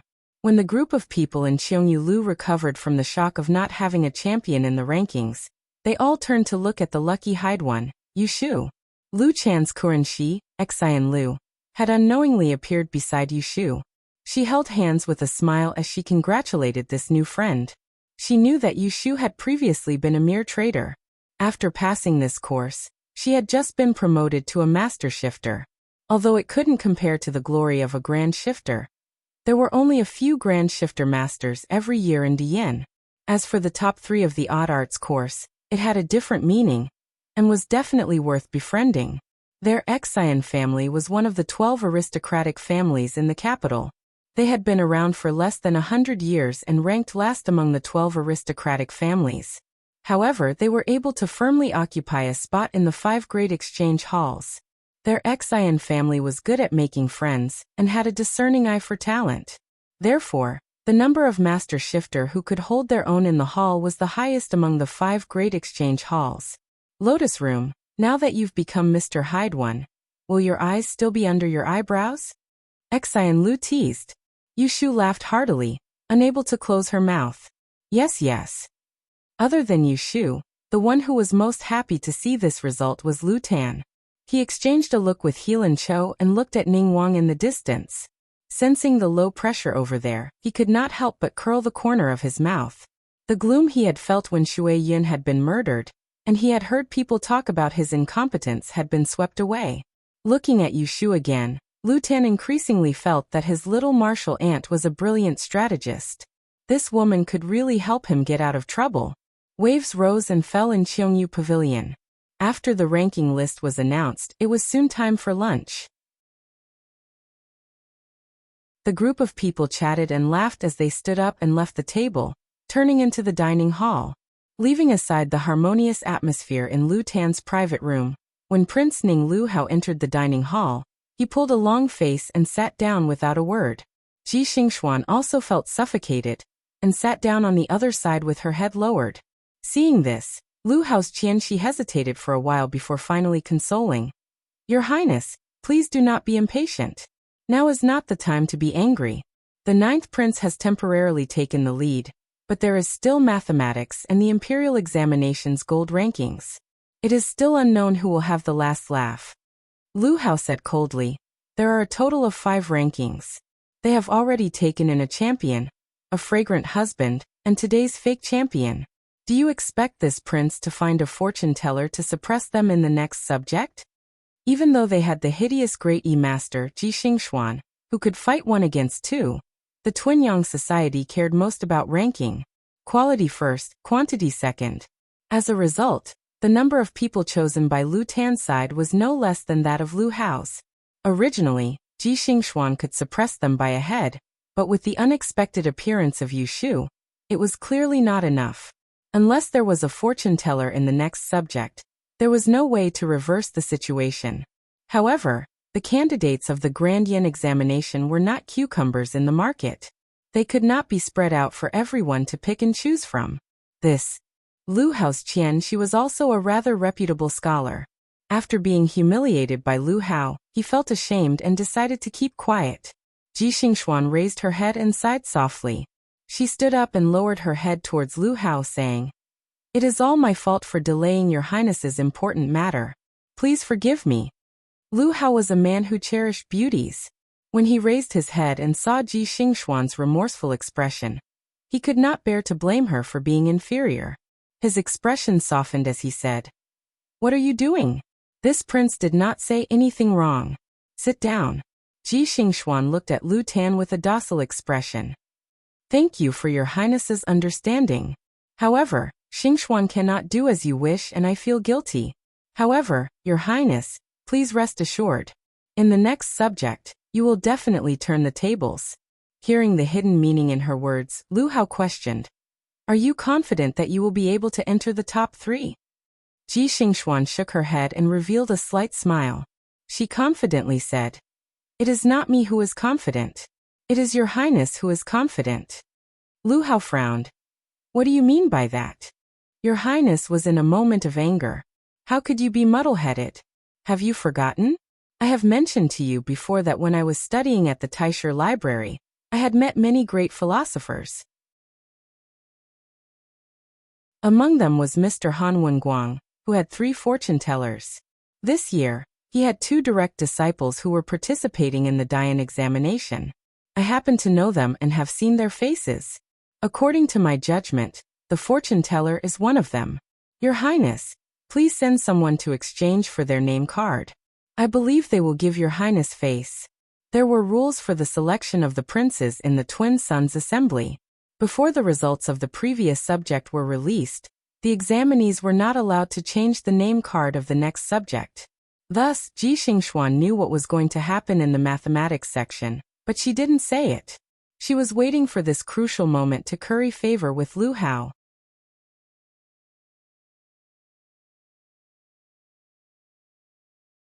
Chapter 368. Yu Shu, the lucky Hyde one, attracted the most attention at today's Double Sun meeting. She accompanied Lu Tan until the afternoon under all kinds of scrutiny. When the meeting ended, Prince Ning had already left with his people an hour earlier. When he left, he didn't even say goodbye to Lu Tan. "Ninth younger brother, you can't just run away after getting such a good result today. You have to treat us to a few drinks." The 8th Prince Lu Du called out to the 12th Prince Lu Tan and insisted that Lu Tan treat them to a few drinks. Lu Tan nodded with a smile. How could he refuse such a good opportunity to bond? Thus, he turned to ask the nobles upstairs, the princes and the younger sisters of the royal princesses, "Why don't you go?" Crown Prince Yang and Crown Prince Lian naturally wouldn't refuse Lu Tan's good intentions, so they readily agreed. There were also a few other princesses who followed them, and they also sweetly agreed. Only Shiwen looked unhappy.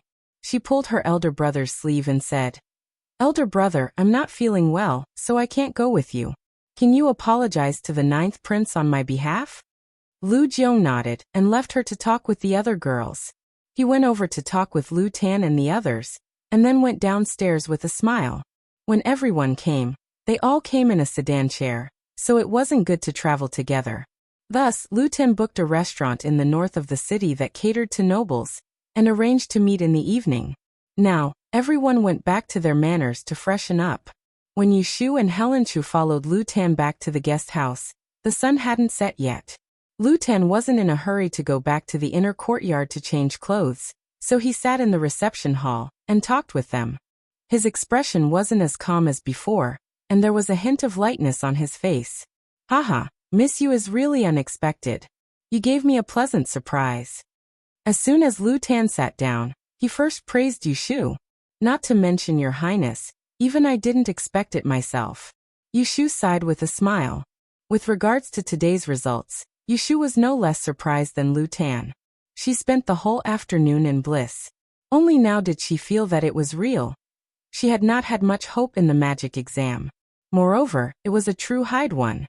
There wasn't even a first place on the list. Heelan Cho laughed brightly and said, So you also did not expect this. I thought that Miss knew that she could enter the extreme proclamation. That's why I didn't add myself to the list. I'll be able to help your highness blossom 3 times, and I'll be able to add flowers to your brocade. How delightful. Seeing that Helenchu was putting on airs, Yushu quickly waved her hand and said, "At the end of the day, it was all luck. How could I dare to be so careless?" Lu Tan was secretly satisfied with Yushu's humble attitude. He gently said to her, "You must be tired these days. You don't need to attend the banquet tonight. Tomorrow, you will need to go to the Celestial Commissioner's office to collect your pen and seal. You can go home and rest for a few days. When the list of names for the first mathematics course is ready, I will send someone to invite you." Yushu had the same intention, so she thanked him. "Your Highness is understanding. I haven't been sleeping well recently. If you don't have any other instructions, I will take my leave now." Lu Ten nodded. He waved his hand to have someone see her out. After Yushu left, Helan Cho asked in confusion, "Your Highness, why didn't you mention the matter of recruiting her earlier? You should know that Miss Yu isn't on the list of the Twin Sons Society. In the future, if someone tries to recruit her, she can go at any time. It would be a pity to let go of such a talent." Lu Tan lifted the lid of the teacup and lightly touched the rim of the cup. He slowly said, "What does teacher think of this woman's temperament?" Helan Cho muttered, "Her mind is introverted, and she plans to do things in a big way. She has her own opinions." Lu Ten laughed. "That's right. Women who learn to change have a strong temperament. She also has more opinions than others. At this time, she is feeling proud of herself. How would she be willing to let others make decisions for her? If I recruit her now, she will definitely overthink things. Why don't I put her aside for now?" At this point, he gestured to the cup of hot tea in his hand, saying with a double meaning, "Wait until this matter blows over and her cup of tea turns cold." Helan Chao's eyes twinkled. He nodded in agreement, then sighed. "Your Highness is always calm and steady. Why worry that you can't achieve great things?" Yushu rode the carriage home. On the way, she was thinking about how to tell her family the good news. She didn't expect that the whole family was already gathered in the front courtyard, waiting for her in the living room. She's here. Mrs. back." Yindo, who was guarding the door, shouted and ran in when she saw Yushu. There were also several servants standing in the courtyard, idle. Yushu was wondering if old Madam He and the others had returned home. Just as she entered the courtyard, she saw Yu Xiaoxiu jump out of the living room and run in front of her like a monkey. He grabbed her and jumped up and down, shouting in joy, Sister, you got in. You got in." Yushu was dizzy from his shaking. She was wondering how he knew. She saw Pei Jing walk out of the living room. Only then did she understand who had come to tell her family the good news before her. "Good child. You've really worked hard. Without saying a word, you got a hideout. Come here, let uncle take a good look at our family's female teacher." Pei Jing waved at Yushu with a face full of joy. He patted her shoulder and pushed her in front of He Fangji and Zhao Hui. "As soon as I heard the news, I rushed over to tell your parents that you got second place. But they didn't believe me and insisted that I drive the carriage with them to the Imperial Censorate to see the Imperial Gazette. Fortunately, I persuaded your mother. At noon, there were officials beating gongs and drums at home to give you prizes and set off firecrackers. Only then did they believe that you got in." He Fangji looked a little embarrassed. She coughed and put on the posture of a father. She said to Yushu, "It's good that you got in. Don't be too proud. I heard that you have to go to the Celestial Commissioner to be recorded in the register and officially become a master of disguise." "All right, I'm happy. We can talk about this later." Zhao Hui squeezed He Fangji to the side. She grinned and pulled Yushu to pat her while saying, "You don't know, mother is afraid that if the wrong name is written on the announcement, it will make people happy for nothing." "Don't worry. They didn't write the wrong name. The first name on the announcement is me." Yushu walked to the front of the elders and showed some pride. The family stood in the courtyard and rejoiced for a while. Yushu was afraid that Zhao Hui would be uncomfortable standing for a long time, so she wanted to help her into the house. But she was stopped by Pei Jing, who shouted loudly, Go, Take out 2 big red grenades I brought and set them off at the door. Come over and kowtow to your daughter to congratulate her. Later, your uncle will reward you." So all the servants in the courtyard started to move. Some took out firecrackers, some lit the fire, and the rest ran over happily to kowtow to Yushu. They said, "Congratulations, miss, for getting into the Imperial Censorate." When the firecrackers outside crackled, the whole house was as lively as the new year. Pei Jing was already prepared. He asked his servant to bring a plate of silver cake, and gave 1 piece to each person. There were 3 tails of silver cake, which made the servants laugh so hard that they lost their teeth. They worked even harder to say auspicious words to Yushu. The atmosphere was so warm that Yushu felt a little light. Looking at the firecrackers at the door, she felt a little relieved. The unhappiness in her heart seemed to be blown away by the firecrackers. The neighbors who lived nearby had heard the firecrackers during the day. They all heard that there was a female disguise master in the 3rd house on the street. They didn't see her during the day. Now that they heard the firecrackers at dusk, they knew that the female disguise master had returned. Not long after, people came to visit one after another. As He Fangji and her husband were from the south, they didn't have much contact with the residents in the north. Most of them looked unfamiliar.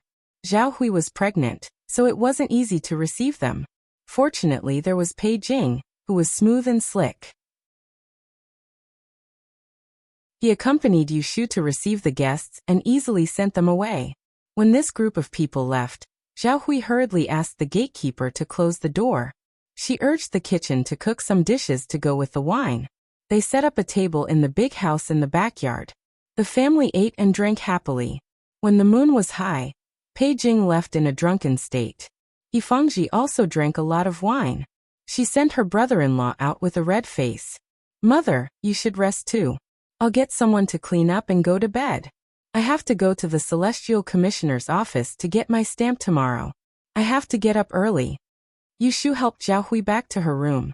She turned around and asked Shen Ma to get someone to clean up the room. She also asked the kitchen to make some soup for He Fangji to sober up. Yu Xiaoxiu followed Yushu around like a little tail. He didn't leave her side. His eyes were filled with admiration. Yushu felt good and didn't chase him away. She only brought him back to her room after everything was arranged. After closing the door, Yushu suddenly raised her arms and hugged him. She rubbed his little head and laughed. "My good little brother, I'm amazing, right?" Yu Xiaoxiu grimaced and grabbed her sleeve. He said, "Sister, you're the best. Be good. When I get my pay from the Imperial Court, I'll get Uncle to get you a pony to play with." "Really? Why would I lie to you? Sister, you're the best." The siblings played around for a while. When Yindo knocked on the door and said that the bath water was ready, Yushu let go of Yu Xiaoxiu. She opened the door and pushed him out. "Sleep early. You don't need to study tonight. Tomorrow, let Bai Ran go to the academy to ask for a leave. I'll take you to the Celestial Commissioner's office." "Really?" Yu Xiaoxiu almost jumped up in excitement. When he was studying at Baichuan Academy, he had heard many people talk about how imposing the Celestial Commissioner's office was. Unfortunately, not everyone had the ability to go there. If he had been there, he could show off to Hu Tian. Needless to say, he would have gained a lot of face in front of his classmates. "If you ask again, it'll be fake." Yushu smiled and flicked his forehead. Yu Xiaoxiu quickly shut his mouth and ran back to his room to talk to Bai Ran. Yushu was tired for the whole day. After soaking in the bucket of hot water for a while, she wiped herself clean and laid on the bed. She didn't remember any worries. She closed her eyes and went to play with Zhou Gong.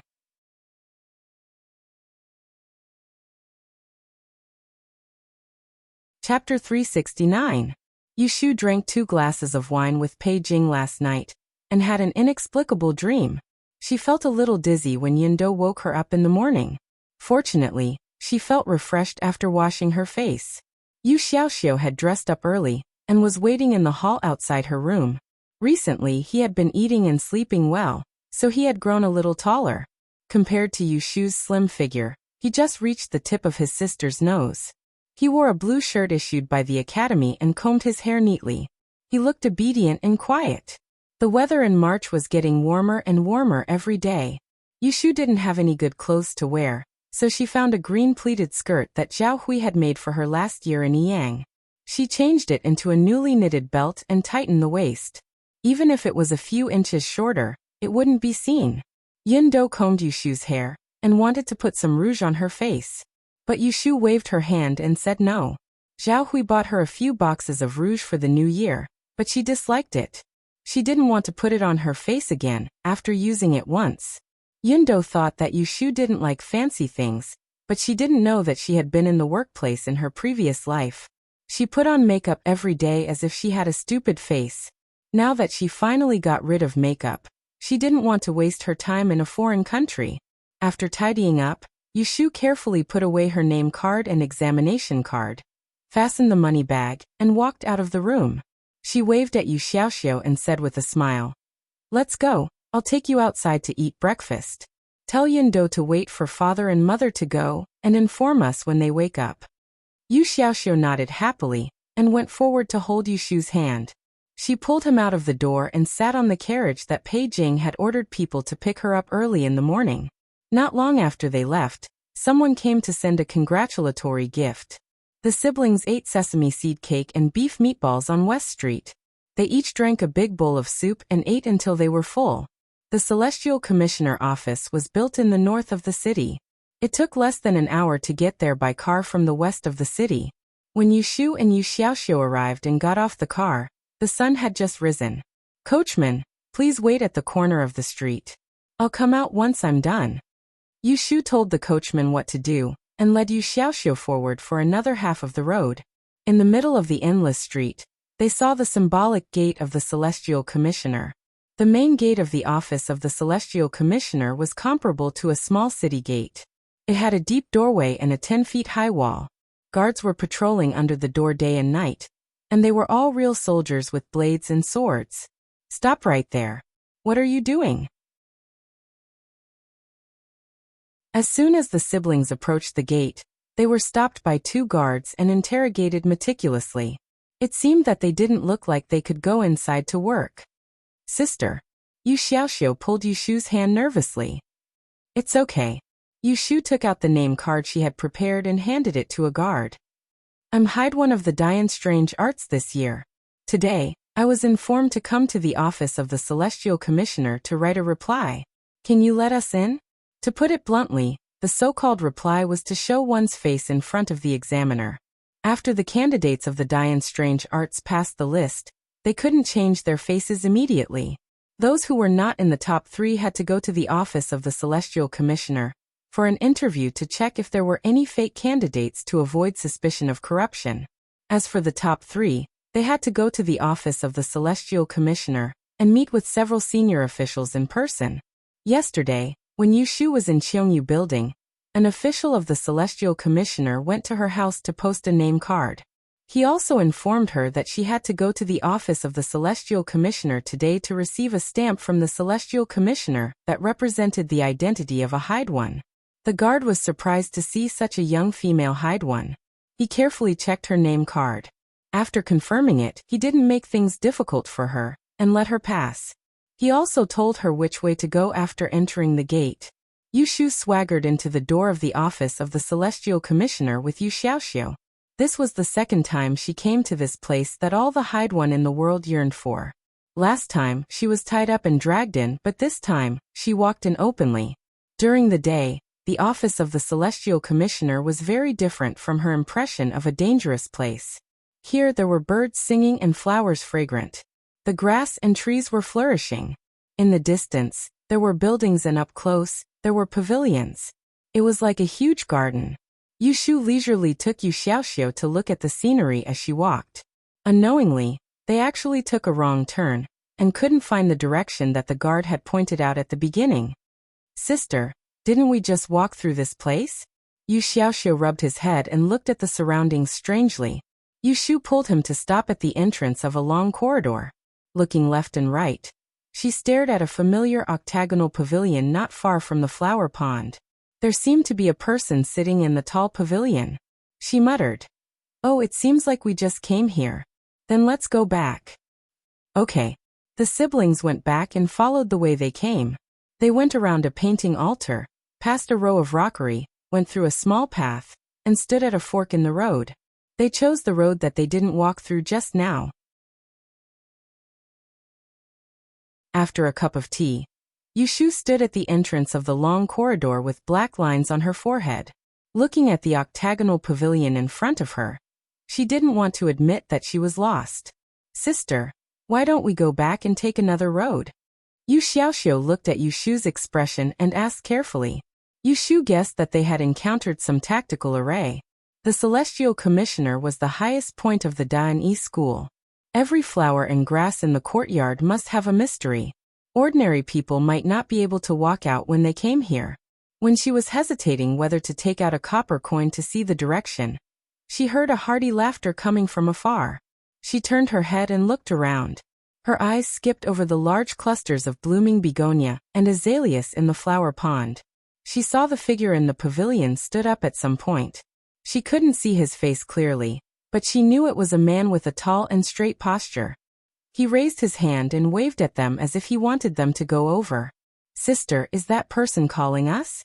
Yushu hesitated for a moment and decided to go up and ask for directions. It would save her trouble. "Let's go." Yushu and Yu Xiaoxiu went down the long corridor and went around to the flower pond. They stepped on a path made of pebbles and walked to the pavilion. Yushu then saw the person in the pavilion. She couldn't help but secretly applaud. "What a handsome young man. Where are you going? Why did you break into my Tianyuan platform?" The young man stood in front of the stone table in the pavilion with one hand behind his back and the other holding a jade chess piece.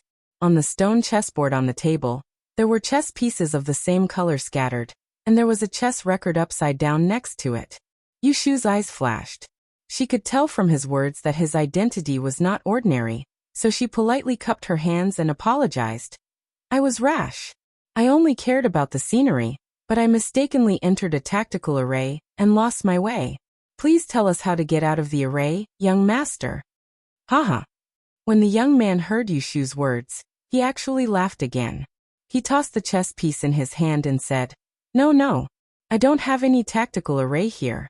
It's just 4 identical courtyards connected together, surrounding this pavilion. You came out of that courtyard and then entered this one. You thought you were lost, so you went back and walked again. It would be strange if you didn't get lost." When Yushu heard this, she knew that the other party had seen her and Yu Xiaoxiu for a long time, but let them go around in a big circle. He only gave them advice after he had seen enough of a joke. She secretly rolled her eyes. Her impression of this person was greatly reduced. She didn't say anything more and said, "Thank you for telling me." Then she pulled Yu Xiaoxiu away. The young man didn't stop them. He stood in the pavilion and watched them go away.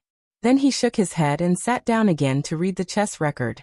Yushu knew that there was something strange about this courtyard, so she quickly found the door and walked out with Yu Xiaoxiu. On the way, they met an ordinary official who asked the examinees where the solemn pavilion was. This time they met a good person. The official very enthusiastically offered to lead the way, and only left after he led them to the place. She didn't know if it was deliberately arranged, but Yushu was brought into the pavilion by a low-ranking official. After waiting in the tea room for the time it took to drink a cup of tea, she was called out and told that the high-ranking official in charge of her return today was that junior eunuch Ren. "Lord Junior Eunuch has arrived. Miss Yu, please follow me to the second floor." Yushu had an extremely bad impression of Ren Qiming. Whenever she thought of him, her little finger, which hadn't been able to move properly, would ache. She couldn't be blamed for being narrow-minded. Anyone who was sitting in their own shop drinking tea was tied up and taken away. They were indiscriminately tortured and almost forced to confess. After that, they wouldn't easily forgive the instigator. Moreover, Ren Qiming probably didn't have a good impression of her. After all, because of her, Jingchen had threatened to break one of his fingers. "I'll have to trouble this official to lead the way." Yushu politely treated the official who led the way. The other party smiled modestly at her and said, "I'm just a small scribe, so I don't deserve to be called an official. My surname is Zhao. You can call me Scribe Zhao."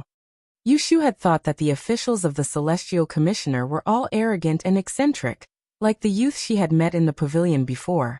Who would have thought that the two she met after that were both so warm and easy to talk to? For a moment, her impression of the celestial commissioner changed. Thank you very much, Scribe Zhao. Yu Shu told Yu Xiaoxiu to obediently wait for her in the tea room. She followed Scribe Zhao upstairs and saw Ren Qiming in the hall on the second floor. Lord Junior Eunuch, this year's Haidwen Yu Shu from the Department of Magical Arts has arrived. Scribe Zhao was obviously very respectful to Ren Qiming. He bowed his body and lowered his head to report. It seemed that he didn't dare to speak too loudly. It was enough to show his prestige.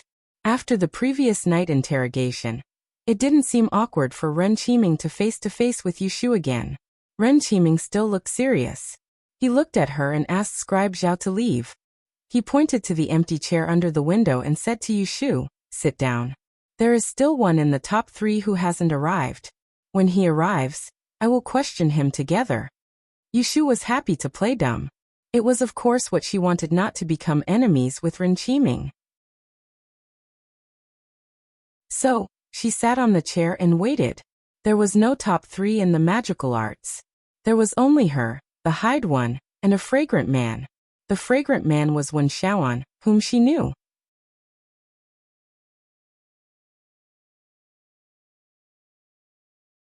Chapter 370. Yu Shu and Ren Qiming did not say anything. They sat in the same room with him and hoped that Wen Xiaoan would arrive earlier so that he could finish writing quickly and leave with the seal. Perhaps her hope was effective. After waiting for a while, a figure appeared at the entrance of the hall. Scribe Zhao led a young man in old clothes into the hall.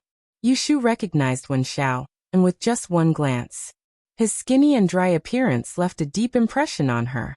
Junior Supervisor Darren Wen Xiao, and the 3rd rank in the special arts course. Wen Xiao also saw Yu Shu. He was stunned for a moment before coming back to his senses. Looking straight ahead, he slightly lowered his head and bowed respectfully to Ren Qiming. Sit. Ren Qiming did not have much interest in this Wen family disciple in front of him. With a cold expression, he pointed to the seat opposite Yu Shu and asked him to sit down. He turned his head and signaled Scribe Zhao to leave and close the hall door so that no one would disturb him. This year, there is no champion in the Dian Strange Arts course. There are only the 2 of you in the top 3. Ren Qiming was busy with official business and did not intend to waste more time on these 2 Xiaoyi teachers. He went straight to the point and said to them, I have seen your papers. If I remember correctly, the special arts that Wen Xiao used was the understanding formula, passed down from the Wenchen family in the north. I heard that the understanding formula of the Wenchen family is only passed down through the official line, and not the concubines. Considering the age, you should be the 7th generation successor. May I know which young master of the Wen family is your father? My father passed away many years ago. Wen Xiaoan lowered his head. His voice was low, but he did not answer Ren Qiming's question directly. Ren Qiming saw that he was hiding something and did not ask further. Instead, he turned his eyes to Yu Shu and frowned slightly. He said, As for you, it was written clearly on your paper that you used a kind of mathematical method to divine for Prince Xiang. However, the description was simple and it was not explained in detail. I don't know where it came from. The Grand Secretary asked me to ask on behalf of you. Yu Shu thought to herself, the time of calamity was created by me. It would be strange if you had seen it. In order to avoid being treated as an anomaly, she didn't elaborate on the process of using the law of the time of calamity to calculate in detail when she answered the paper. She only described it as a kind of algebra inference using the 8 characters of birth. Her words were meaningful, but it also made it hard for people to figure out the details. My lord, what I'm using is a unique technique passed down by my sect. It was because of his master's instructions. Therefore, it is inconvenient for me to divulge it. Please forgive me, Darren. Please convey my gratitude to the great advisor. Yu Shu blames Taoist Qingzheng for everything without any psychological burden. Anyway, he has said that he will never come to the capital in this life, so it doesn't matter if someone will expose her, even if it is Ji Xingxuan. How could she know Qingzheng's abilities like the back of her hand? If you don't want to say it, I won't force you. Ren Qiming didn't manage to get anything out of Yu Shu. He sounded nonchalant, but there was a flash of disappointment in his eyes. Frankly speaking, he was very curious about the mathematical method of fate that Yu Shu described on the paper. Following that, Ren Qiming tested them with a few questions. If Yu Shu knew how to answer, she answered honestly. If she didn't know, she answered honestly. Wen Xiaoan, on the other hand, answered fluently. In the end, Ren Qiming was more or less satisfied. He opened a file on the table and turned it to a blank page. He personally wrote down the information of the two of them and solemnly stamped it with his official seal. Then he wrote 2 more appraisal letters. He also stamped his personal seal. He asked them to come forward and collect it. With a serious expression, he warned them, "You are now on the Celestial Commissioner's list of teachers. You have officially become Mr. E. From now on, you have to make more plans for the people of the Dan dynasty. You have to accumulate virtue and good deeds first. You cannot use your abilities to commit crimes. Otherwise, if someone finds out, I will only need to write a stroke to make you lose your official titles and your future. Do you understand?" "I will definitely remember," Yu Shu and Wen Xiaoan said in unison. Also, Ren Qiming kept a straight face and added another sentence. "Regarding the topic of the unusual arts, the painting that Prince Xiang lost, there is another hidden story. This is a serious matter. If you have mentioned it to someone before, then forget it. In the future, if someone were to ask about it, remember not to speak out of turn and speak cautiously." Yu Shu and Wen Xiaoan looked at each other and obediently agreed. "All right, take my official seal to the rights office and have someone engrave it." After Ren Qiming finished his business, he didn't have the slightest intention to keep them. He waved his hand to let them leave. Yu Shu couldn't wait to leave. She bowed and left. When she walked out of the door, she found that Wen Xiaoan was still inside. Yu Shu looked back in confusion. She didn't want to go in again, so she went downstairs to wait for him. She couldn't talk upstairs just now. She needed to engrave the official seal later, so it was a good opportunity to chat with him. When Yu Xiaoxiu saw Yu Shu coming down, he quickly went forward to ask. Yu Shu patted his shoulder to reassure him. She took out Ren Qiming's official seal and showed it to him. "Sister, can we go now?" Yu Xiaoxiu was full of excitement when he came. But now that he was in the Celestial Commissioner's office, he felt uncomfortable. Wait for someone to come down. Yu Shu looked at the stairs. Soon she saw Wen Xiaoan coming out. She walked forward and wanted to talk to him, but she saw him frowning and looking unhappy. Yu Shu was puzzled and called out, "Brother Wen?" Wen Xiaoan looked up and looked at Yu Shu. He said indifferently, "So it's you." This sentence had several meanings. First, it meant that Yu Shu was not the Mr. Yu who came to look for him in the parent training hall, but a girl. Second, it meant that Yu Shu's rank was higher than his. As for the third place, it was not known if it was a hint that he was chosen by the 9th prince during the Shuangyang society. Yu Shu smiled. "Brother Wen still remembers me." Wen Xiaoan nodded. "I remember. You asked me to test your words." After that, he walked out of the door. Yu Shu hurriedly dragged Yu Xiaoxiu along with her. Ignoring young Master Wen's unapproachable attitude, she shamelessly asked, "I didn't expect you to be a descendant of the Wenshin family. I remember that you don't have to write it on the spot to be able to tell, right? So you met Prince Yang before you handed in your paper?" Fortunately, although Wen Xiaoan was cold, he didn't ignore her. "Thanks to you, I was lucky enough to meet Prince Yang and asked him to write 2 words. Hearing this, Yu Shu was puzzled. She wanted to ask how Wen Xiaoan met Prince Yang, but why did he say it was thanks to her? Wen Xiaoan turned to look at Yu Shu. When he saw her confused, he felt strange. "Why didn't he tell you?" "Who? What did he say?" Wen Xiaoan found that Yu Shu didn't know, so he shook his head. "It's fine if you don't know." Yu Shu was confused by him. She asked him a few more times, but he didn't say anything. She lost interest and bitterly changed the topic. Wen Xiaoan answered half of a sentence. The 3 of them went to the Celestial Commissioner's rights office and showed Ren Qiming's official seal. An official received them and left Yu Xiaoxiu outside. He brought them into the warehouse and picked out the seals they liked from the dazzling array on the shelf. There were at least 30 to 40 wooden boxes on the shelf. When each box was opened, There were at most 5 seals and at least 2 seals.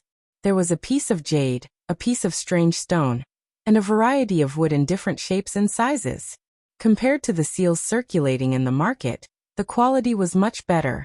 Yushu heard from the official in charge of seal, making that the privilege of choosing seals here was only given to the top 3 of the various subjects in the Dian dynasty.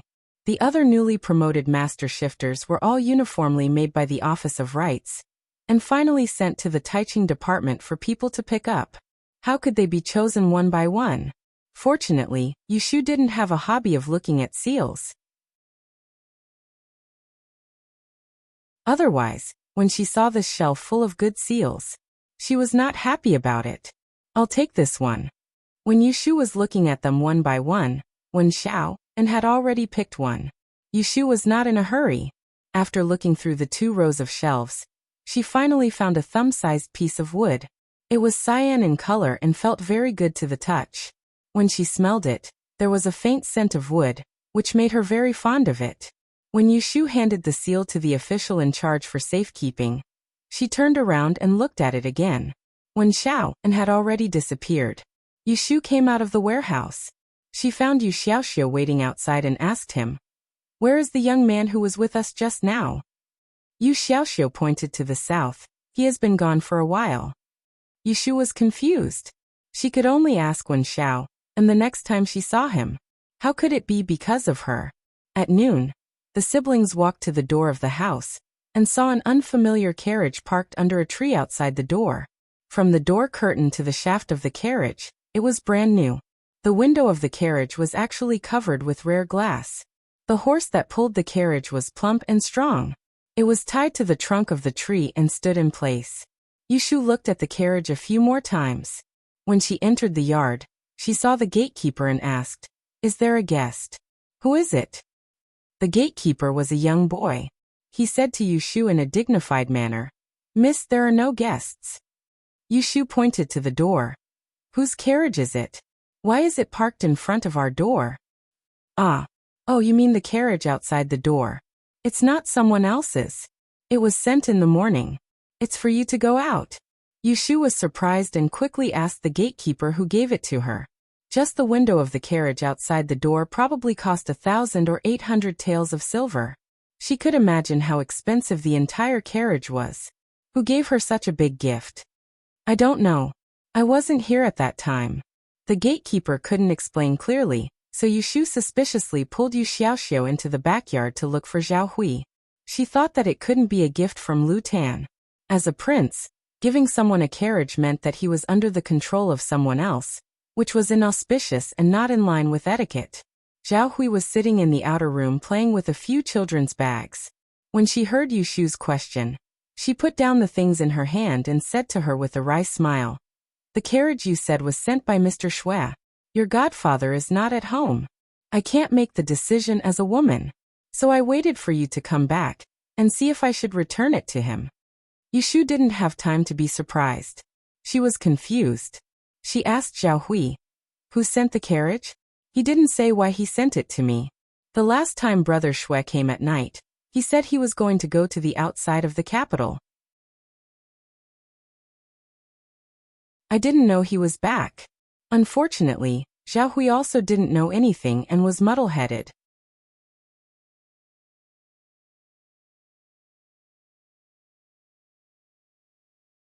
Chapter 371. When Yushu returned to her room, she saw a table full of congratulatory gifts. She went forward to take inventory, and found that the gifts were quite complete. There were the 4 treasures of the study, silk cloth, bird's nest, ginseng, and a plate of silver ingots neatly stacked on top of each other.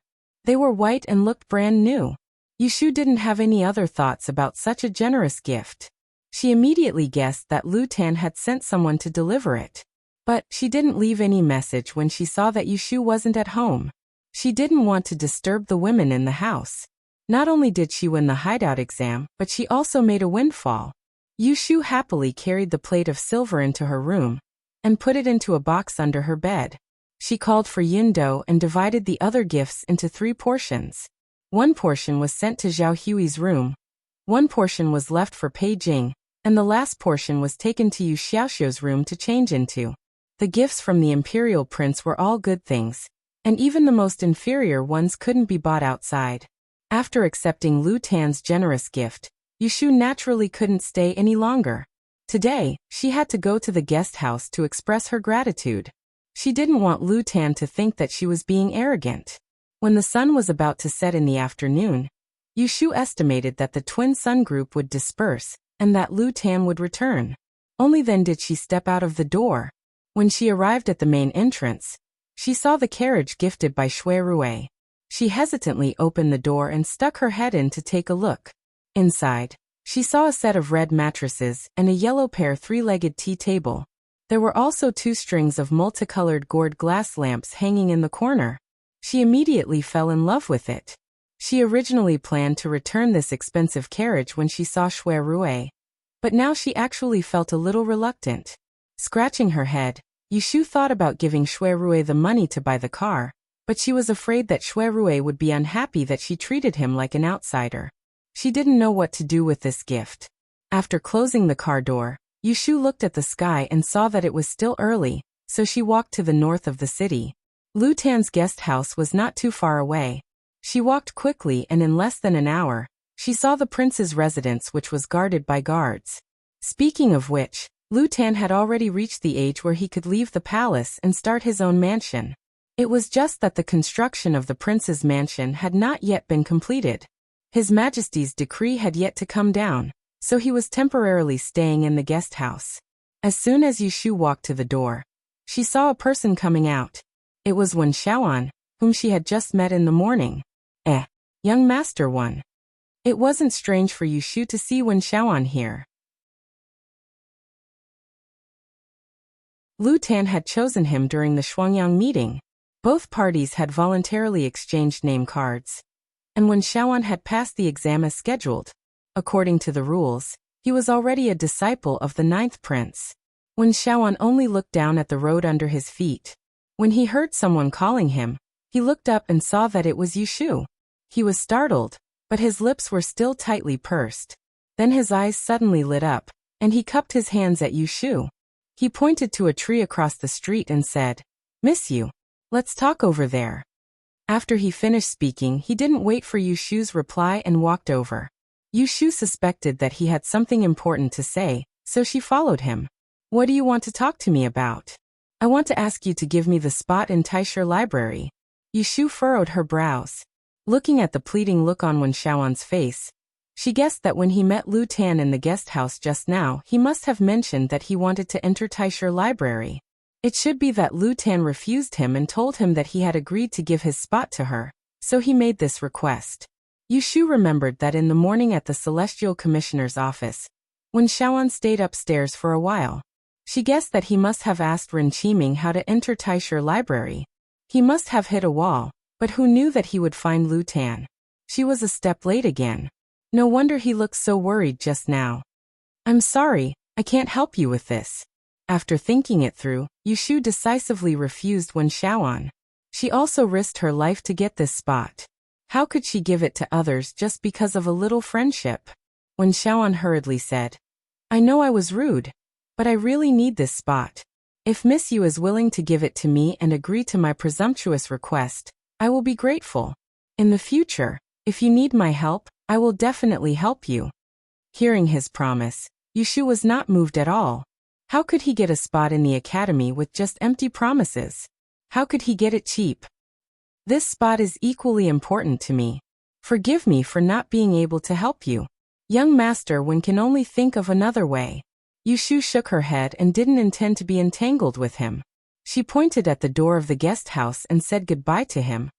"I'm going to visit the 9th prince. See you another day."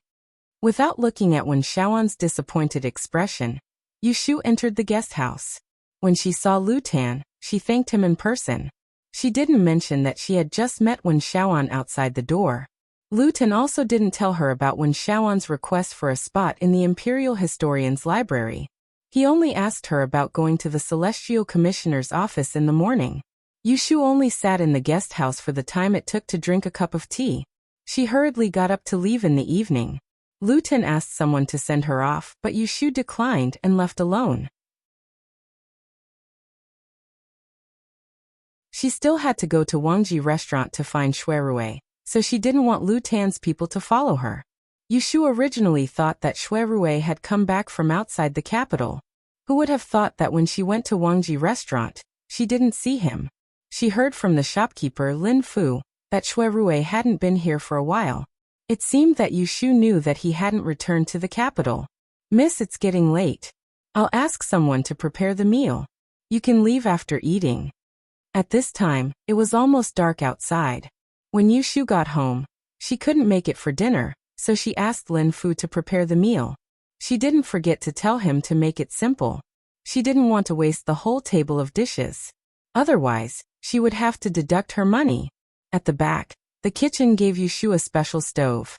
Not long after, the dishes were served to her room. Every dish in Wangji restaurant was of the highest quality. Yushu was eating happily in her small bowl when she suddenly heard a commotion outside. She put down her chopsticks and raised her head to listen. The sound came from the opposite building. It was a mess. It seemed like someone was fighting. However, the room was soundproof. She couldn't hear the sound clearly when the door was closed. Yushu said to the maid, Xiaodai, who was serving tea and water, "Open the door and take a look. What's going on?" Wangji restaurant had been open for 2 months. With Shuirui overseeing it, there really wasn't anyone stupid enough to come here and cause trouble. Xiaodai obeyed and went out. Just as she opened the door, Yushu heard an angry shout coming from the opposite building. "I gave you face, but you don't want it. Beat him to death." Hearing this domineering voice, Yushu frowned. She thought to herself that enemies are bound to meet on a narrow road. How did she meet that bastard Louis here? She narrowed her eyes and looked outside the door. She saw that not far away, there was a group of people squeezing at the door of a private room upstairs. They were pulling and tugging at each other. Lin Fu was bowing to Lu Yi in apology. As for the zither couple from the Forgotten Plain, the woman's face turned pale as she was being pulled by Lu Yi by the arm. The man's arms were being held by 2 guards. His face red as he stared at Lu Yi. There were also many people watching from the side. As soon as Yushu saw this scene, she vaguely guessed what was going on. She immediately became angry and secretly cursed Lu Yi for being a pervert. She placed her bowl and chopsticks heavily on the table, stood up and walked out. It wasn't that she wasn't afraid of going against Lu Yi again. It was because she wasn't sure if Ji Xingxuan had told Lu Yi about her. She had some misgivings about Lu Yi. You're tuning in to the Li Mei's Sword of Destiny YouTube channel. We're so grateful for your support, and don't forget to subscribe to join us on this incredible journey through captivating stories.